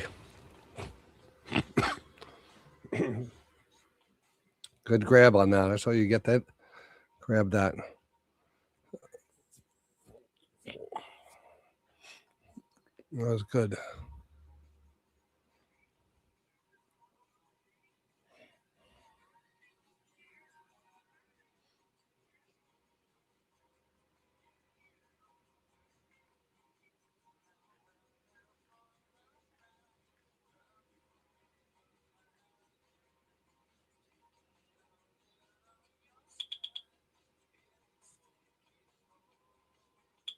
High Trend International Group shares have again hit a circuit breaker,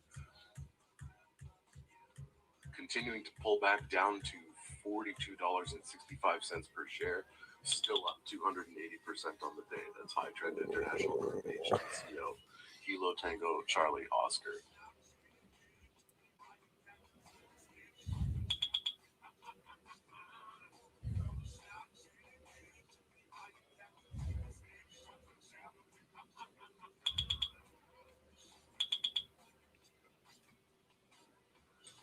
WTI crude oil futures for June settlement have locked in at $96.37 per barrel for Monday, up 2.09%.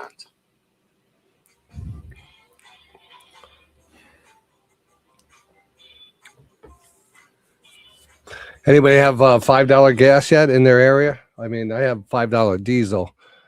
I'm paying about four something now, $4.30.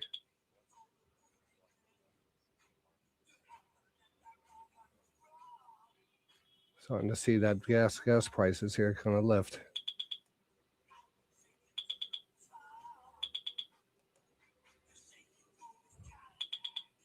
Jimmy says they have over 6. Yeah. You're out in California, right, Jimmy?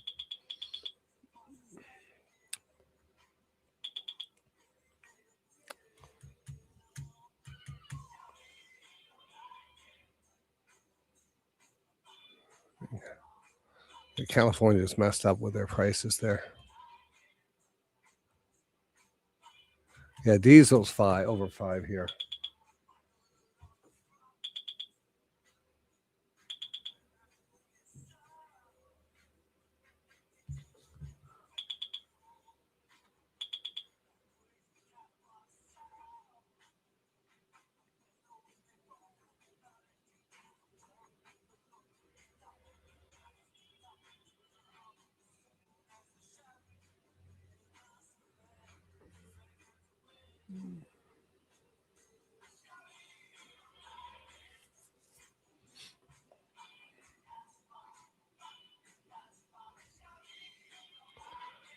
Yeah, Hawaii. I bet Hawaii is expensive.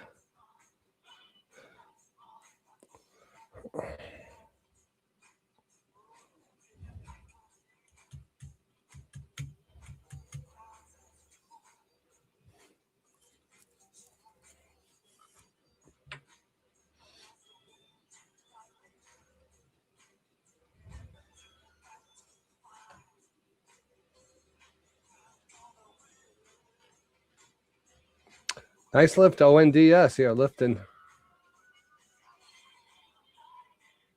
take a look at that on the. I noticed that volume coming, ONDS here, looking nice. The lower trend line bounce, where we look for the bounce on this one, and you can see nice lift off here. I don't know where this is going to go.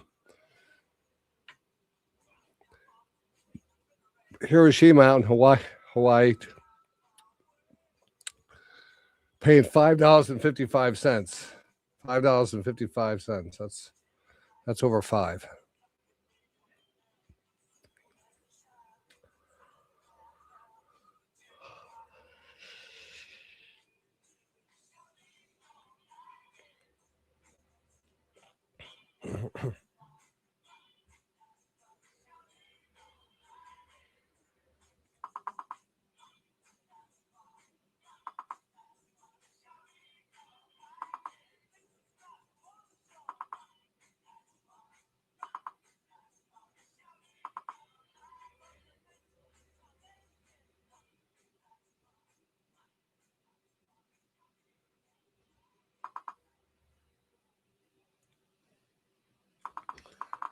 They say those gas prices affect the truckers, affect the food prices and stuff, and it goes down the line. So, all right, a little selling coming in. See where the selling coming from? I don't see it, but I see a little. We're off the highs, trying to stay above that 7,200. We are seeing a little selling coming in. XE here pushing back up towards the highs. It looks like it's going to go. XE looks good. XE looks good to go. I want to bring it over on the screen. We already traded that one. It looks like we're going to get a pop on that one. Dane's saying $6.20 per gallon. Whew.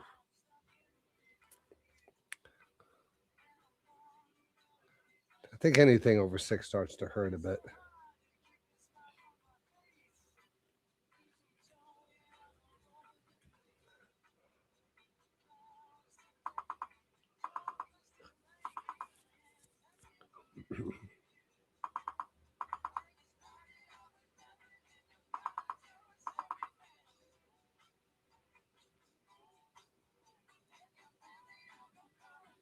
I can't even say what I'm hearing. It's right in here.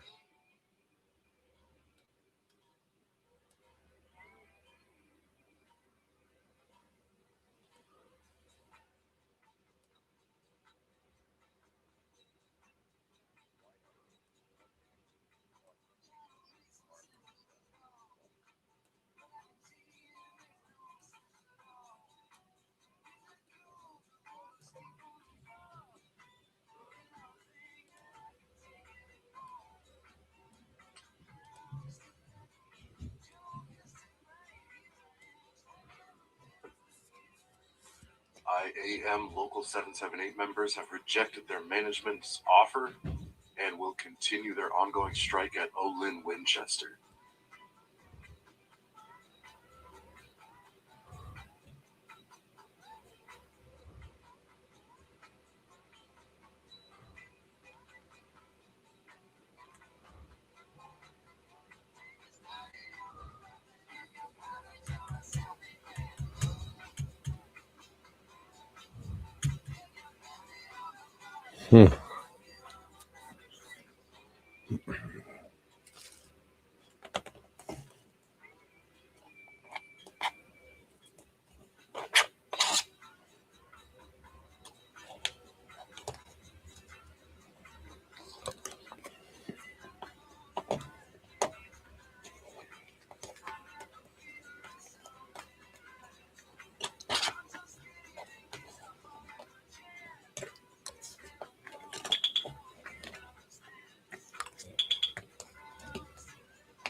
Yeah, we got a hyperscaler. Hyperscalper it should be. I want to fix that. Setting up right here, meaning, looking for that 9-3 rotation. Plus, it's a quad This is rotation. an audio test of the DTR News Channel.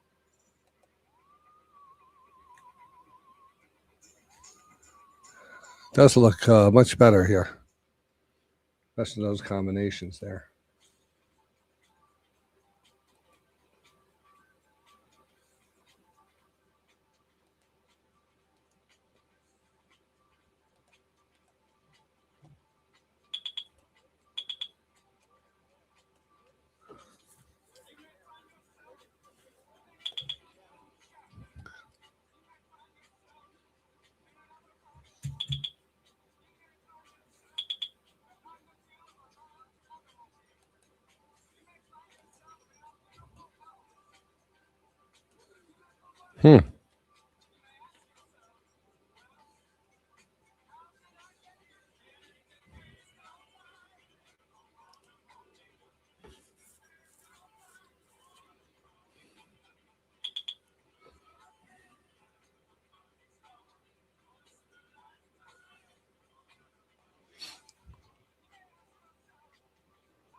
Tell Donnie I said hi.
All right, let's see here. We kind of holding that low.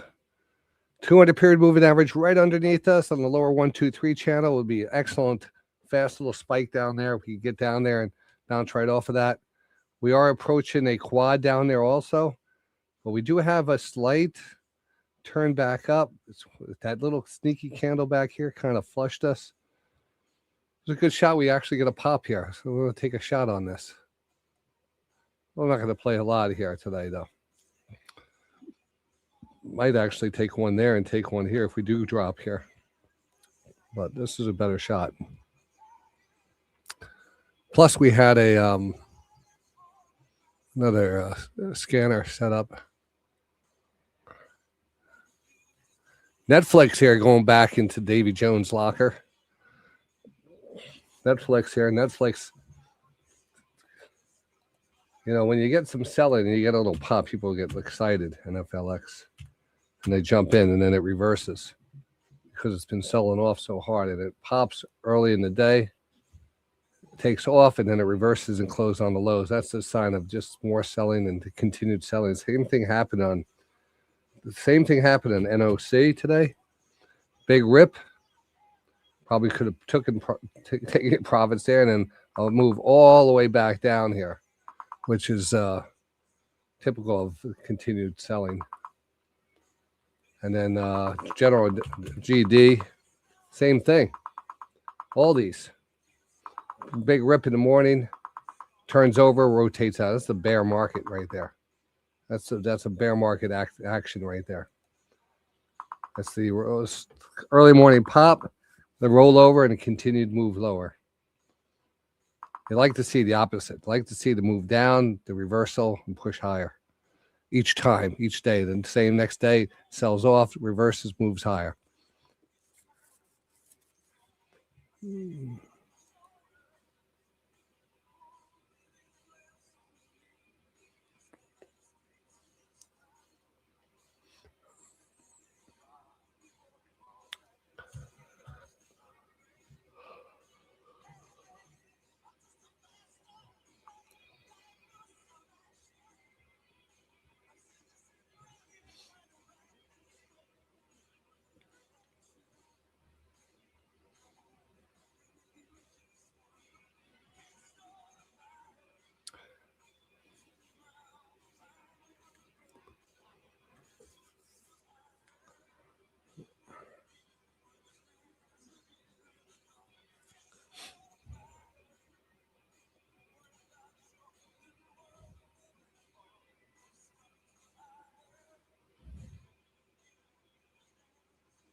ES 1 minute.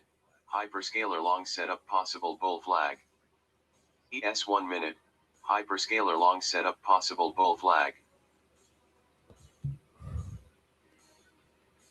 So this is where I want to correct this section. This is not the bull flag setup. So it's triggering on both of these. There's two different setups on the hyperscaler. One's an extreme buy signal, and the other one's just a moderate buy signal. And it's giving me that same flag. The extreme buy signal is the flag with a 60-10 embedded, but this one is giving me, I got to fix that. So I know what to do on that. All right.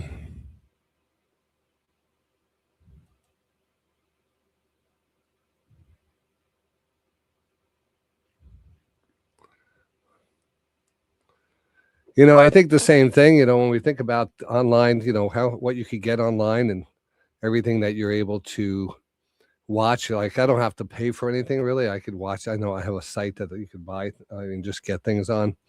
Movies. You just have to put a little work in, and there's a lot of pirated stuff out there, which is not morally right. But then I think a lot of people are realizing that, hey, it's not morally right to jack my prices.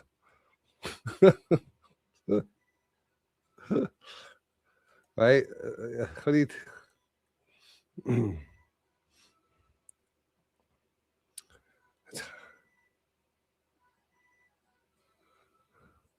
every 6 months. And now they're sneaking on ads. Now it's getting really ridiculous. Now you're paying for it and they still got ads. Used to pay to get rid of the ads. I was watching something on Paramount Plus. I was watching the series Tracker.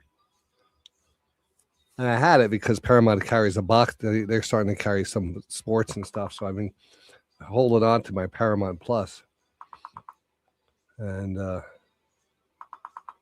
And I tried going on it. And I said, what are all these ads? I thought I'm paying for this. And it's like, no, you're paying $8.99 for your basic Paramount a month. All right, that doesn't sound bad.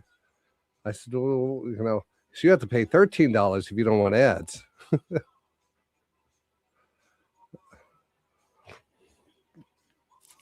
I said, that might be worth it. $13. But it all adds up. It all adds up.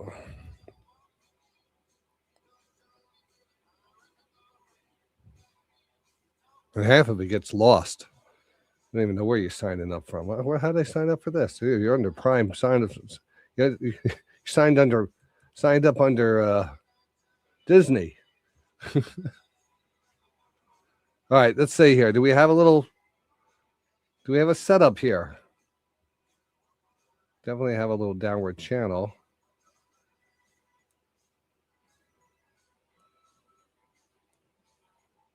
Typically, I like the closing prices here, but sometimes I extend it out just to give us a kind of a good look at that. But you can see it's right on the 200.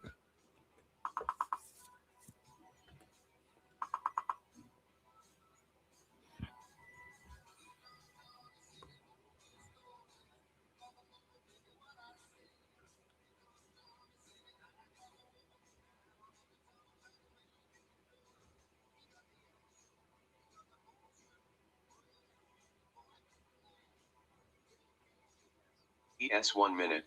Hyperscaler long setup possible bull flag. ES 1 minute.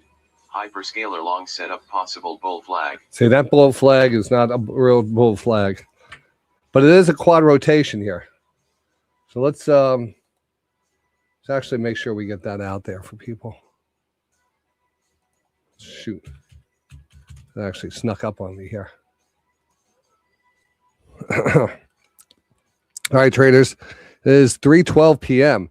We haven't had many quad rotations today, but we do have one right now at 7202, 7202. There is the 7200 right below us with a 200 period moving average right there in the lower trend line. So it's a good shot. We can visit that.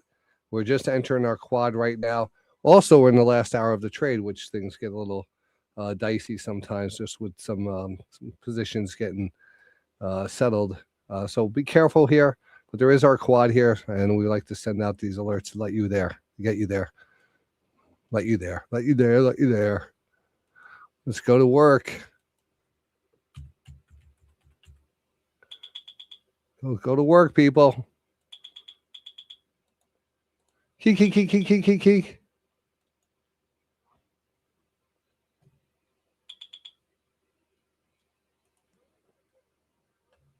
I don't even have my charts up. Come on. See if we get that move. And here long here.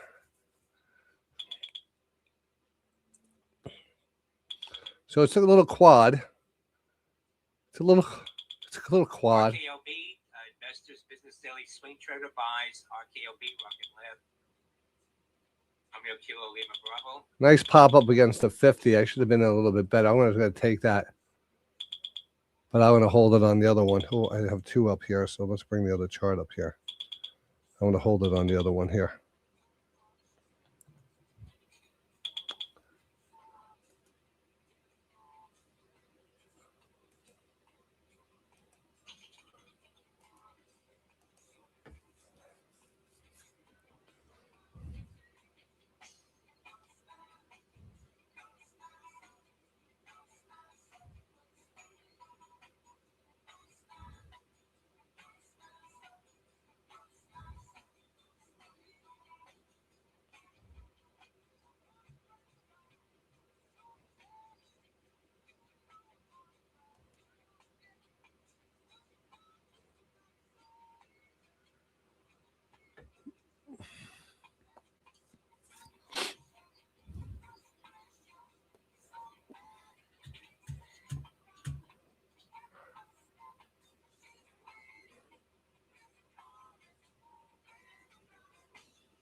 This is an audio test of the All right, you're DTR. just getting that 9.3 overbought level here.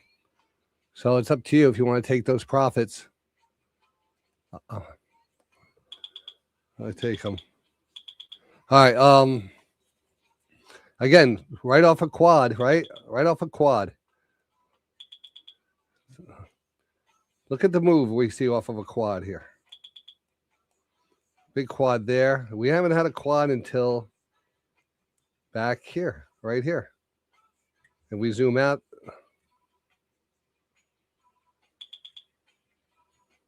We had a quad here. Look at that huge move. And we just had a quad here. And what do we have coming? Now we got a move coming. Now, in the end of the day move, but I just already took profits. You know me.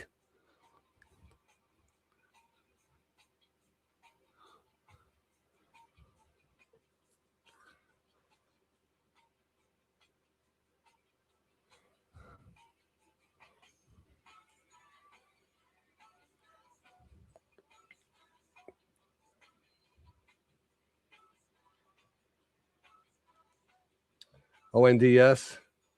Poppy, come on, take out 11. Let's go.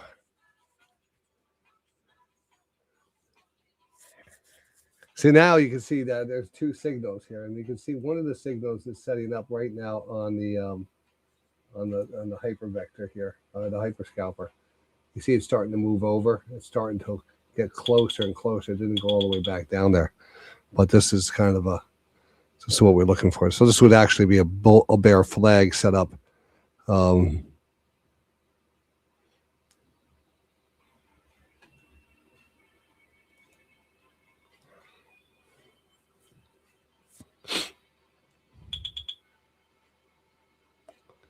CAR.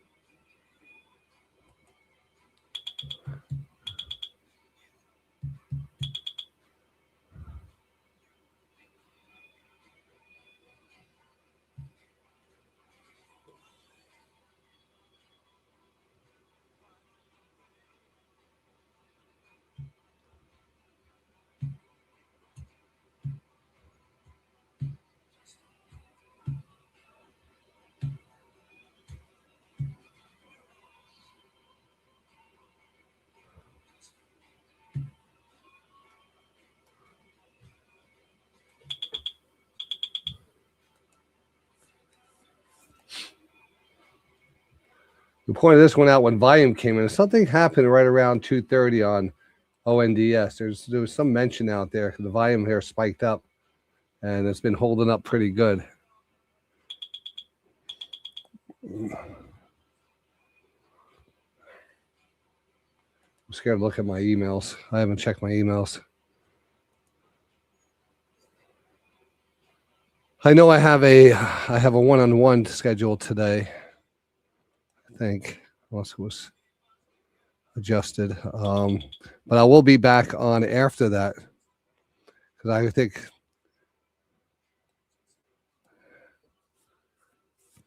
and would like to be doing some trading tonight and fixing some things.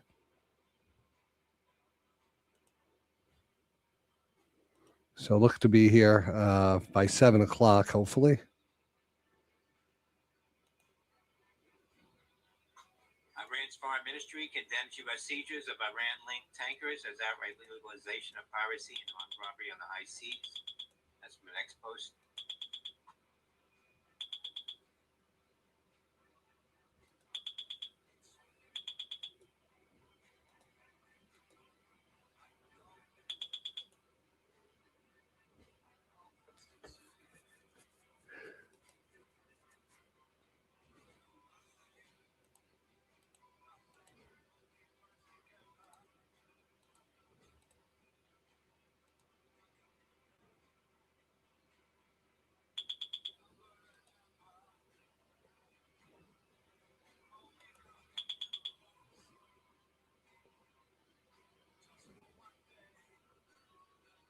Delete archive.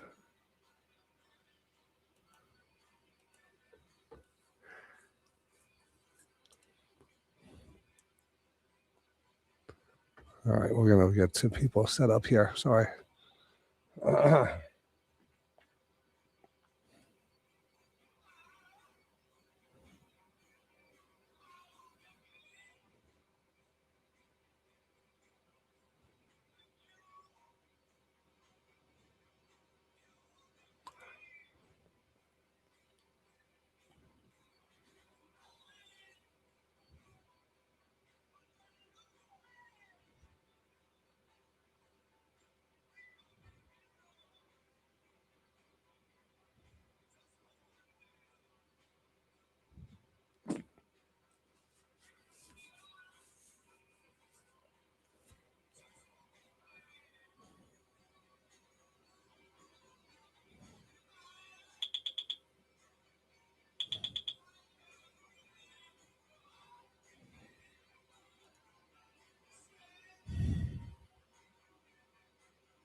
Mistral incurs a 20 million U.S. security contract for group system support company level small USA requirements. All right.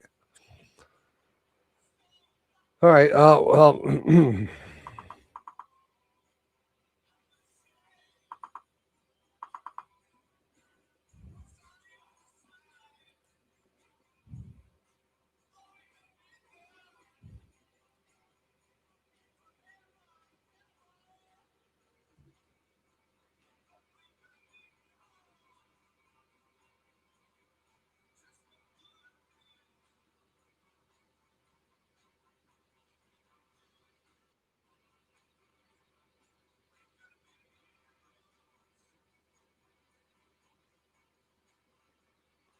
What am I looking at here? I'm looking at something. Oh, my calendar.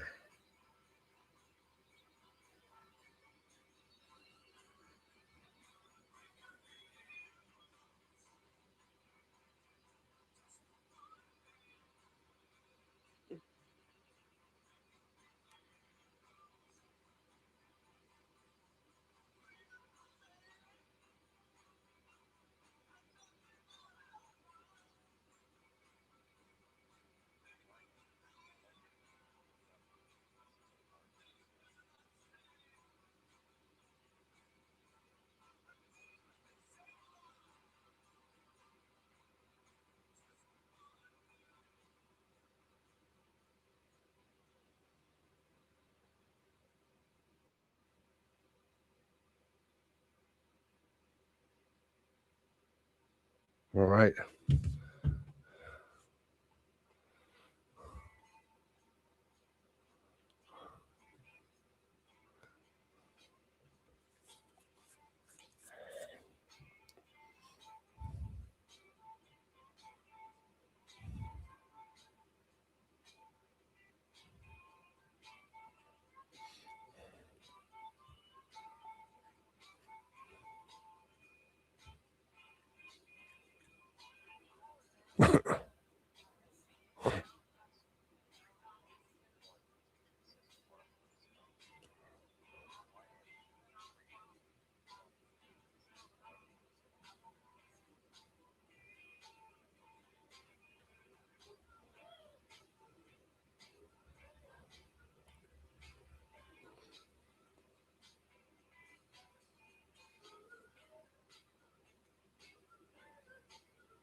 Snap is looking snappy. I like the snap down here. I never understood it. I know I don't have snaps. This is Snapchat, right? I never put this on my phone. My kids have it. They use it. Everyone uses it. All the kids use it. All the young, and it always goes down. I guess they don't know how to monetize it. That's the issue. Kids can't. Kids are not paying for anything. But anyway, this thing has just been sucking for years now.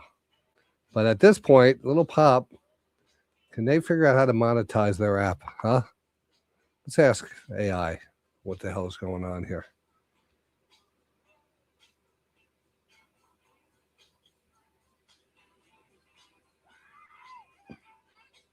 Tell me about the stock symbol SNAP. Why has it been going down for the last 5 years?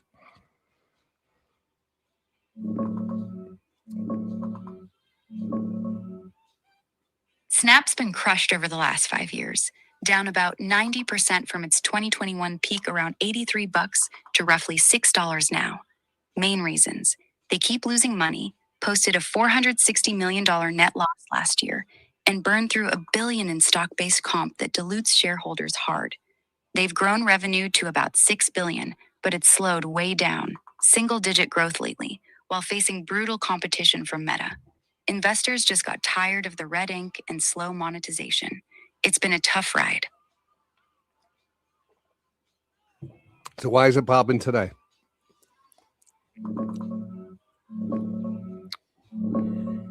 Redburn just upgraded Snap to buy, pointing to solid growth in subscriptions and a real turnaround in their ad business. That's why it's popping, up about 9% today, trading around $6.15. Short-term analysts love after a rough few years. Want me to watch it into close? No, you don't watch crap. What's the new ad? Why is the ad turnaround coming? What's new about their ad revenue?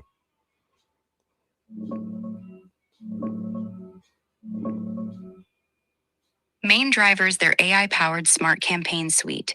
It auto-finds high-value users and optimizes budgets, giving advertisers an 8% lift in conversions without all the manual work. Plus, sponsored snaps are crushing it. Click-through rates up 7%, purchases up 17% in Q4. Direct response ads are growing fast. Active advertisers jumped 28%, and they just rolled out bigger stuff like total snap takeovers. That's why Redburn's suddenly bullish. Chief Redburn is bullish.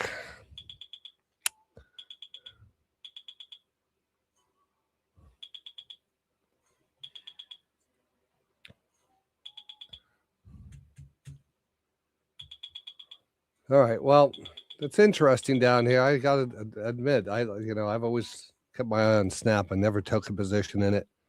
I've always realized that they had a problem with their ads. I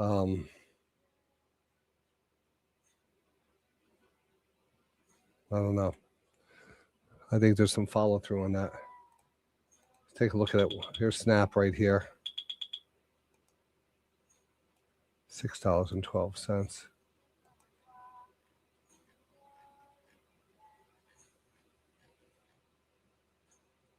Yeah, kind of like it.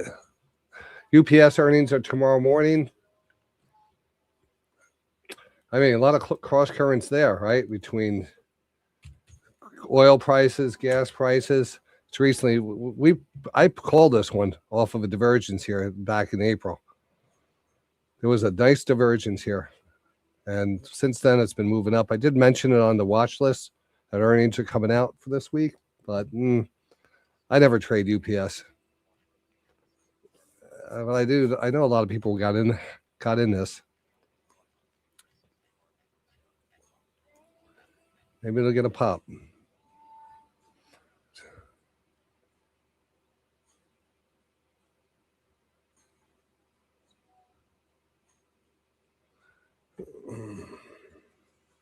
This is an audio test of the DTR News Channel. Yeah, working, man. That would be good to announce something to become, to get whatever they do, these companies that just switch over to become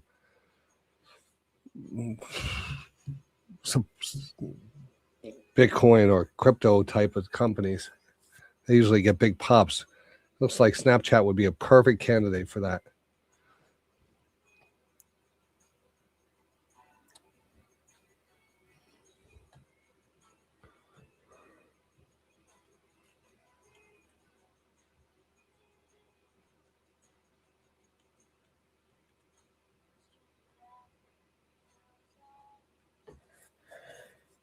We're very close to the highs, coming up on 331. I think you got to go long here.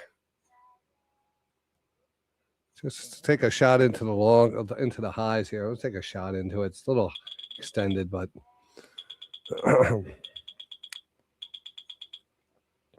there you go.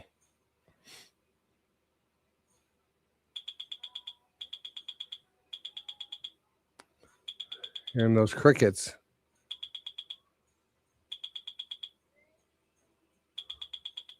Am I gonna? Who's? What are you talking about, Void? What? All right, now I'm in this. Oh, snap! Yeah, I'm gonna probably end up getting. I don't think there's a rush until I have to look at some other things. I am looking at it. Hold on.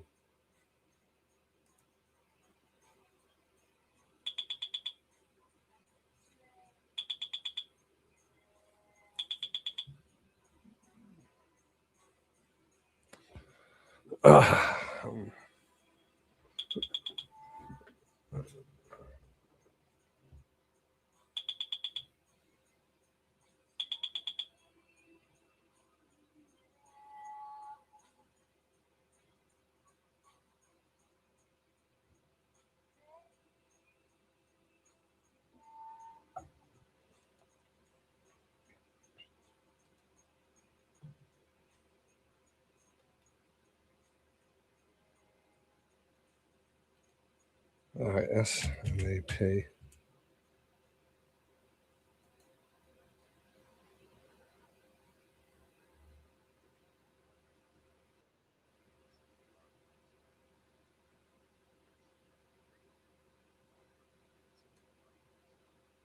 I'll pick up 4.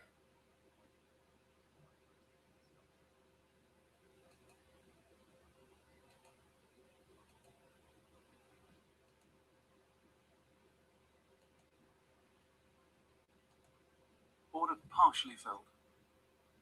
Order filled.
All right, trade alert in the box. Trade alert in the box. Trade alert in the box. Oh, yeah, that I'm not paying attention to my trades. That's what happens. I'm not paying attention.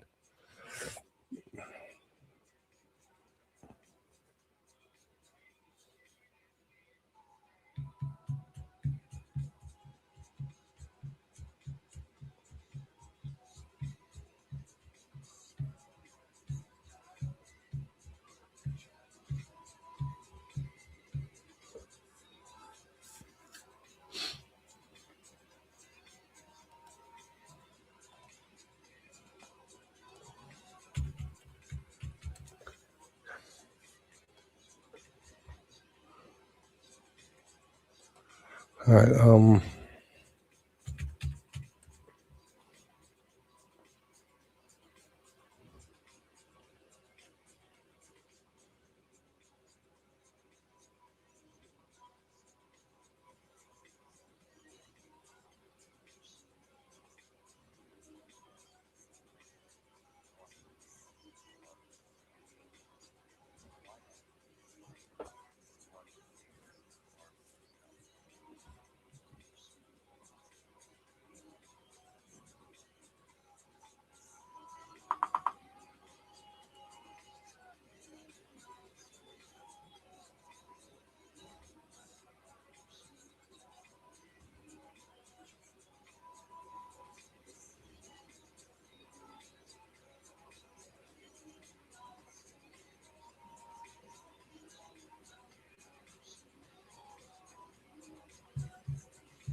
All right, coming into the last half hour. Didn't get down to that 200 before, but there is a shot here now.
ES 1 minute.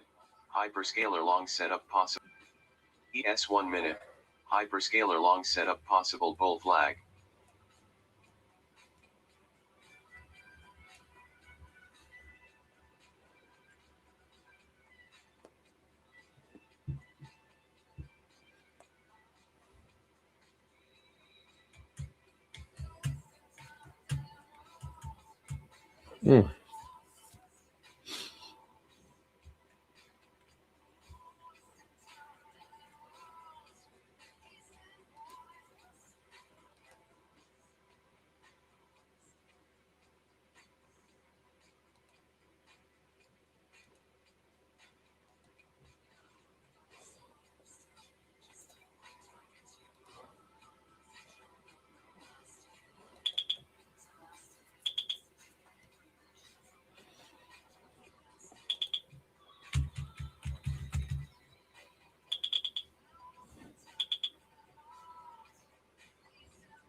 Yeah, that tractor got in the buzz sawed, but it looks great down here. I just have to get that momentum. I haven't added to it, but I would consider adding to it or taking a first This is an position if I audio wasn't test in of it. the DTR News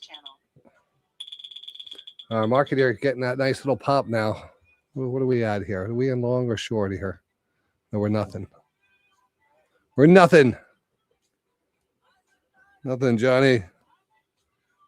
But I did get that snap here. You know, not much on the stock side of things. We did have a great trade earlier on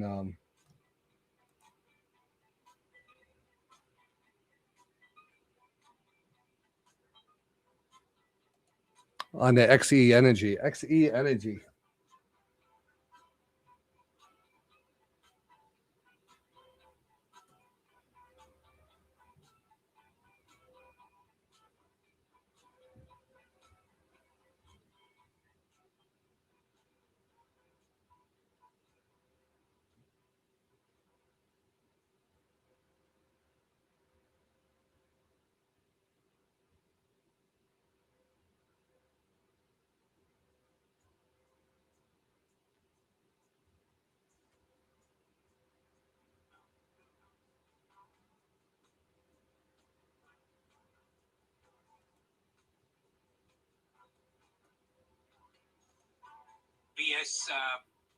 BSA Vision says shares will hold the companies in advanced discussions with a strategic investor regarding proposed strategic investment. Proposed $90 million strategic investment at $1.50 per share. That is Victor said the Alpha shares were halted on a circuit breaker on that news. That's BSA.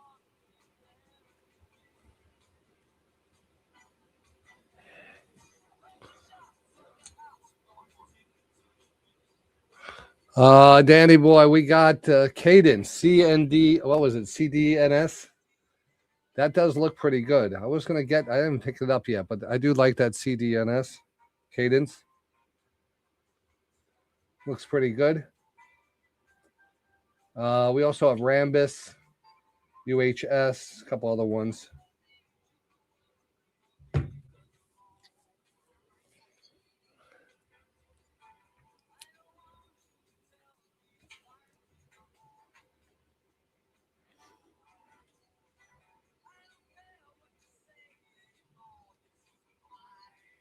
Warning, murder, I'll go in 2 minutes. Warning, murder, I'll go in 2 minutes. So I gotta see if we're gonna get into that one too. I'm probably gonna get in that. Let's bring it up. Warning, murder, I'll go in 2 minutes.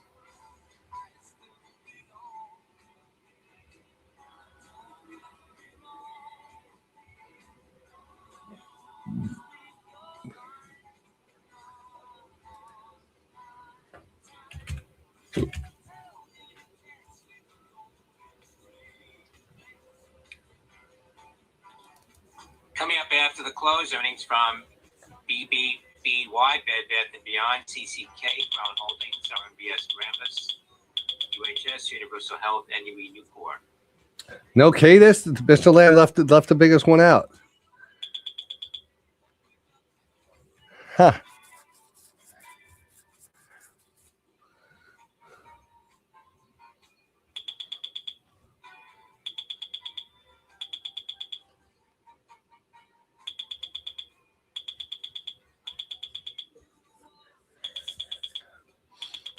XE here, pushing up here. I can move that off. I'm off of that, right? I'm out of that. Yeah, I'm out of that. Remove the CDN over here. Take its spot. All right, what are we going to do here, Johnny? Step up to the plate.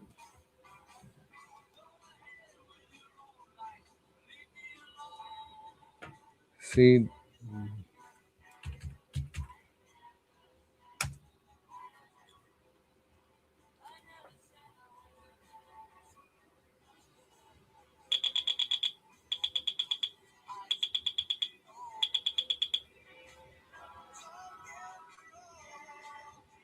I want to take 20 shares of this.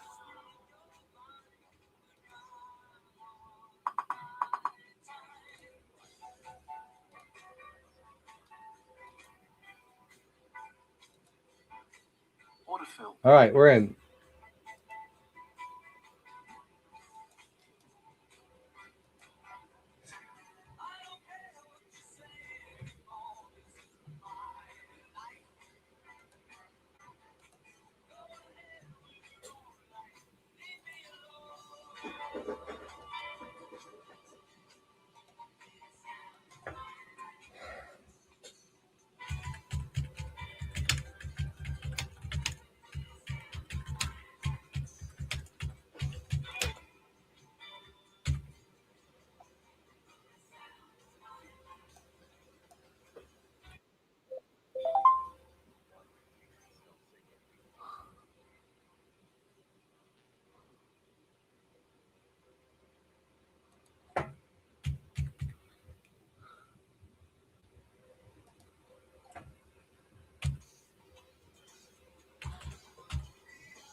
All right, trade alert in the box. Trade alert in the box. Trade alert in the box.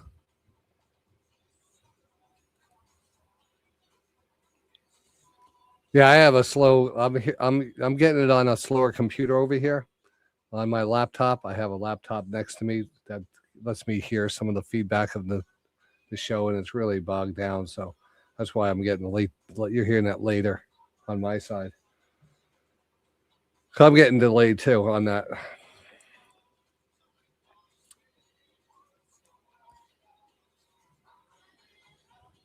I'm going to put an order in to sell on this too. That's what I wanted to let you know. The order is going in right here to sell.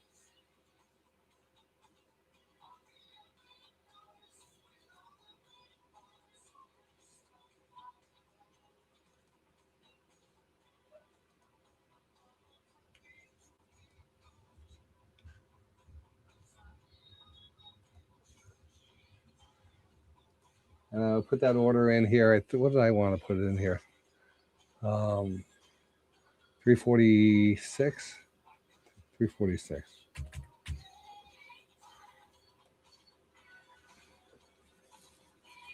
All right, I'm in. Order's in.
ONDS, a little pop here. Again, still looks pretty good. Market here pulling off the highs right now. It's going to do what it wants to do right now. Successful day in the futures trade. We're up 138.75 and 30 or 67, 57.50. About $200. $200.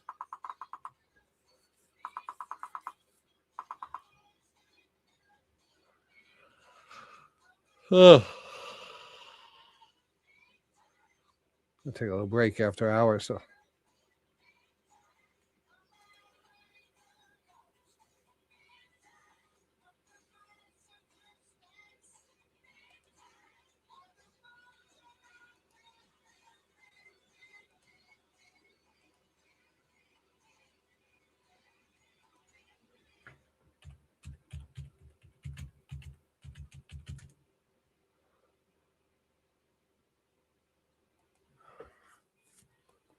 All right, a little.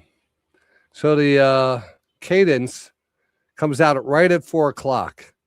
Looking at $1.89. $1.89. 4 o'clock.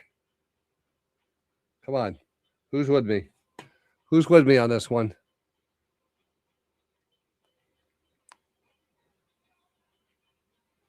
Mentioned.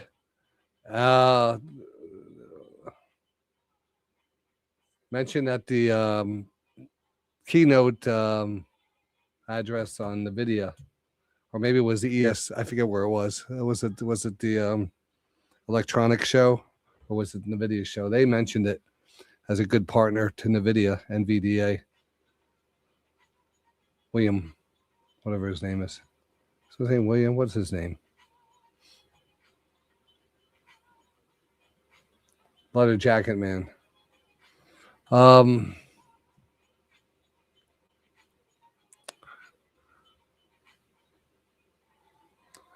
Didn't I just put that in there? I put it in here. It's for 364. I have an order in at 364.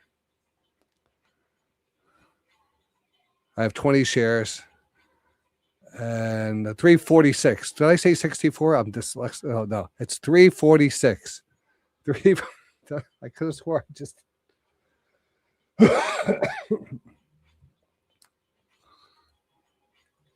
NOC, a little pop at the NOC here at the end of the day.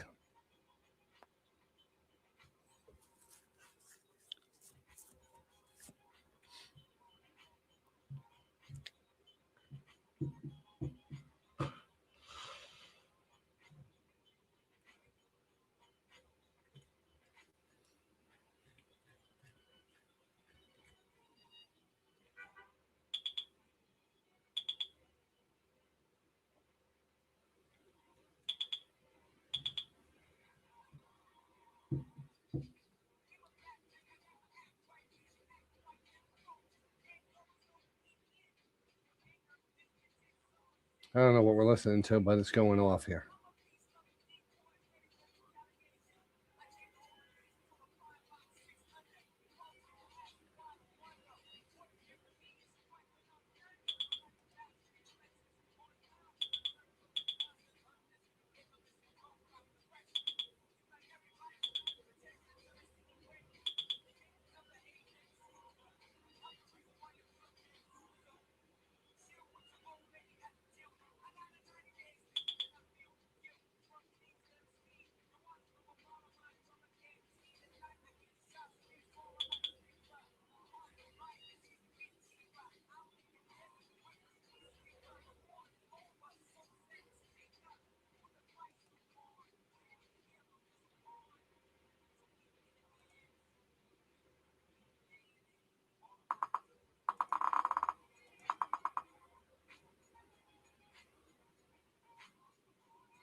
NOC lift off here like a rocket. NOC here popping.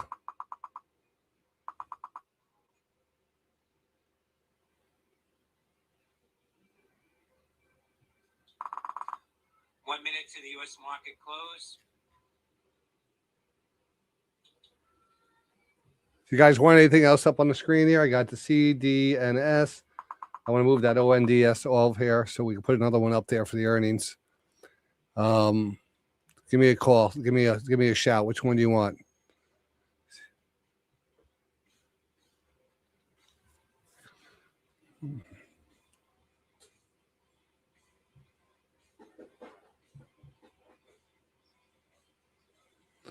So, all right, here we go. 340. We got up to 340. Let's go. Don't reverse on us. Go a little further. No, don't reverse.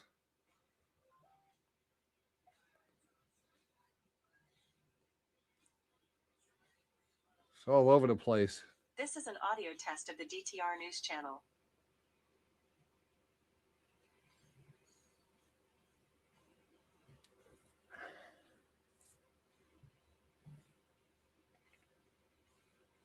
$339.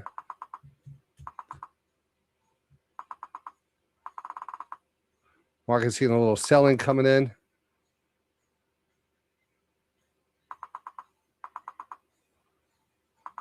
HNBR, Hanover Bancorp reporting.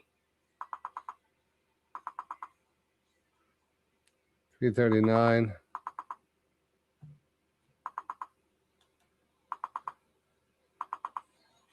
We'll bring some raw data up on the scene here. 337, 339, 37. 54 cents.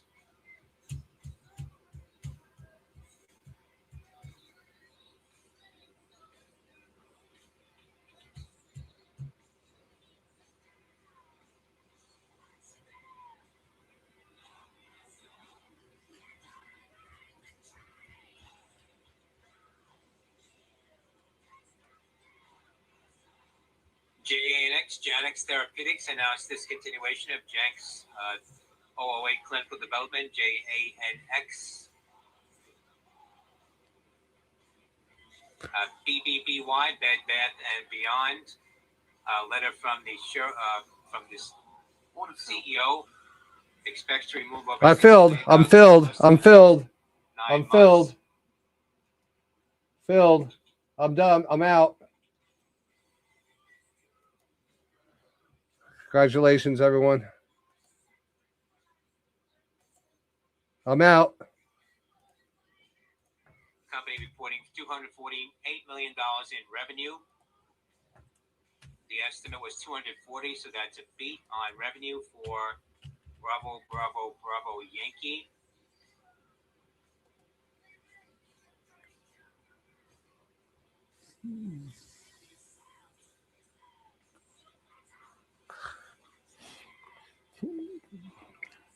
A loss of 24 cents. Oh, The estimate was a loss of 25 cents. So that's a beat for Bed Bath and Beyond. nice, Steen. Share is spiking here now on that beat.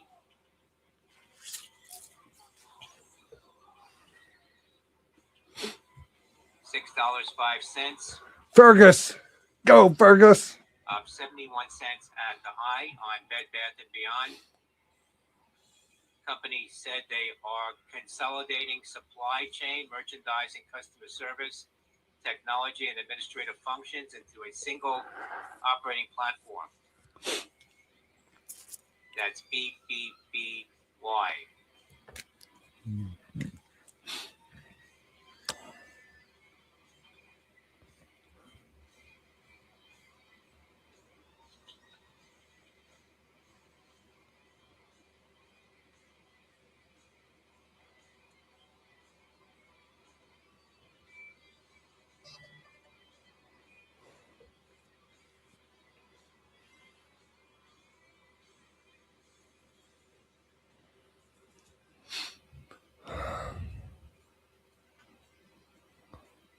PSA Public Storage reported $2.71. The estimate $2.39. That's a beat for Papa Sandy Alpha.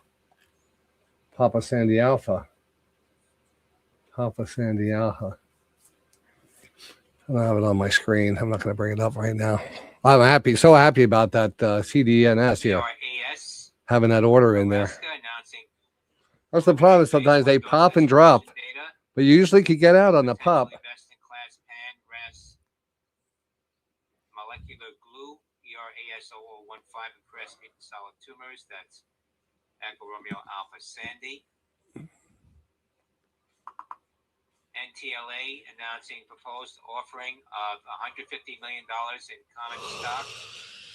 That's November Tiger Lima Alpha, NTLA. Nice going. All right. AMKR, Amcor.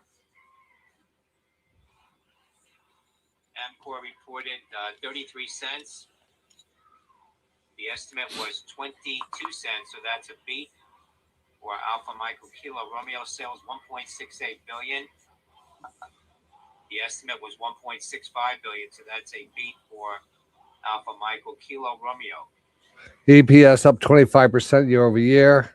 Revenues up 19% year over year. EPS down 2% quarter over quarter. Revenue up 2% quarter over quarter. All right. Thanks, Racer. ORCL, Oracle, Waterplex, and Bloom Energy to protect Project Jupiter with cleaner water efficient fuel cell technology. That is ORCL and Bloom Energy. E. I remember when Bloom Energy was a puny little stock. Was that a SPAC at one point? Or they just came public here at $21? No, it wasn't a SPAC. Anyway, I remember that one.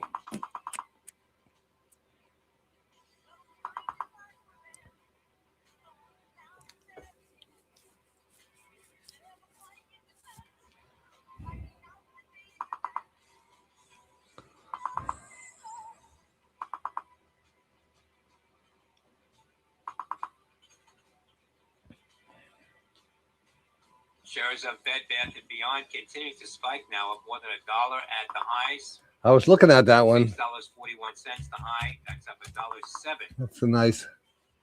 That's Bravo Yankee on that better than expected report. And let's take a look at how Snap ended the day here. Oops. A little pullback, but I'm going to give a shout on that. TARA Protara to present interim 12-month phase 2 advanced 2 Tara 2 data at AUA 2026. That's Tango Alpha Romeo Alpha.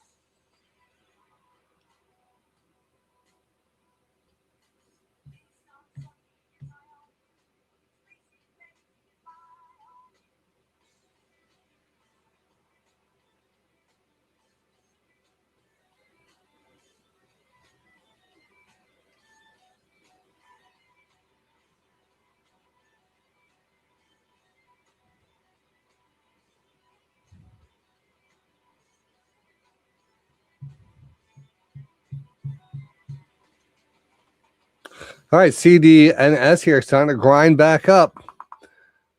Giving people a second opportunity in this one. When these things grind back up and approach those highs, they usually take off too. NWBI, Northwest Bank. I'm done with it. I don't double dip. The estimate was 30 cents. But hey, it looks good. India. We did a good job. All right. We'll be trading tonight around 7 o'clock. 7 o'clock tonight. KRC, Kilroy Realty, reported 91 cents FFO for Q1, the estimate 88 cents. Sales 265 million, below the 266 million estimate for Kilo Romeo Charlie. Until then, we will take a break.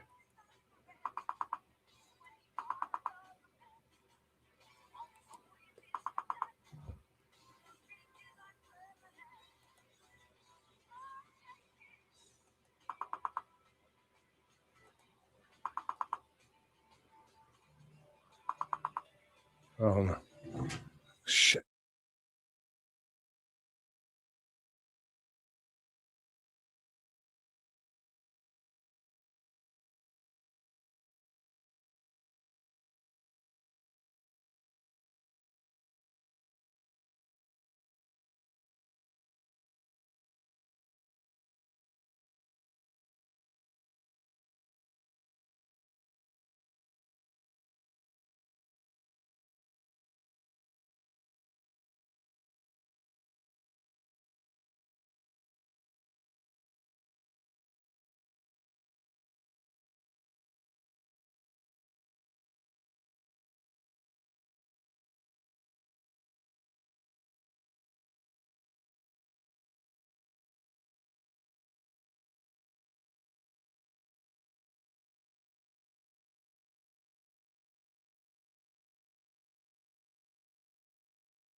All right. You know what? I want to turn off the stream here for about an hour, 90 minutes.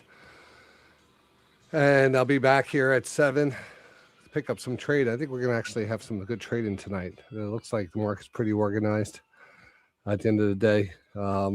Small channels, but they played out pretty good. Quad rotation was fine here. Everything was good. So let me jump off, take care of this. And I got to meet up with Jeffrey right now. All right, let's do that.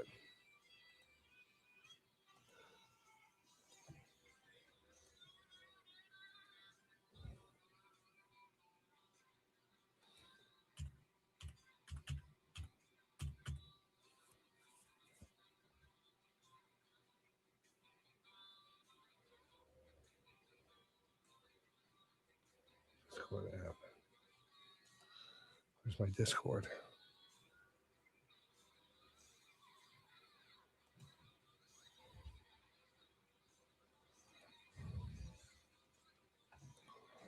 Open.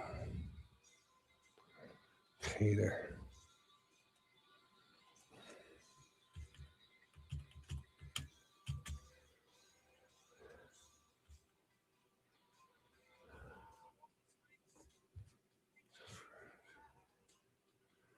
Okay, there.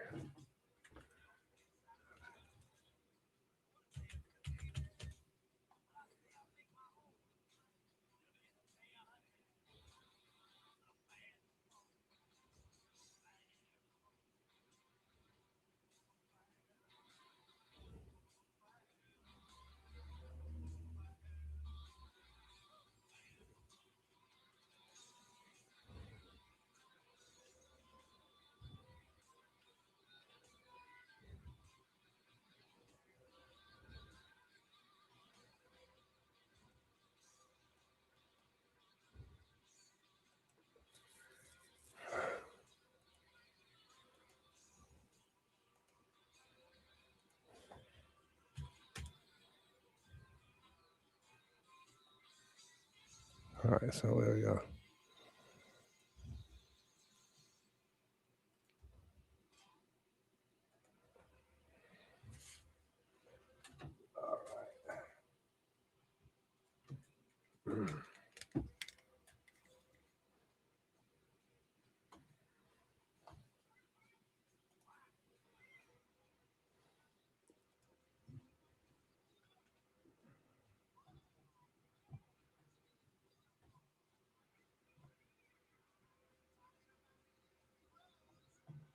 That's been on the whole time.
This is an audio test of the DTR News Channel.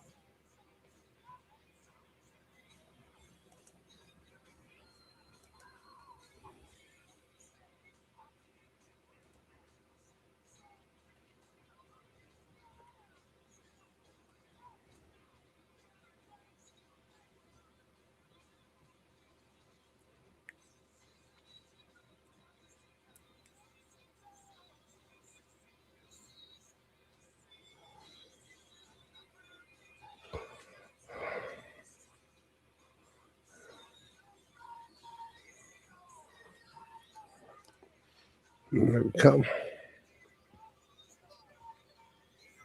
Hey, there we go. Hey, there you are. Good, Jeffrey, right? How you doing, Jeff? Good. I was just looking forward to talking to you. I was reading up. I never got back to you after you made the thing, but I was going over your questions and your journey so far, which was kind of interesting. And it looks like you have some good passion here, which I think is going to be good for us.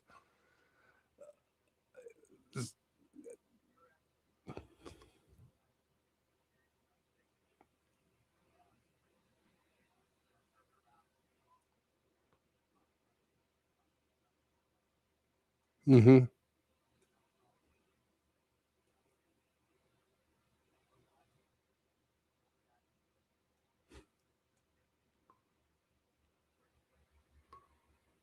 Yeah.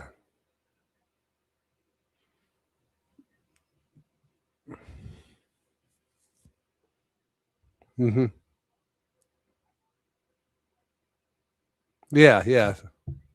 Yeah.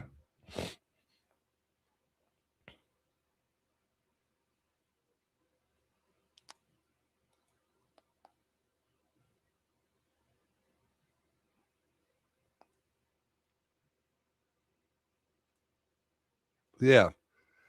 Yeah. So, I mean, you that's great. I mean, there is something behind this, and after all these years, it's taken me this long to know. The market always teaches that lesson. That, it's so hard. We're humans.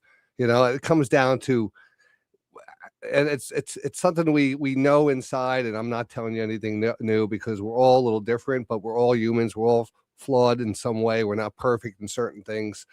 We have some of us are affected by greed and fear different than others. So there's all these different things that pull on us as a trader, but there is a path to success in trading. And you have to be so disciplined. And every time I speak to someone, I get more inspired because, I want to show you the right way. And the hardest thing about this is it's a waiting game. And I had a meeting with someone just Friday, and he was in Thailand, and he's same thing. He goes, John, I started applying this stuff and it works so well. And he goes, but I do it small that when it doesn't work, there's just having a good method is part of it, but there's other parts of the whole thing, and how to measure your stuff. This is the hard part to kind of bridge to new traders, and seeing what your situation is compared to what my situation is. I know for me, I could sit here because that's my job from 8 o'clock to 4 o'clock and wait and know that one setup is going to make me money. I don't know if that's set up for most people. Most people can't do that. And that's going to be the biggest thing. So until and I'll just start off with this, until you accept your position in the market, like what you could bring to it, and be in front of there. I don't know if we're going to find out, and I know more about you today, but like, what's your time frame in the market? What are you willing to give up to be in the market? If I could give you exactly take this and take this and take this, but it only shows up 3 times a day, how are you going to be able to do that and that's the successful way. That is really the successful way. That's why I teach that style, but no one could really do that because the value of, and Etienne was the guy who you watched the video from. Etienne, I did a video with him about the quad rotation. I asked him, I said, Etienne, because he's out in Thailand. He's the guy, you can't understand. I can't understand what he says. He's from French, and he's French, and he has that real accent, and it's pretty funny. He's out in Thailand. He's one of the bloggers that interviews famous traders and stuff. So I remember I said, Etienne, and it really resonated. That video went kind of viral on his site, and it resonated with a lot of traders because it was a logical approach in science and math, and people have that in their head, not believing in Bigfoot or the Holy Grail, but you're more of a science type of person. You could really start to find those spots. But again, it comes down to, do you have what it takes to wait for that? There's great setups in the market. We'll show you. But if you're not there to take them, or you don't take them when they're there, that's all a waste. That's the hard part. It's always going to be difficult to do that because we're gamblers and we're humans and we're going to make errors and we're going to. So let's learn about you now. You know. Okay.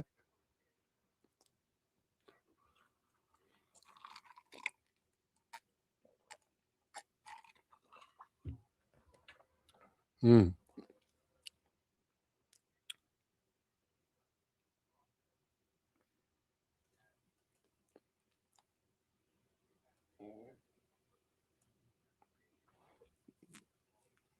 yeah.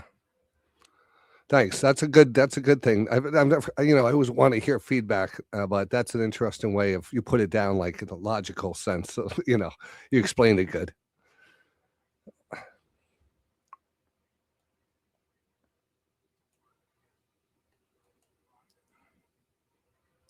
Exactly. Yeah. 100%. And most things, when you start getting good, you start small, and you have to. And most people can't just take that slow ramp up, and then at one point, the it curves, and you have this compounded effect.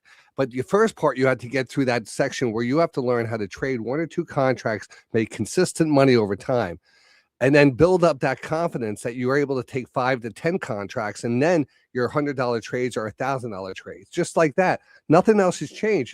You're just pushing a number, but the technique is there, and you have to build up to that point. So you have to start small. You have to become successful small, and you have that's so hard in itself because you have to.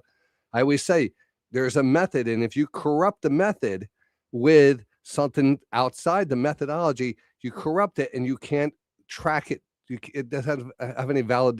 It's not valid because it's not a true. You didn't do it the right way, and that's something that I can't figure out how to get by with people. It's just like I just stress the important thing is if you could do this slowly, one day at a time, like anything else, it will eventually ramp up, and then that's when you make your money. So yeah, I have 2 kids.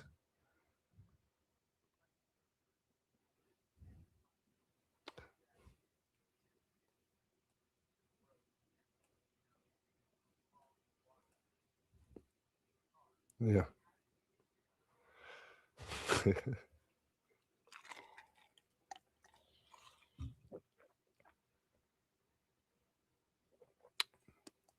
Yeah, that's funny. I just had this conversation with my sister over on the weekend.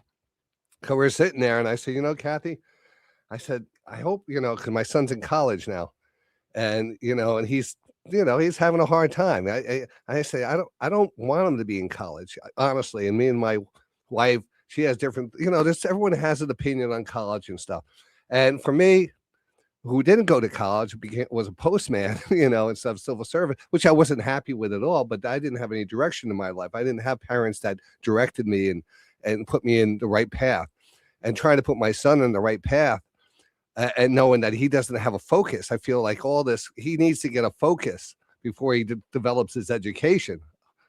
I can't just send him to school, and he's having a hard time. Like, I don't want to push him into anything, and that's the hard part. And the right way, right? I've been here, son. I've been here. I did this. It's so easy. I could tell you the secrets of life, but they're not going to hear it from me. No way.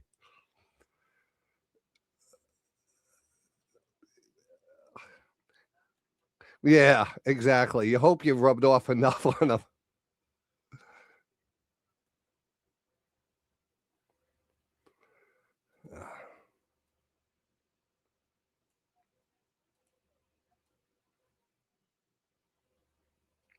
Oh yeah.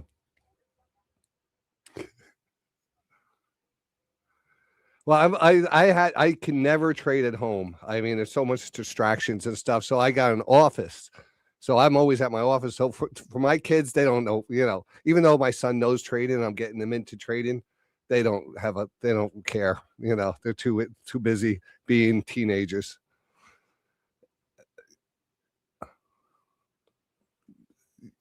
Oh, oh yeah, yeah. I mean,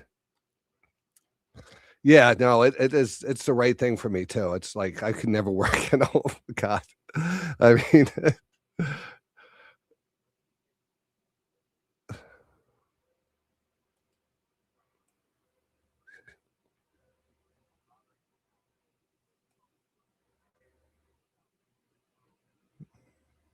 Yeah.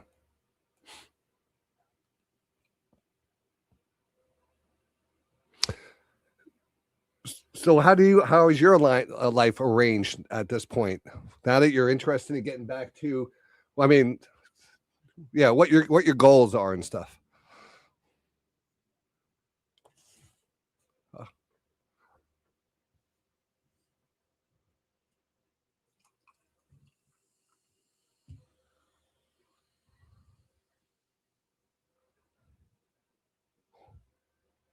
Wow, nice.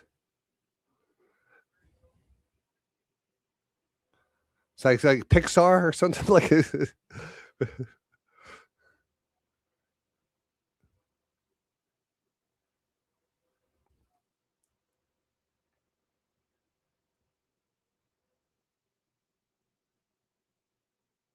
Yes.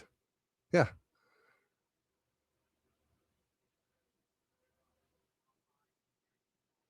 Sure. I think yeah. Try to figure out so I can give you permission. I might have to give you permission, but I don't even know how to do that. Could you put it? Yeah, they moved that over on me. Where is my share? All right, here. No, because I look for a share screen and I go to share settings, but I don't think it's under share settings. They changed this from the last week. Yeah, yeah, I know. I got that. I know where that. Yeah. Let me see. I want. Yeah, no, it has. I'll tell you what they have because I always used to do this, and then all of a sudden it changed. It says host tools for share, remove toolbar, and share settings. So I want to go to host tool for share. Who could share? All right, here it is. All there we go. All right, now you should go.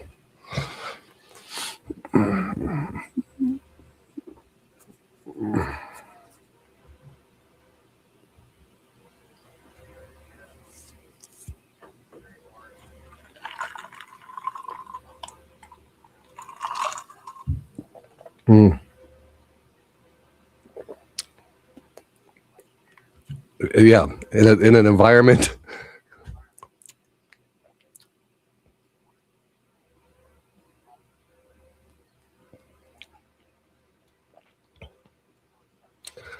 Oh, absolutely.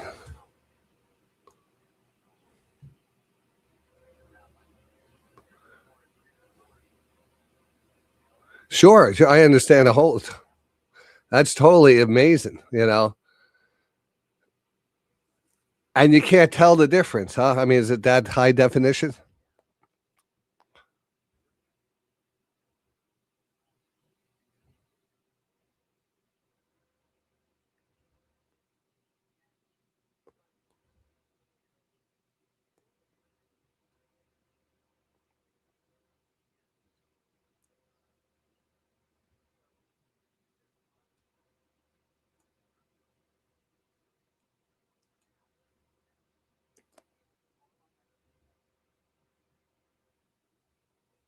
Mm-hmm.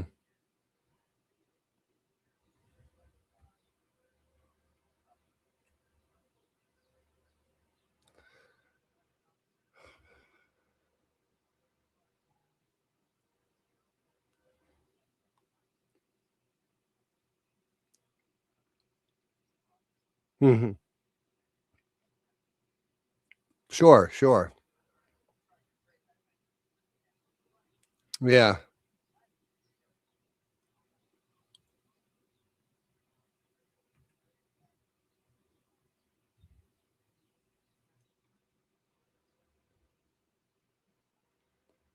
Mm-hmm.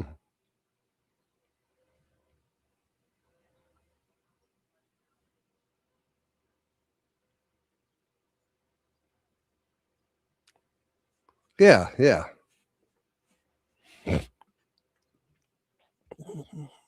Yeah. Yeah, it takes time. I mean, now are you looking to be a sit down day trader or scalper trading futures, or you're trying just to get swing some find some stocks to trade and use the methodology that way for daily swing trades or holding a little bit longer? Yeah.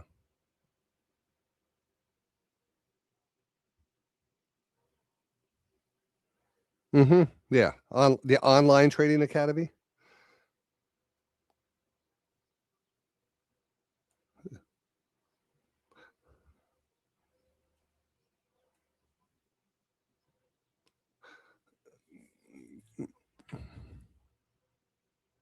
Yeah.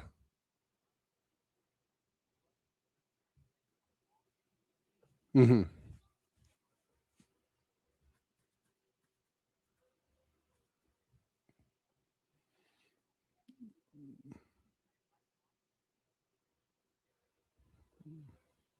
Yeah. Yeah.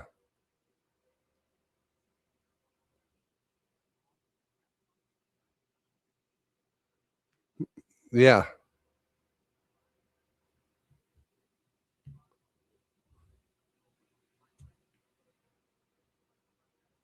Yeah.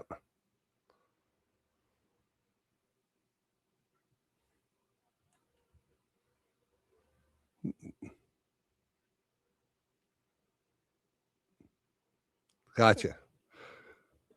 Yeah, that's great. I mean, that's great. That's what I want to hear. I want some, it's much easier to focus on the one thing, like scalping futures. I know how to be successful in that.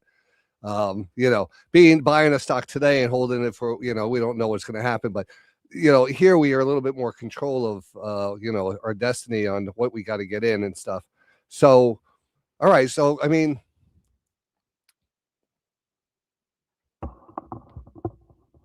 yeah,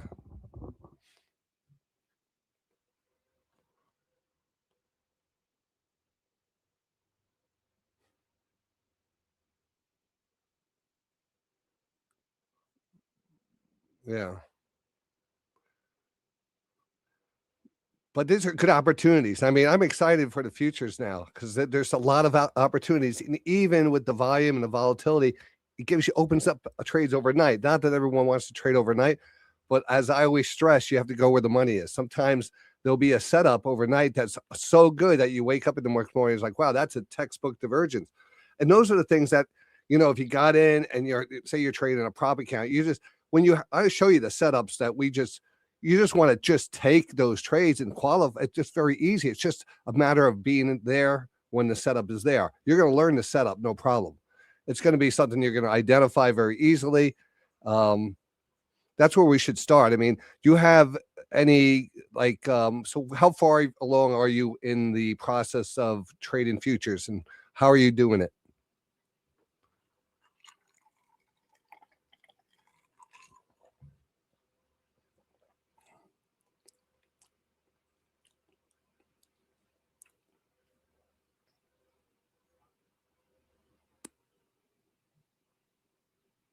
Yeah. Your stops are probably way too. Mm-hmm.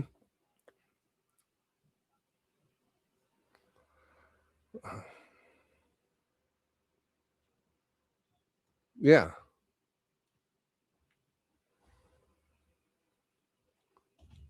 Mm-hmm.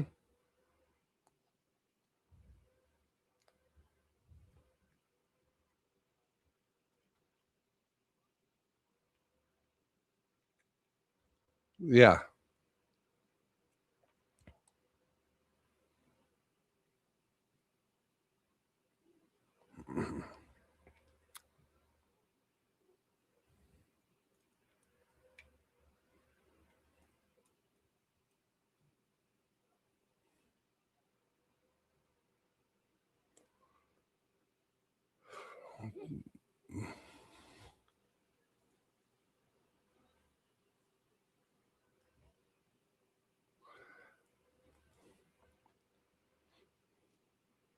Okay. All right.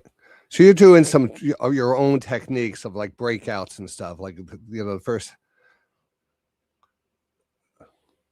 Yeah, yeah. Do you realize that? I mean, when you are taking your entries, are you understanding? I mean, how important it is to have that momentum on your side on the shorter time frame. So, I mean, if you're going to get on based on the 5 minute time frame, you should be taking all your trades long. Should always be with your 9-3 stochastic starting to come up off of that 20. Lots of times what I'm hearing from you is, well, I could like to buy that breakout. So that buying that breakout is usually already buying into that 9-3. That's why these things reverse a lot, or they don't break. You think they're going to break out, they don't. They pull back, you get stopped out, and then they go. So, not to say that's, I'm not to say anybody's way of trading is going to be right or wrong if you do have a technique and stuff. But I want to tell you, there's, I just want to tell you that you.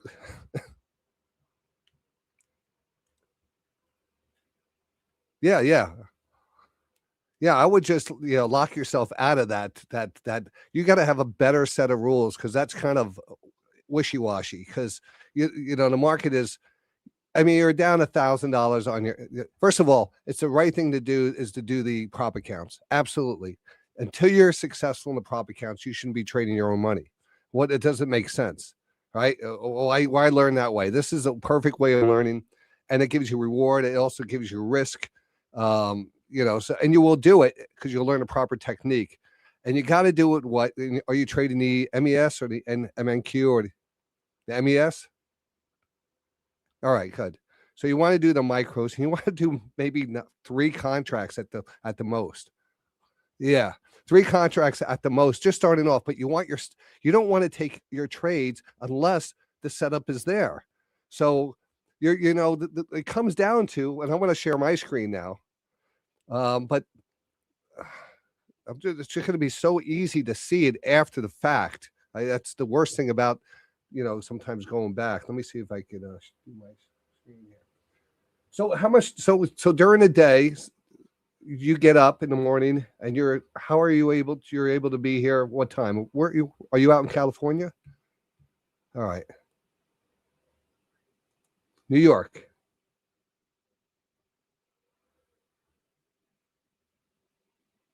Yeah.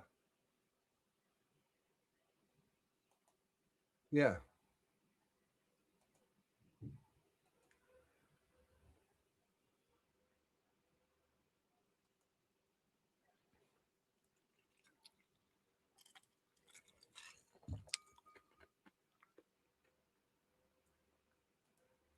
Yeah.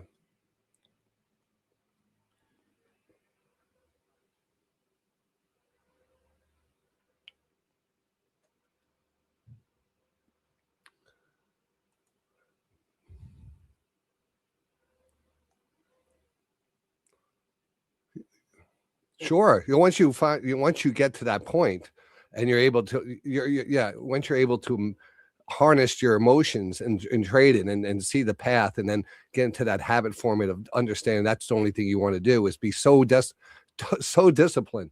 Oh, you're able to see my charts, right? So, are you so you get it? So explain again, how does your day start? If you're going to trade?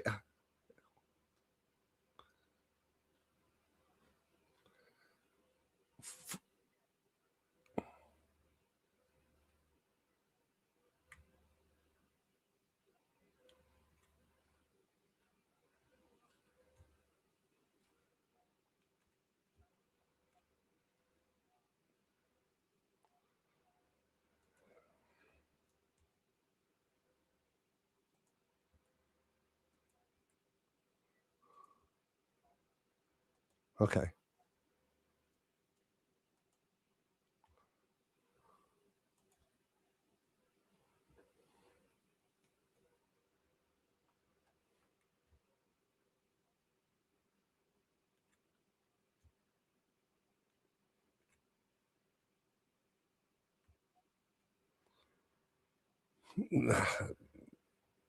There's nothing better than what I do. I will never look at another trading thing, because I can make so much money now doing this that everything else is wrong. Has a lot of followers. It might have a lot of followers.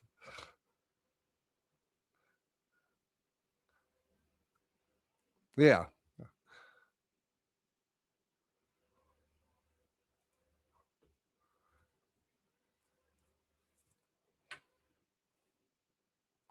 Yeah. No, it's important.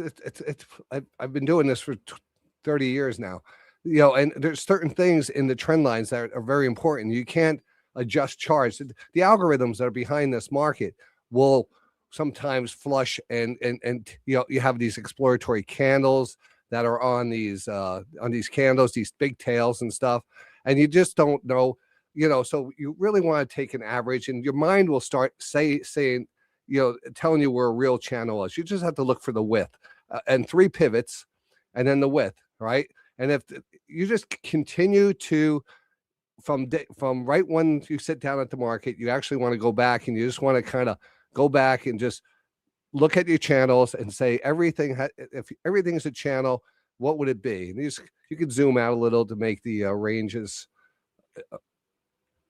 I always start off on the 1 minute time frame. Whenever I sit down and I'm going to trade, I'm trading the 1 minute time frame. So I mean, this is just today's market today. I was just showing it. Let me get rid of all the numbers, all that stuff. That would be much helpful because there's a lot of chop here, and there's for someone who has. Do you have an average stop that you're using when you talk about you're getting into a trade? How do you determine your stop?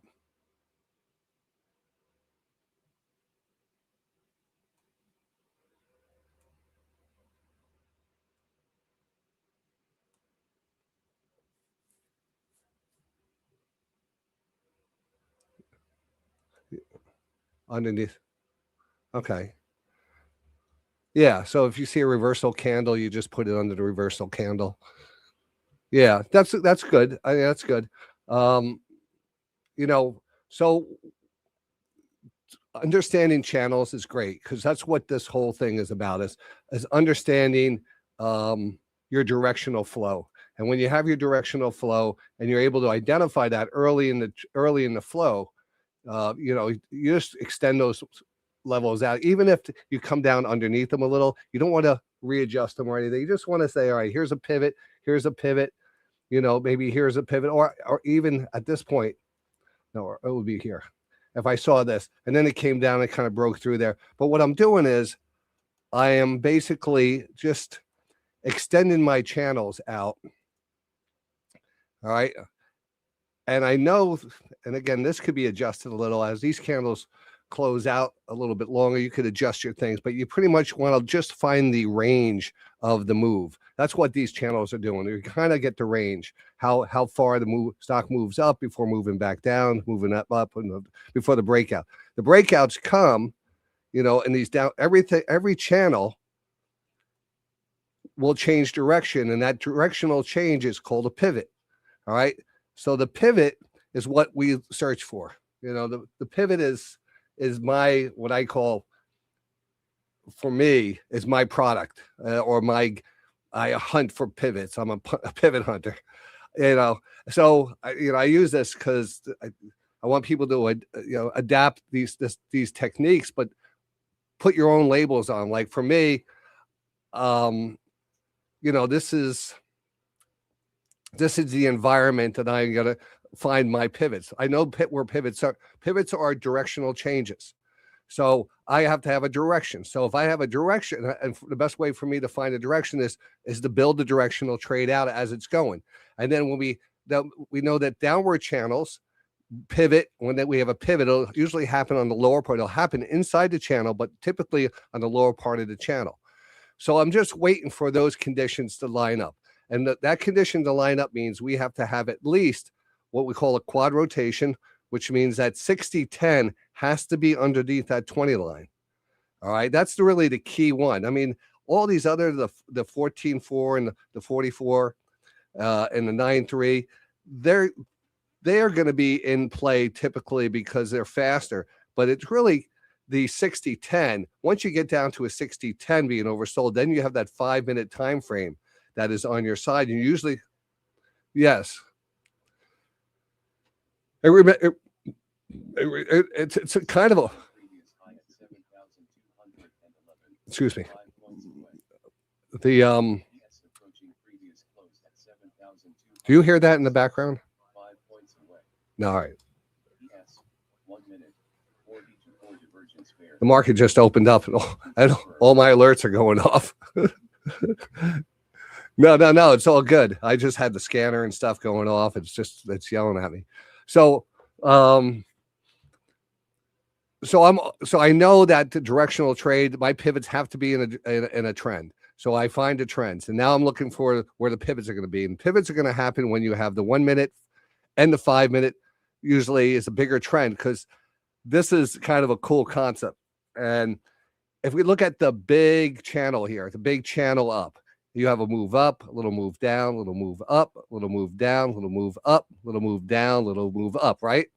But the overall bigger channel is up. So when we look at down here, the 60-10, the overall channel is up. That whole thing goes up until we get a little extended. And then this is up, down, up, represents our 9-3. So the 9-3 is inside the bigger pattern. So we're waiting for both orbits to kind of combine. We're going to have the downward channel, and which is the 5 minute just getting oversold. And we have the 1 minute time frame inside that just getting oversold. The key to all of this, and this is what will separate you and really make you a great trader, is this could happen sometimes and continue to be weak, and we could waterfall down. But the odds are we won't. The odds are you have to take these trades. You can't be scared of taking a trade. You have to take the battle. Another analogy, you have to take the shot when the shot is there.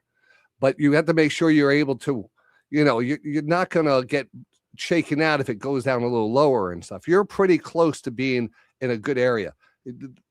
The key is, what I like to teach is a way of actually tightening this up even more, because we have an oversold quad rotation and we have a lower trend line. That's reason to take the trade. That's our trade other.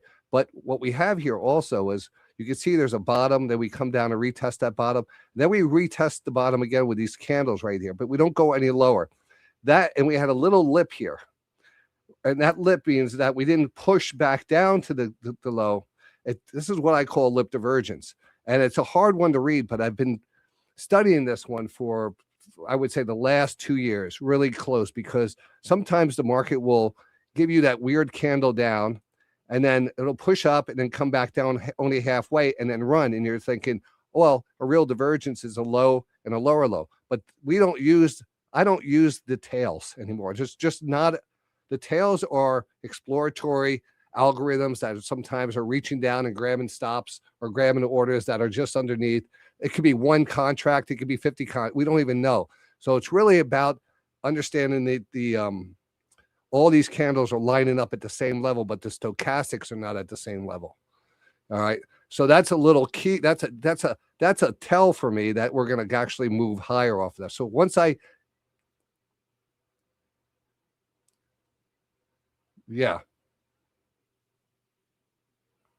never came. Yes. When I look at the first candle, I don't pay attention to the tail. So I pay attention to the body. And that body at that point is underneath. At that point, the body is underneath the 20 line. And that's our low. And then we came back up and we kind of, we closed up here. And then we kind of drifted back down to the body. But at that point, the body where we were lower here, we are now above that. And we're at the same point. So so that's a divergence. It's very hard to read, kind of organize a Rubik's Cube in your head because you're looking at it differently.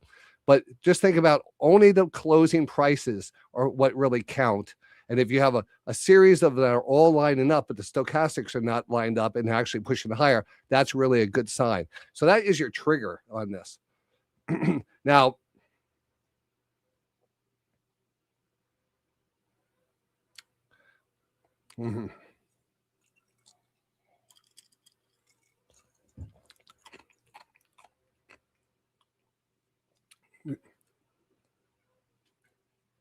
yeah. Absolutely. Yeah, absolutely. It's just, yeah. And it's very hard to say unless you know about it, because you got to be your head has to be focused in the trade. And the way to get focused into the trade is understand that we have, this is our game. This is our what we're searching for. or product, whatever you want to call it. And what I mean by that is that there's two stages to a divergence. Stage one is the price has to make a low, and the stochastics have to make a low. So that's called armed. So we're armed here. Now it could probably get a nice bounce there. In some cases it will. And if it's on a trend line, you have all reason to take that trade. But what I'd like to find out, what I love to see are divergences. So even if you didn't take that and it kind of moved up and then came back and we start to see that divergence, that is because we knew stage one was there. Now I could start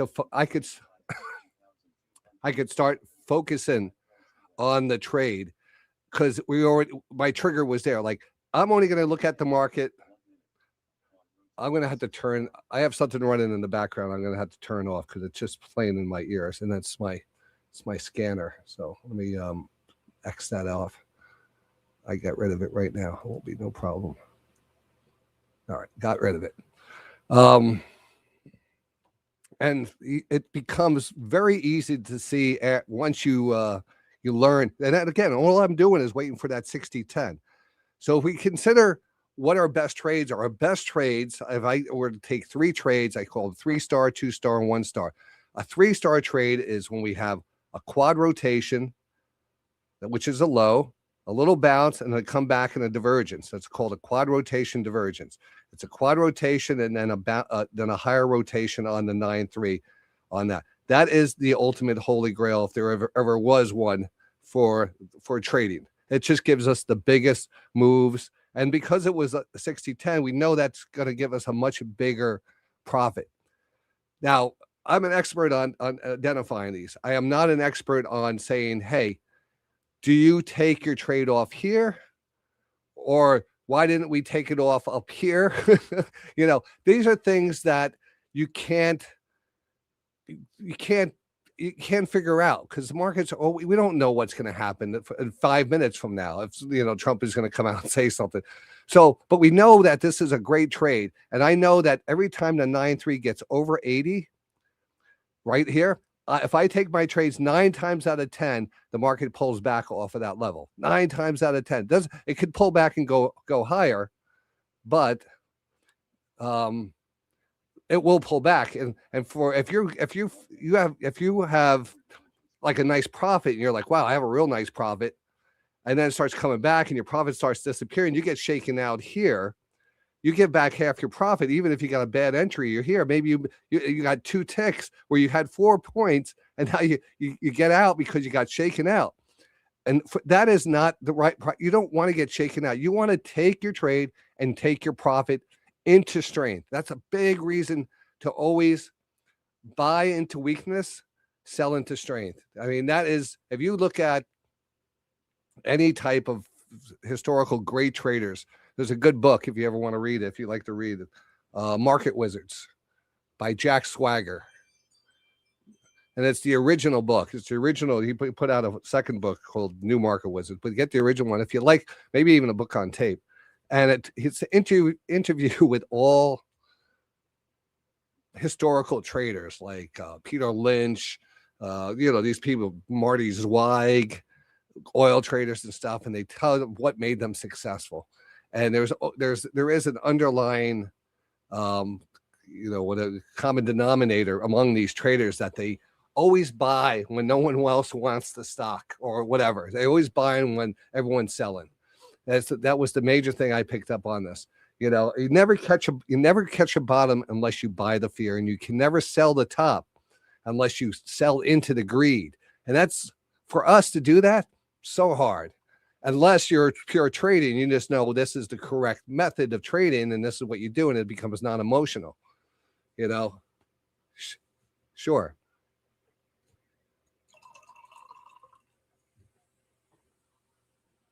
Yes.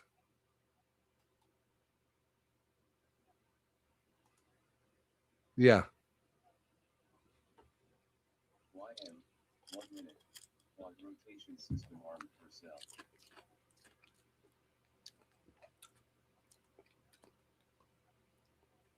Yeah, I'm just going to tell you right now. I mean, it's all defined. The method is once you get into your trade, remember, if you're trading the 1 minute time frame, remember what our 60-minute represents, the bigger trend, and what our 9-3 represents, the smaller trends. Depending on what your risk tolerance is and what your stop is, you don't want to buy here like, oh, it's breaking out. You don't want to buy and you look back and you, oh, I know. I'm going to tell you that. I want to tell you that. Just give me. I'm just laying some. What I'm saying is, I know. Well, whatever. I was going to go here.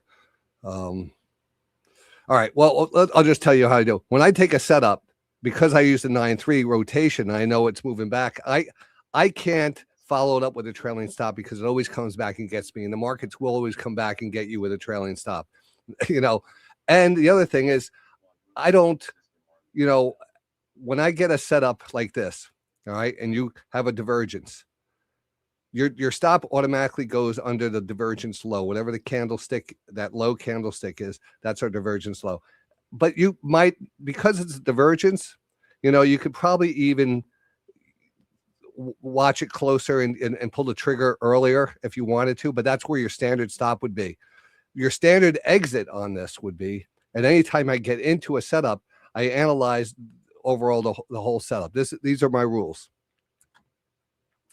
If I'm underneath the 200 period moving average and we're in a confirmed downtrend, I take it off when the 9-3 stochastics gets over 80. All right.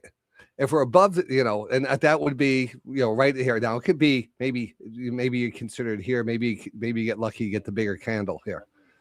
But you know, this is the type of trading we're doing. We're 1 minute trader scalpers.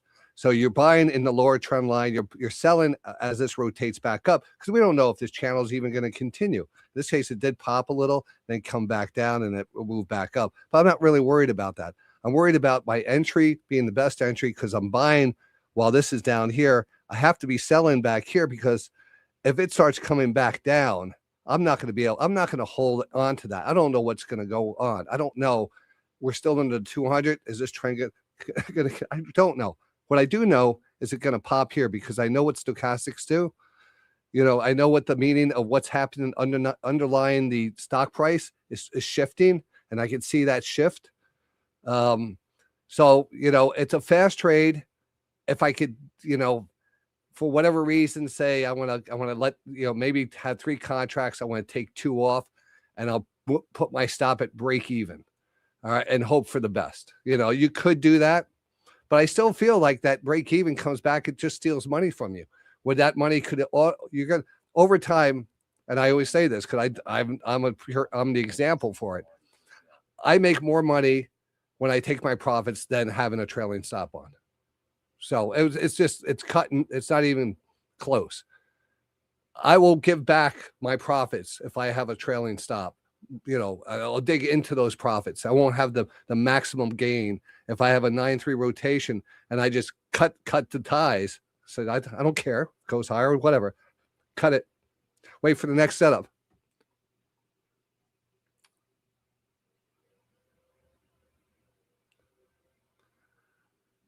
It doesn't matter. It doesn't matter what it is. It doesn't matter. If you watch me trade during the day and I get into a setup and I'm up and it's not giving me, and this is another reason traders fail, is because what they'll do is they'll say, all right, I'm in here. Here's my profit zone. This is my target. And here's my stop. And they wait for it to play out. And, it got stopped out. No, I would know if it's going to get stopped up. First of all, if I'm back over in the overbought level and I have a divergence, I have a high and a higher high, I know that's a divergence and I want to short that. I don't want to hold on to a long if the signal is telling me just try, because I'm hoping I'm going to get higher. You know, it's just people who put in goals on their targets. It's unrealistic because the markets, you know, this type of trading, it's unrealistic because we're trading the 9-3 momentum. And it's basically that when that 9-3 gets overbought, it pulls back. And so what if you get in and all of a sudden that momentum dries up? Like you said, you're able to spot sometimes when the momentum seems to be getting a little dry up here. And you're like, well, it didn't hit my target. My target's right up there. But you see your 9-3 is overbought. You have to come to that point where saying that signal right there is more important than my profit. I'm going to take it off because every time I get up here, and it's something easy. Every time I get up here, there is a pullback. Now, when you're in a very bullish market, you might get embedded up here. But if you're in a downtrending market, you sell every 9-3 rotation. If you're kind of trending down, look at these. Look at here. Look at here. Anything kind of right up against the 80, if you sell in that zone, and I'll just put, I'm going to circle. You see it. You can see, you're very close to highs, even here. And then here, you're very, very, very close to a pullback. Now, you can say, well, these are great shorts. They're absolutely great shorts. These are just as good as shorts. You might even be better because you're kind of in this, you're making big moves. This is right at the market in the morning. And it just works so well that this is a little divergence here too on the 5-3. There was a lot of wacky stuff this morning though. Let's see. The market just opened. Oh, look at the market taking off.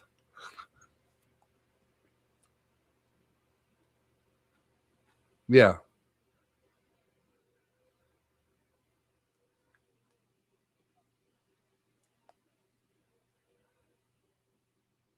I know. I take it as we're breaking into the 80, as we break above it. No. The 9-3, I take it off into strength. I take it off as it's breaking through 80.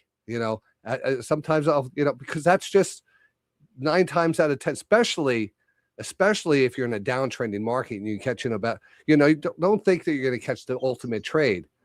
This is. Each one of these trades are just in their own little bubble, and we're going to, you will have bigger trades. Now, this is all on the 1 minute time frame.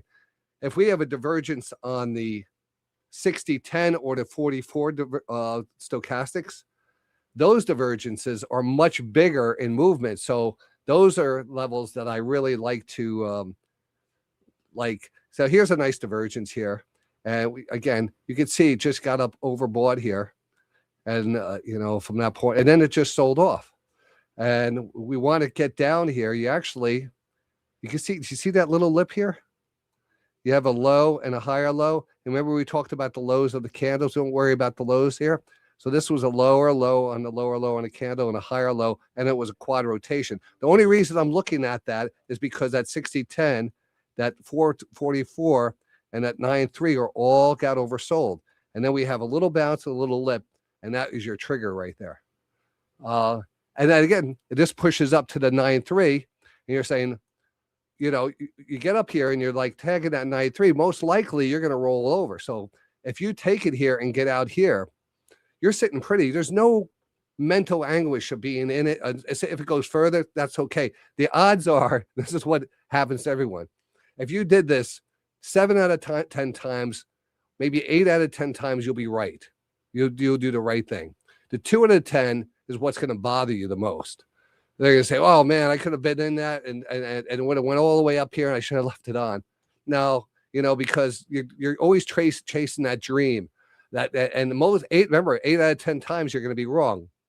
You really got to remember this is something that you have to pay attention to. And that's why I started when I kind of said you're waiting for a breakout play. Sometimes those breakout plays, you're up here and you break out and it rolls right over. And sometimes they're very, like here, if you were looking at, like I was looking at the previous close today, I said, previous close is going to be the area of that we're going to have a hard time with. And we got through it and we pulled back, got through it, pulled back. Then we popped through it here. Look, and this was real tricky. That was a big pop. I said, oh, it's going to go. And what a reversal it was. And it was, it was like, oh, that was ugly. It was really, really choppy up there. And the shorts are going to be exactly the same, just the opposite. So I'll show you the shorts. But we can actually, and there's more advanced things to go over, as you progress. There's other like this technique works so good on the 3 minute time frame, and it doesn't give, it gives you bigger moves because I wonder if I could bring this on the 3 minute. I don't know. Let me see if I can bring that on the 3 minute.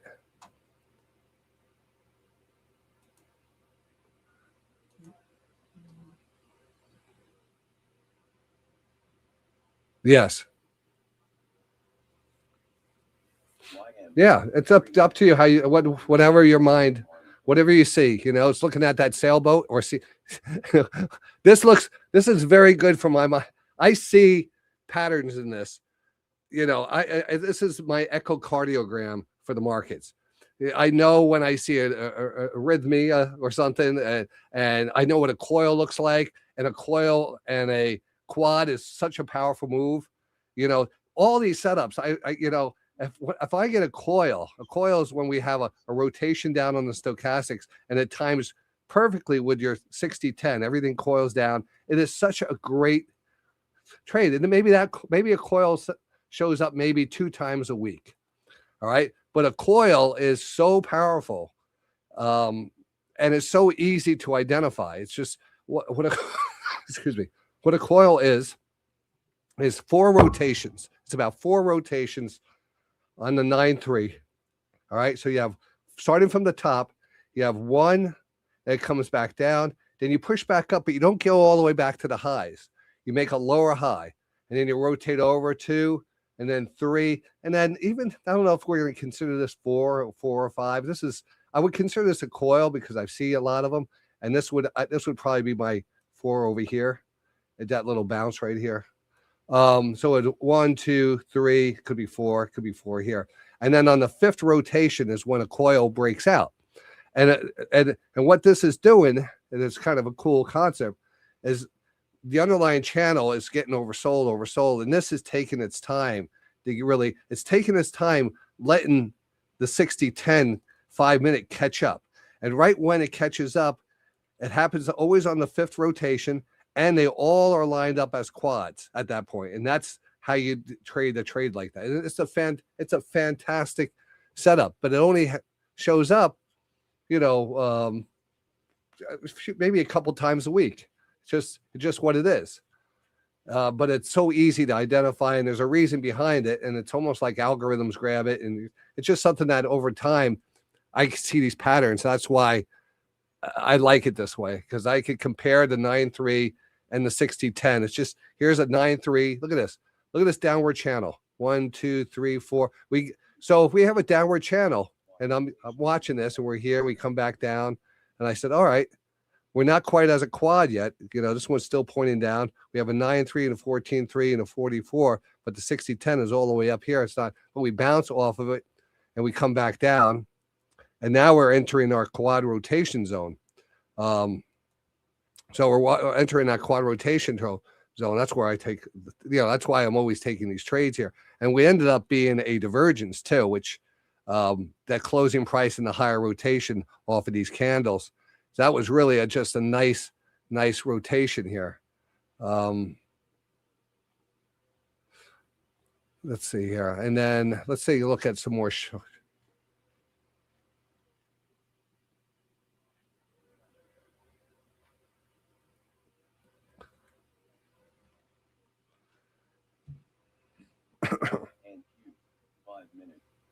Rotation system arm in the case with the coil, that is, sometimes you'll it really depends on, like right here, you can see that they're all, once they all get down here, usually get a nice move to the upside. But once you get all down here, the market has a way of kind of tricking people, and saying, all right, what if this continues to go down? What if this is just the beginning of a big downward move?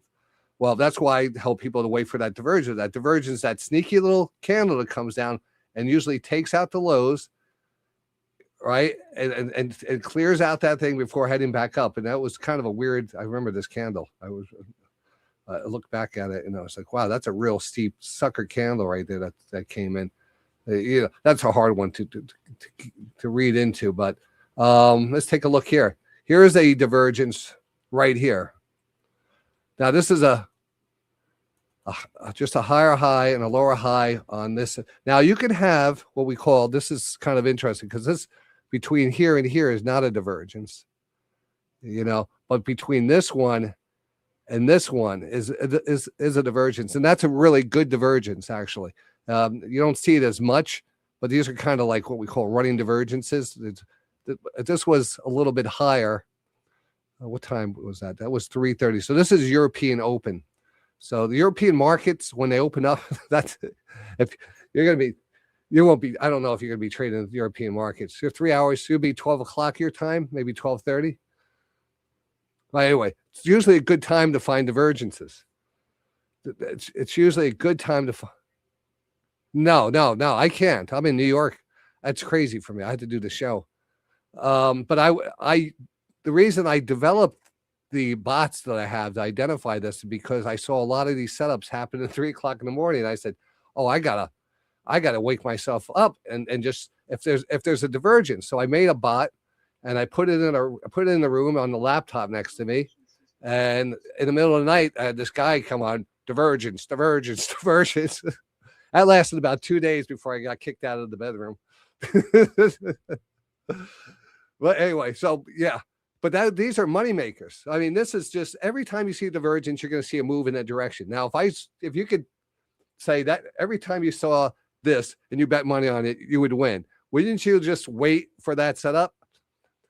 It would, but no, you won't, because you're going to try to find your own way. So as you try to find your own way, you're going to come back to this. You're going to come back to the. Remember what divergences are. I don't know if you've studied up on them all right. Sure, I was meant to do that before. All right. This was such a good divergence, too. This was really nice. It was a 5-minute divergence. So George Lane, this guy George Lane in the 1950s, he's one of the original traders back then who started really applying computers and stuff. And they started making these indicators. So you have the MACD indicator, you have the RSI, you have Bollinger. John Bollinger made the Bollinger Bands. You had the percentage R. You have all kinds of things, Fibonacci's. All these people started putting these formulas together, the pivots. And George Lane put together a lot of them. He put on a percentage R. He was probably part of the development of the MACD in some way. But he really invented the stochastics. And stochastics, and what they're doing is it's measured through the formula. And the formula is just a kind of an algebra formula. I couldn't remember it. I wouldn't. You could look it up. Trust in the formula because it works. But it is kind of a hard thing to explain. All right. So when you have like a 9-3 stochastic, there's two lines to a stochastic. There's a K line and a D line. The K line in the formula is how many candles are added to that formula, or how many candle look back you're going to take. So if it was 9-3, it would be 9 candles. You would be taking the data from the past 9 candles. If it was 14-3, it would be the last 14. If it was 40, it would be the last 40 candles. So the faster, because that's less information. The D line, or in this case, the 9, the D would be the 3, is a moving average that kind of smooths it out. And when I say smooth it out, normally if you put stochastics on your thing, you'll see that there'll be one smoother line, and then there'll be a very choppy line, which will be the K line. But we don't show the K line. I just showed the smooth out line. It's just easier to see the divergence, and it's not as violent and noisy as that. So that's the reason we use the D line. It's called the signal line. George Lane developed the divergences not to be an overbought, oversold indicator, which most people use it for that. Not even, you can use it. Momentum but the momentum part of this, and it blows your mind on how we figure this out. So when you look back, then you have a gauge, you have a chart, you have a stochastic band, and a stochastic oscillator here goes from 0 to 100. And 0 to 100 represents the range of the range of those past 9 candles. Excuse me. So if the candle closes on one of the candles and it's down at the bottom, it would be down at 0. So as those 9 candles are playing out, and each one closes and a new candle opens, that candle gets registered on the stochastic band as a point, and that point is a percentage of where it closes on that master candle, that 1 to 100. So what we're seeing is, and I wish I could explain it even better, but I'm not the most elegant explainer of that concept. So what we're seeing is when stochastics are oversold and they're selling off, these candles are closing lower and lower, and it's underneath 20, and it's stuck under 20 because those candles are at the lower part of the band of the last 9 candles. Now, at one point, we're going to start to, maybe you get a bounce, and that's because the price is bouncing. All right, so we get a little bounce, and the price is bounce. Then it comes back down. And when we come back down and we take out the lows, but the stochastics are staying higher on that scale, that's telling us that momentum is shifting, and it's starting to turn back up, even though the price has gone lower, that the momentum has shifted. And that momentum shift can only be seen with stochastics, because the stochastics are measuring the internal last 9 periods, which could slowly be turning like a barge underneath. You don't see it turning under the water, but it has been turning because of the candles, the way they're closing. You can start to see that close starting to turn back up, and then fast you get a spike down, but the candles don't turn back down. That momentum, because of the momentum, it doesn't have enough, it doesn't get flushed back down. It just leaves a higher low. And that higher low is that is our trigger, that the stochastics were, there was no more selling in it, was only buying. So that's a rocket. Yes, I was going to say that's, on the sell side, here you have the rocket going up, and all of a sudden the energy, you could measure the rocket. You can measure the altitude, you can measure the power in it. And when the power dies, it dies. But the rocket continues to go higher. So here we have the energy, the momentum underneath the rocket. The rocket went higher, but the momentum died out. So that was knowing that soon the rocket's going to turn over and come down and follow the momentum. But that was our key. That was our trigger. Yeah. So that's why, I like stochastics, and there's a math, and there's a scientific, almost a mathematical reason for that. Let's see here. Here's a divergence right here too. Look at this. They'll start popping out on you. So you have if you get a high, and then you have that higher high. Now, the one thing I will say, here's the high, and here's the higher high, but the lower high on the stochastics. The one thing I would say on the short side, this at this point of the high was about at 71. It wasn't overbought here. It wasn't overbought. We talk about the quad rotation divergence. The quad rotation divergence, I like that as the number one holy grail. But in some cases, you're going to get a divergence, and you're not going to have all 4 stochastic, but you will have a 9-3 divergence. That means they're not all overbought here, or not all oversold. We'll have a divergence, but it won't be part of the big picture, but it's still a divergence, and that's still very important. And I would say that would be your number 2 setup, is that you actually take any divergence. Any divergence you run across, you take it, because the higher high of a divergence is your stop out, because that's what a divergence is. It's a pivot. And if you have a nice downward upward channel, and you're in the top part of the channel, and you have a divergence, you take that. You just, it's an obvious short. Yeah. Yes. Yeah. Originally, when I started talking about teaching this method back in 2007, I called this the 5 indicator methodology, meaning that we look at 5 different indicators, and we need to have 3 of them line up for us to take the trade. So stochastics being being oversold, or divergence, the price on a trend line, or a reversal candle. So if we do have a reversal candle, we're on a trend line, and we have a divergence, that's just something that you want to take your profit count. You want to put your stop up there, and probably take your maximum amount of trade, contracts, like 3 contracts, not talking maximum, but be a little bit more aggressive on your trade. Because these things work, and you have to take the trades. You have to not be, say one doesn't work out or something, or it just you gauge it wrong and it goes against you. That's okay. That is part of. There's no trader out there that hasn't failed on trades. Warren Buffett even doesn't have good investments. So it's just that's part of our business. Business plan is going to have some losses. You're going to have some trades that don't work out, but the majority, you go into a casino, you go to the game that gives you the best odds. This is the best odds in a game has some flaws.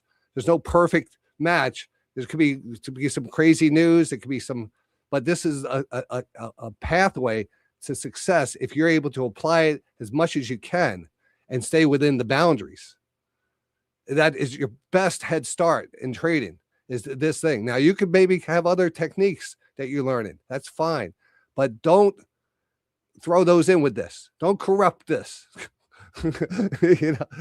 I always say to people, I said, get a couple prop accounts and just apply the technique to the one of those prop accounts. And then have one prop account that you put your own, do whatever you want, but separate them. Don't corrupt a good method with a gambling mentality, because you're never going to get this is all about confidence too, and building up to a point where you're like, wow, it triggered, it hit, I understand, I have confidence. And now you're just like, now you're excited to wait instead of excited to trade.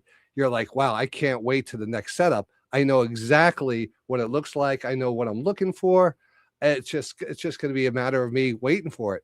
And if I could have that patience or have the ability to be in front of the market, I will run into these, and they'll always be coming out. And I don't have to worry about missing one, because there'll always be another one. And these are things you gotta put in your head, because mentally this is a game of. All right, I'm just checking out where we are right now. So right now, actually, the market just opened up, but it actually does look like we are seeing a little sell side divergence here. I was going to run I'm actually going to run something on this. Oh, that's the 3-minute time. I always forget. Remember, we were talking about the 3-minute time frame. This was looking at the 3-minute time frame. I was going over the divergences. We were looking at the 3-minute time frame, but before we were looking at the 1 minute. But I apologize. I didn't realize we're still looking. Yeah, no, the concept is great, because it works great on the 3-minute. Here's a 3-minute divergence right here. It was just a higher high and a lower high right there. I really like the 3-minute time frame. If I had my son started, I would tell him, all right, sit there, only take 3-minute divergences. Once you see that turn back over, just get in, and you're going to do the same thing. You're going to ride it down until it gets oversold, and you're going to take your profits. And it may, because these candles are 3 minutes, they look short, but in actuality, it's 3, 6, 9, 12. That's a 10-minute trade. That's a long time to be in a scalp. When we talk about, normally I'm in a trade probably less than 5 minutes. So, that's because I'm trading the 1 minute time frame, and on the average move from the oversold to overbought is usually 5 to 7 candles. So if we think about, if you get in at a good oversold level, it's usually about 5 to 7 candles by the time I get overbought. And then I'm usually taking my profit, just because that's the method that works for me.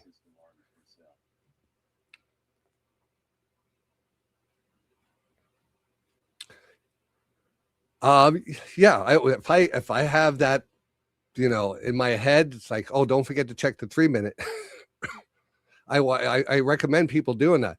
I think you should have, if you want to be real serious about this, I was serious about this. I didn't want to miss the 3-minute. I didn't want to miss the 5-minute. So I built a whole scanner now that I built. I don't know if you checked it out. That tells me that scanner is absolutely, it's in the background here. It's actually, I don't know if you can see. No, you can't. Yeah, I'll show it to you. Hold on. Let's see. Let me bring it up over here. I want to bring it over here. All right. So the thing is, this is the big thing, getting as many setups as we can. It works great on the 1 minute, 3 minute, 5 minute. If the 1 minute and the 5 minute line up together, that's even better. That's like a huge, huge opportunity. If the 1 minute and 5 minute set up together, that's huge. These are the things. So, all right. So this is the scanner, and up here, let me zoom in a little. Let me get this out of the way. I love this thing.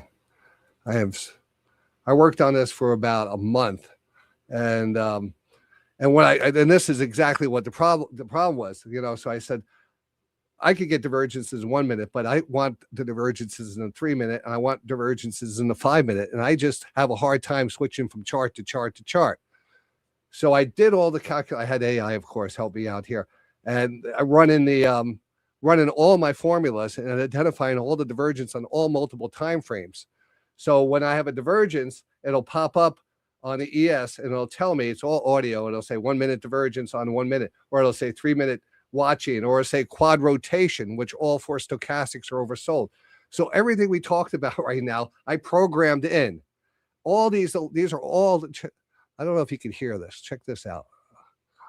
Let me see if, how do you hear what's on my computer? Let me say if you can hear this.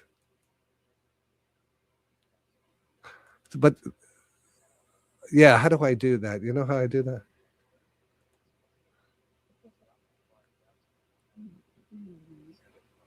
All right, oh yeah. Hold on. Go to share.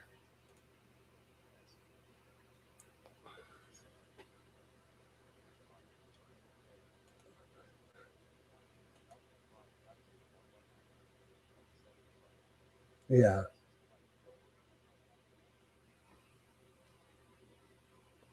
Yeah, I'm checking right now. Those tools for share.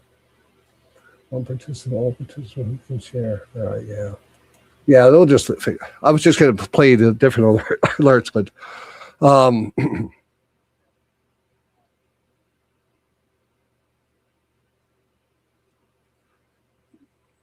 yeah, it's amazing. It's actually it's amazing. And then I just did a bull bear flag scanner on this too. Let me close this. And that's over here. This is the vector scout. I call it the hyper scalper, but and it'll go into a bear flag, a bull flag here, which are great trades in itself. And then if there's any, I have a live charts here and stuff. Anyway, so that was the question. You want to be able to watch as many things as you can. If you have an opportunity to put multiple screens up there, or you have one screen, you can put 4 charts, put the 1 minute, the 3 minute, and the 5 minute on there. All right. That way you're watching for the same setups, but on multiple time frames. And that's just increases your odds of having a setup. The 1 minute's going to be, you're going to have mostly 1 minute because that's the fastest. And that sets up the fastest. And, and it'll be in and out. But once the 3 minute and 5 minute set up, that's good. And when they all set up together, those things qualify. You should just, it's a super signal. I even have it on the scanner. I said, get your, it yells at you, get your ass to the computer. This is a super signal. You must take this. And it's such a good setup. I wish the Rockbot. Yes, I'll show you that. Let's take a look at that.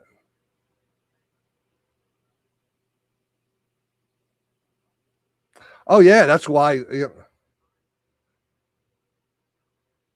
Well, that's why I develop all these tools, because it was, first of all, they work, so I don't want to miss them. But it also, let me do. What am I got to get rid of that alert in the background now. Let me see. All right, so what am I going to do? Oh, the bots. All right, so the bots are, we'll put it on this here. This is the 1 minute time frame. So I put out a series of bots built for the NinjaTrader and built for TradingView. Basically identifying what we're just talking about. divergences and actually trading too. But, I am not a fan of automated trading. I really am not. I just feel like conditions and a little experience go a long way, understanding the market conditions and market flow, not throwing a bot that's going to just not have an emotional attachment to don't take emotional as the wrong word, but kind of have a good feel for what's going on, so you could put these bots, but you have, again, bots, you put in a profit zone and you put in a stop, and you're hoping that one of these are going to get hit before the other, and you're not really respecting like the 9-3 rotation, which will tell you when, hey, we're not hitting our profit, but this trade has run its course. Let's get out. I only have 2 ticks. But you know what? I'll pick up $5 all day versus $20 and my $50. But there's always going to be another setup. There's always going to be another setup that you're going to make your $50 trade or $100 trade. And now you do these constantly. Then you just, instead of MES, it's one ES. And then it's not $50, it's $500 trade. So it's just a matter of getting to that point. It takes about 90 days, believe it or not, of trading this method and being focused, taking the trades, going, reviewing them, making sure you took the right trades, understanding why you took the wrong trades. Let's take a look here. So I want to put on the Thunderbird. The Thunderbird is a plain old divergence indicator. It'll show you the divergences on the buy, long, and short side. The parameters here. You can put in how many contracts you want, your targets. I'm just going to put it running as it is, just to show you it run. But there's filters here too, which is really important. Remember, I stressed the importance of the 9-3 rotation. Remember back over here, if you kind of took this long right here, there was actually this little flag here. Am I still? Can you see where my mouse is? All right, so there was a little candle that stuck down here, and that was a much higher rotation. But what happened is we got up to that point, and then we got overbought on the 9-3, right? And then it kind of started coming back down, and it never really broke out. So that 9-3 right there rolled us over. Now we're trying to kind of moved up a little and then kind of rolled over again. But we're not, when that 9-3 got overbought, if we took a trade here and you were thinking of a breakout, you might hold on to it, and then you'd end up going back down on you. So what I do what I did on the filters, you have a couple. You have what's called the safety net. That means if it ever hits that 9-3 rotation, it automatically takes the trade off, and it takes it out of your hands. So I love this. I added this to the new versions of the bot, so it now gives you a choice of saying to do the right thing. Like Spike Lee says, do the right. Take it off on the 9-3, not hope for your profit to be hit. All right, so we'll leave that on. I'm just going to turn it on. And these can have bad days. This is all dependent on your parameters. All right. Now I have it set up here. It's up $302 for the day. All right. It'll identify them, take the trades, and it'll print what it won or what it was, and what it lost. That's all. So here's a short. And this will be live, and it took it off. It should say, right now it's just taking the profits when it takes the profits. There'll be some such situation. I have a filter here, and it says shorts blocked, or you might see a short blocked here, which I could probably I should put those on. But that's if the market's very, very strong, and you don't want to trade against strength. There's a filter there that means don't take a trade if your 60-10 is embedded, which usually means the market's going higher. But the truth is, it doesn't. I find myself, if I unblock it, the trades come out even better. I don't. The block doesn't save me anything. It actually it's better to keep the block off. So I'm going to take the block off here. That's a 60-10. Apply that. I'll go over this a little bit more. Safety net here. Safety net. Where's my 60? Oh, there it is. All right. All right, there it is.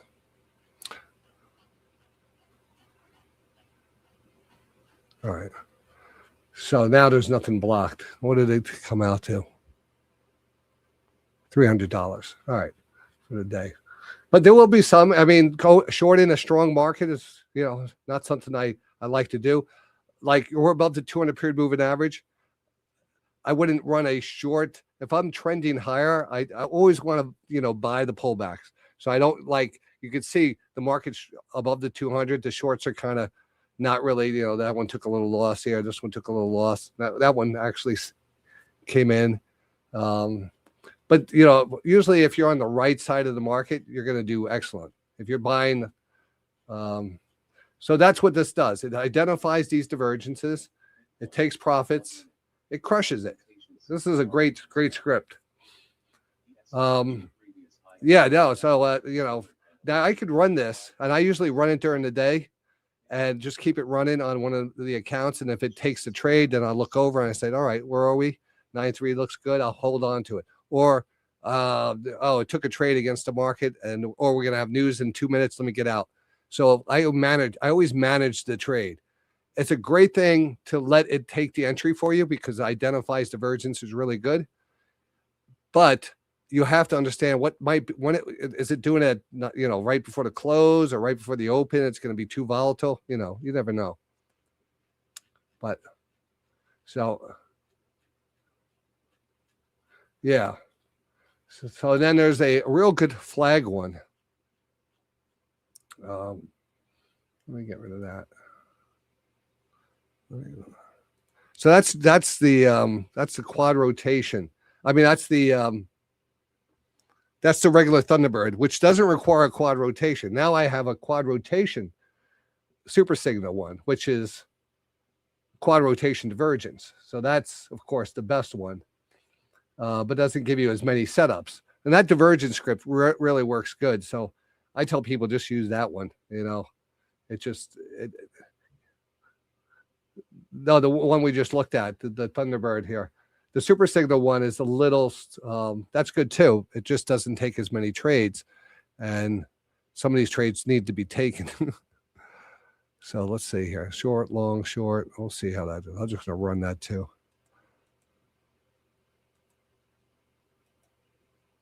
Now, these will give us the same setup, but only the ones that are oversold. So now you can see there's only this one and this one. So this is a super signal because of the quad rotation divergence. Same thing over here. Quad rotation, all four stochastics have to be oversold for these things to trigger. All right. That's a short. So that's a short up here. Down here takes profits. A little short takes profits. Yeah.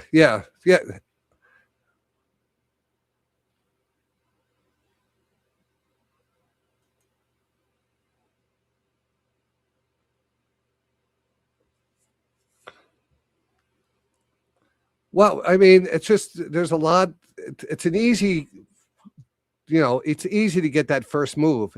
If we held on any more here, look, it would have came back down, then would have moved. It's impossible to kind of manage that risk. You're in here. How much are you going to let it pull back before you're thinking it's going to go higher? You're not. For something to work for you, you're going to have to be in it, and it's going to have to continue to go straight up. Once it starts turning over, you get scared. So there's no way you would logically hold this one. So you might as well have the algorithm take it off for you. Because I just think the bounces are going to be there. The bounce, you could get into a good short, but you get down here, then it bounces back up, and you start questioning yourself, and then it goes back. It's unrealistic for these to hold. But yeah, but remember now, all you have to do is switch your time frame, and then you have a longer time frame, which is going to be usually longer in the trade, longer in the profit, and these will give you much bigger profits. Here's a short from 195. It took, that was the stop loss in there. I should set this one up for a Midpoint, 5 minutes. 89 at break even. I don't have a what do you call it on this one? a panel that tells us the back testing on this. I don't have a panel on this one. But anyway, what I'm trying to say is you're going to still get 3 to 5 candles, but those candles are 3 minutes long, and it's going to give you much bigger moves in that time frame, and especially on the 5-minute time frame too. And then the 5-minute. But this again, that's not going to. Maybe one sets up. Maybe we don't even get any on the 5-minute. Oh yeah. So throughout the day, we had maybe 2. 2 5 or one back here short on the 7:30. That's the super signal. Then I have another great one. It's called the Extreme Bull Bear Flag, and this is excellent for trending markets. And this has all the bells and whistles. This is the latest one I built. It has all the bells and whistles. You could program it to take trades above the 50. Most of my, if we look at the, let's see, let's go out here a second. When we look at a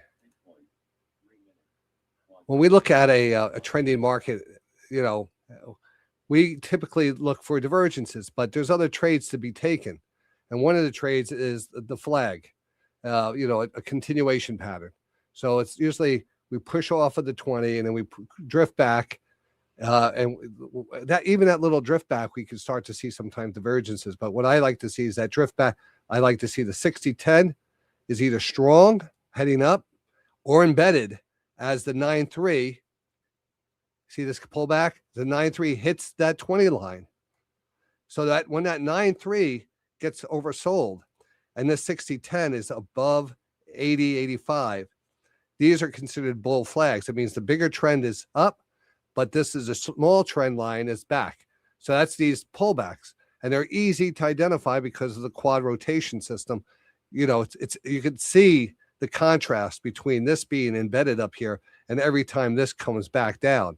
Every time this comes back down and this is strong, you get these big you get a better bounce. You get even if it's 1 or 2 candles. But this is to be only used with trending markets. All right. But I'll run it here anyway and see what the result what the results are. Let me see. Bull bear flag. I got it going on. Oh, I'm hungry. Apply here. I don't even know. So how old are your kids? I didn't catch that. 10. All right, you got a daughter. That's my daughter's 15. Yeah. Yeah, get ready. Get ready.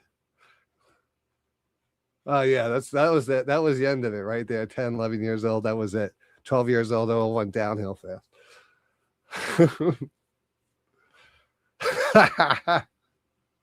That is funny. I tell you, man, it was especially being in the bathroom. Oh God, the whole bathroom with ordeals are crazy now. So this is the flag. So basically, it'll take the trade, and then it'll based off the 9-3 rotation, the 60-10. You see how that 9-3 pulled back? And this is holding up here, so it's going to get in, and it takes the trade, it takes the profit up. Same thing here, pulls back, takes the trade. Oh, look at that. A live trade somewhere. Live trade. Yeah, all right. So that's the little flag right there, and it just took that trade. Yeah, that is interesting. This is not live. Oh, it's on my sim. So let's go to the sim. Let me see. There it is. So,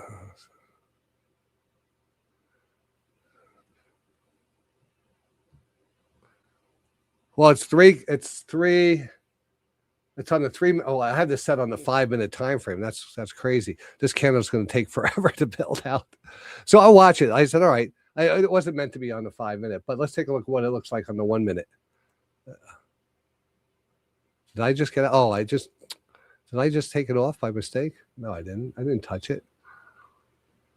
Oh, because I changed my time frame. Oh, it stopped the trade, but kept me in it. So changing the time frame will, they will take your targets and stuff off, but the trade is still active. But anyway, I wanted to see what the 1 minute looks like either way. Yeah, so that's not bad. I mean, that's $15. That's $15 on the 5 contracts. It only went up. What do we have here? A half a point.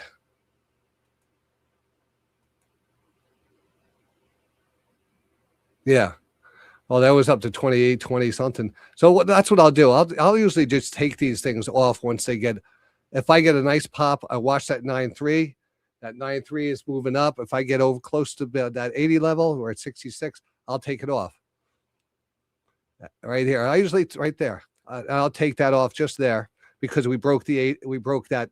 We just pierced the 80 level before. So, and then to watch, you don't see the trade on there because when you have your thing running, it kind of doesn't show anything, but there it is right there. So it was only a point, 3/4 of a point, $15, not much, but that's what we just did was we took what the market gave us. And then I don't care if it's $15 or $50. That's the difference between making money in the markets because the majority of the time, the market's not going to give you that. And it turns back down. You're going to get chopped up here. Always be taking your profits when you break through that 80 level. Don't worry about it. Just take it. This will all build up. And once you start building up, then it starts to compound. And then you could always scale up. You do the right thing small, you could always scale up. Do the that I can't stress that so much. Like this 9.3 up here. No reason to be in it. Even if it does go higher. That's on the 3 minute on rotation system arm for sell.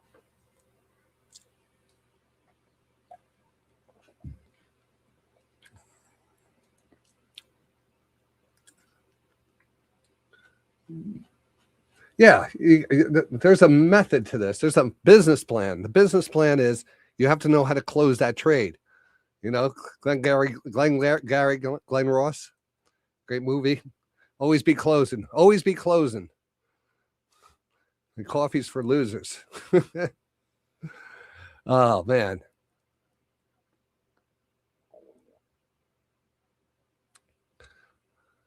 Yeah, I have them all EMAs. There's the 20 is the green one, the 50 is the blue one, the red one is the 200, and the VWAP, which is excellent to have, is that's the salmon colored one, the VWAP. And again, if you have a divergence and a VWAP, powerful. That's super. You want to take that trade. If you want to, there's a group of there's a set of trades that I take. I mean, you could just kind of understand that the bottom of the if we were taking 1 star, 2 star, and 3 star, a quad rotation is kind of like a quad rotation channel line or a trend line. That is our first lower level trade, but it's definitely worth taking. That would be right here. All right, that would actually. I want to actually give that a proper. I want to give this a proper look at. So if we can kind of go back, I know we're out of time, but we're going to continue on if you have time. All right. Sure.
All right.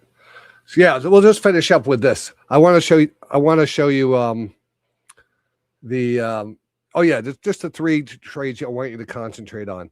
All right. So I mean, if we start with just our quad rotation, you can see there's actually a quad rotation here inside of a channel, and usually a channel will break out on a quad rotation or a divergence. That's the bigger 5-minute move, ready to move. So that's a good trade. Back here, you could actually see. Let's see. Here, that was one there. That downward channel. Here's a nice downward channel, another quad rotation. And we'll look at the big move off of that. So do you see here, quad, move up, pull back, quad, plus a 200. All these little things that are on my chart mean something. So if they all line up, if I have a quad 200, I like it. If I have a quad trend line, I like it. If I have a quad divergence, I have it. If I have a quad VWAP, I take it. So it gives us a little bit more setups, but it's very important to be inside the channel. That's why I said the first thing to do is identify channels up and down. Whenever you're trading, just put yourself in a channel and wait for a channel to develop, because once you have a channel, you have a directional trade, and then we know we're looking for a pivot, and pivots are defined by quad rotations and divergences. And it gets very easy after that when we put it in that process. Once you're in that process and you get that 9-3 there, you have two things that are either going to happen. You're either going to get a 9-3 rotation and it's going to pop. Sometimes you might pop a little, then it's going to come back and give you a divergence. So, there could be some, choppiness inside of a quad, meaning that sometimes you get a pop, and sometimes you get a pop and drop and then a pop. And that's why when you have a quad, you have to have small enough contract size that you can let it percolate here. You can't be so, you have to give it time to work. If you put a stop in too much, here, you're going to get chopped. It might be an exploratory candle. If you're inside the channel and you're in a quad, most likely you're probably going to be in this trade. You're going to eventually, you're very close to it. I give myself what I call a sphere of influence, that once the quad's up there, I'll put a circle there. And I said, I should probably look at this area to be my trade. And if I zoom out, it doesn't matter if I'm here or if I'm in here. Most likely it's going to eventually end up here because of the quad. I just have to make sure I don't get chopped up. So, that's the key. But once you get through that little area and define your zones, you have much better success defining that zones and either taking that trade or waiting for a divergence. Maybe you just want to wait for divergences and you miss a couple of these bigger moves. But that's, like I said, if you have a quad and a 200 inside of a channel, you take it. If you're inside of a channel and you just have a quad, that you take it. If you have a quad divergence or anything on a lower trend line, you take it. Same thing on the sell side, the same thing. You look for those quads, but the markets are not equal. Buys and sells are not equal. Market wants to go up higher. It's rigged to go higher. It is. So you don't have the fair. It's not really that fair. Sometimes you will go higher and then you have a divergence. So I kind of shy away from shorts more than I would other people, because I'm a positive guy. I don't want to bet against the market sometimes.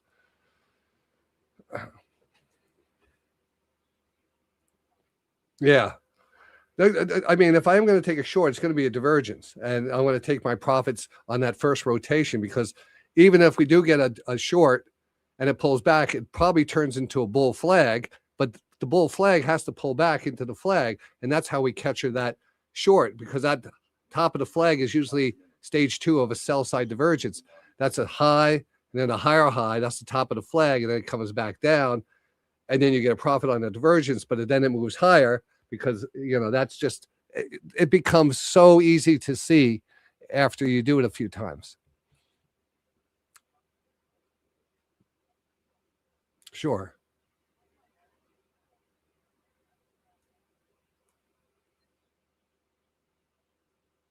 Yeah. Yeah, it is. They don't care how you qualify. You know, you could be an aggressive trader. You don't have to be consistent. They got rid of a lot of they used to have consistency rules and stuff like that. Depends. Are you using Apex or Bullinox or, yeah. They're a little bit stricter. I don't know how they're, but I don't think they have any more, what their, I forget what the consistency rules. I don't know, but yeah. That is a good thing.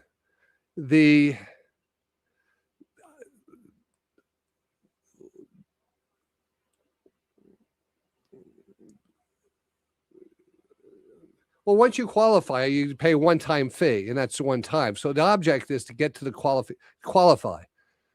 You know, and to qualify, people have a hard time qualifying because it's a it's a casino. Like they can push a button, they can blow up, and they can buy another account. Just that easy. So they think about this, and it's for people who could use it correctly. It's a great tool to learn from. But most people won't treat it like that. Most people will say, all right, I got to qualify. Let me take a shot here. Long, you know, and it's either going to blow up or not, you know, and they will qualify, you know. But as my coach once said, not my trading coach, my baseball coach, perfect practice makes perfect. Not practice doesn't make perfect. Perfect practice makes perfect. So doing what you're doing and to qualify, it's going to be hard to separate the two, you know. So if you could qualify over time, and I tell people, get your prop accounts, do 50. I don't even want to put a monetary value on what you should be making a day, but let's just say if you could pull out $100 a day on a 50K account, if you could do that in 30 days, you'll qualify. All right, that's a month of trading. So what? You have to pay the extra thing. So what? It doesn't matter what the fee is. You do the fees. This is something serious because once you qualify, you know, you pay your one-time fee, and then you buckle down and you just take the trades, you know, and you will build up. And that when people start getting successful in this, they'll recognize that they could do the process over time, and it starts to get successful when you're able to combine you get multiple accounts, and then you put them together on a copy trader. And then you trade one account and it copies all your trades to the other accounts. And then now you're able to leverage everything. And now you're taking withdrawals from these. That's the winning, you know, that's the formula. But most people can't get there because they're putting money in their hit and they're pulling that lever down each time. And it's hard. But there is a method like tomorrow on Wednesday, there's going to be a bunch of earnings coming out. It's going to be all Apple. All the big earnings are going to be coming out. Google, Netflix, you know, all the big ones. So the market's going to do something really big because they're heavily weighted in the futures. So whenever it is, I like earnings season because I tell people, get your prop accounts. And then if you want to try to qualify, the best thing to do is be in the, you know, what's tonight? Apple. What do you guys think? Apple up or down? Just be long or short. It's a gamble. But you're going to get the move. You need a catalyst to get the move.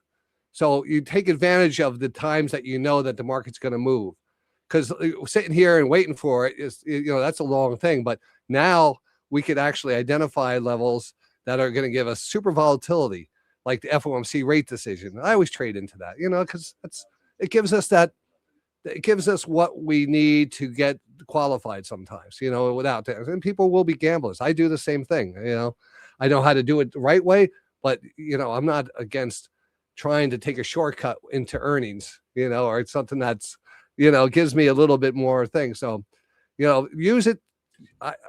I think they're good. You know, I think they're good. I think I tell people, I said, practice the methodology, method, and qualify in one, and then qualify in two. And your goal is to qualify in 3 accounts, one after another. If you're able to qualify in 3 accounts, one after another, just qualify in a prop account, you should be in a position to trade your own money. But you won't have to, because you'll have 3 qualified accounts and you'll be able to take profits for that. So it works that way. I would use that. Don't trade your own money until you know the proper way to trade. Trade the proper way. Have the patience, set your life up. And that's another thing, which is going to be the hardest part of this whole thing is, you know, I could show you 4 good setups. One's 11:15, one's at 3 o'clock, maybe one's at 4:30.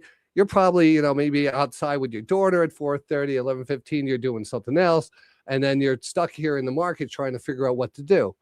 There is other setup. I mean, yes, there is a divergence here. We could identify, I haven't gone over this market with a fine tooth comb, so I could find other setups, but that's going to be your job, is finding those setups and sticking to them and not over trading. And anything that's doesn't fit this type of criteria is going to be an overtrade. But take what is useful for you. Not to say that you can't develop something on your own and it's going to be real successful and you find something. You tell me about it.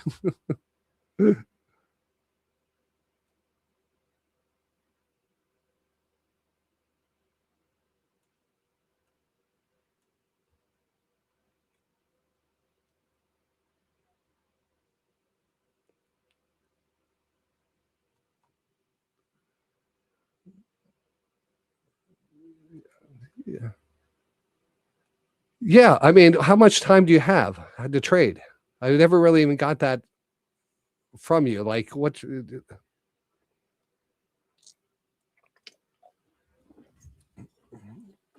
Yeah. I run the day trading radio community. I mean, it's a good community of traders. I'm trading every day with everyone. Excuse me. No, it's not. I stream, but I stream it on YouTube. But we have our own platform. You were a trial member. You were a trial member. I think your trial expired. Yeah, but I mean, you get all the bots, you get the scanners, you get everything. You get another session with me if you become a lifetime member. If you want to become a member, or you could take. That's basically it. I mean, I'm always here. I don't mind even talking to you, even if you're not a member. I'm not. I love what I do. But if you want to have full access to everything and just have access to me, you just become a member of Daytradingradio any way you want. There's monthlies, there's lifetime. I give you a coupon for the lifetime too if you wanted. Yeah. Yeah, I'll do that. It's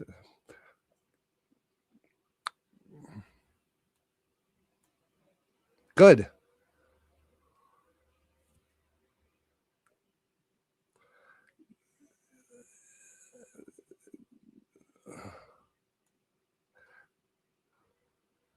There was a lip divergence right here. You see this? This was a lip divergence right. All the time when we have opportunities in the market, you had a little lip, you had that higher low, you had that 4 or 5 candles, a flat line, and that higher low. That's what I zoom in on. If you could watch, if you happen to be in front of that and see that, not that you're going to get, you see how fast we rotated it up? There's no volume here, right? There's no volume overnight. That means our moves are not going to be that much. That might have given you a point, maybe not even a point, maybe a half a point, and you're overbought. I would say take it off. They said, "Why? I didn't even get a half a point," but you still take it off. You apply the methodology, and the trades will come. Some will give you big moves, some will give you not big moves, but you take it all. You take them all. It's like I'll take that, I'll take that, I'll take this, and then this is what I do. I think I think a scanner would help you a lot. That scanner is absolutely amazing when it comes to identifying the setups. Yeah.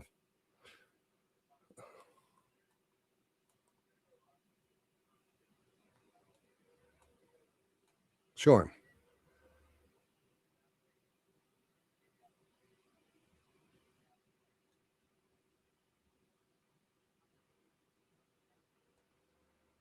Yeah, you would just email me. I'll email you the code. You'll have my email then.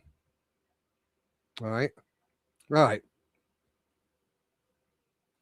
No, you're going to do fine, Jeff. You're going to do good. So, excellent. All right. So I'll follow up with you, and then then you actually, if you come, if you with that lifetime membership, you get another one-on-one with me. So that way, we could actually really do. I would say, try to apply some of this stuff for about a month, and then we'll get back together. And I want to review your trades, but you're going to have to start trading and applying the methods and making some notes and taking some screenshots and saying, this is my trade. It didn't work out. Why didn't it work out?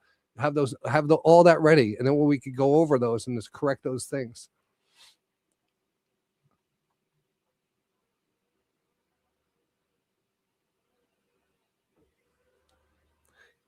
Yeah, whatever. I mean, if trades, trading software or that's great too. I have whatever works for you. Whatever works for you. Yeah, I'm sure that these days the AI, man, just tell the AI to do it. It'll scary. Well, I gotta before you leave, I gotta tell you because you do what you do and you see the writing on the wall with AI. I'm watching some of these videos that they're sending out. It's just